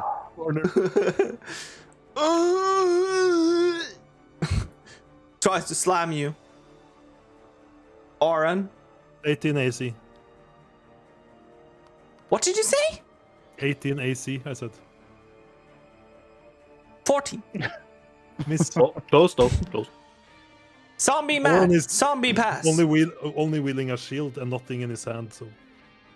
Well, I couldn't do. Well, he Much wields more, something in no. his hand. He wields justice. Yeah. He I wields tried. justice in his hands. He is lawman. I'm gonna make a league. Oh, Justice so close. League. Almost a quit. Yes. Where are you? Oh, you're all the way over there. Okay. Yeah, just shooting a straight line. Yeah, Pew pews. Yeah, they're gonna hit That is this a guy hit. then. Yeah, shooting through him. Whoa! 4 damage. This is better. 4 damage. Getting Yeah, there. that's better. As like a beam of force just passes you. You're sort of still holding your hand to the side from the finger guns. I refuse to call it the other thing that Sontash did, and Tariel also uses that space of time to shoot an Eldritch Blast through that thing as well, so and hit the zombie for 4 points of damage. Was it that? Yeah, 4 points of damage. 4 times the damage. Oh, 4 times. thinking ahead. Oh, yeah. Thinking ahead. Well, it's so weird to be level 1 again because this is all I can do. I'm done. 11 Toll the Dead. Wisdom. Well, you could have missed. Yeah, I could have missed, but I think the worst. you do one thing and then it's done. Yeah. Toll the Dead. 11. using having options, you know. Did he beat it? 13. Yep. But it does nothing. This zombie saves. He I will move here. So attack This of zombie opportunity if you want. fucks. If you want attack of opportunity, you can take it. I will take it, and I will hit you. Just No, you look can't. at I'm this. 18. My AC is 18. I can't be hit. You said it was 18? Yep. That means a 5 hits, right? Nope. In my turn. Yes. Almost. So close.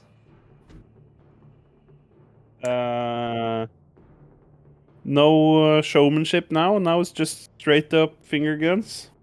No showmanship, it's just straight up finger guns. Holy shit!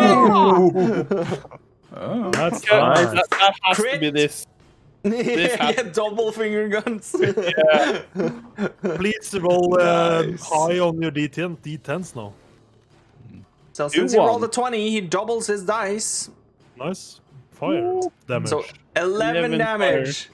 As you have sort of learned that the best way to do this, you take up your left hand and you think that nah, and you take up your right hand as well. Both of them combined into a bigger firebolt, which does 11 points of fire damage.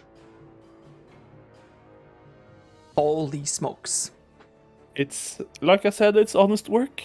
You're like hit or miss character. You're a hit and miss character. Yep. yeah, it's not a hit or miss, it's a hit and miss. Yeah. I'll 369? just track it. It's been too long now. 369. Ah, sorry. Why do you say sorry? It's evil, and we need to cleanse this script. No, 369 is nice. That is a hit, of course. 10 points of damage. Slashing. Let's Get see. the head off, clean. And then we pass. Yeah, you do cut the head off clean of the zombie, so it's just, again, another zombie bites the dust and falls to the ground. You're thinking about this tiny words that Fedi said once you, like, swing your sword, when Fedi says that if you need to cut off their heads to make them stop moving, that's what you do. And then you cut its head off. And you're out of combat, right? Looks like it. Yes. I think so. We don't know though. It can be a ghost dragon or something here. I don't know. No, I promise there's no ghost dragon. I just I'll woke up go. to Langa and I, before you get to pick up your hand crossbow, I just say, "Yeah, you have a nuke fight." What did you say?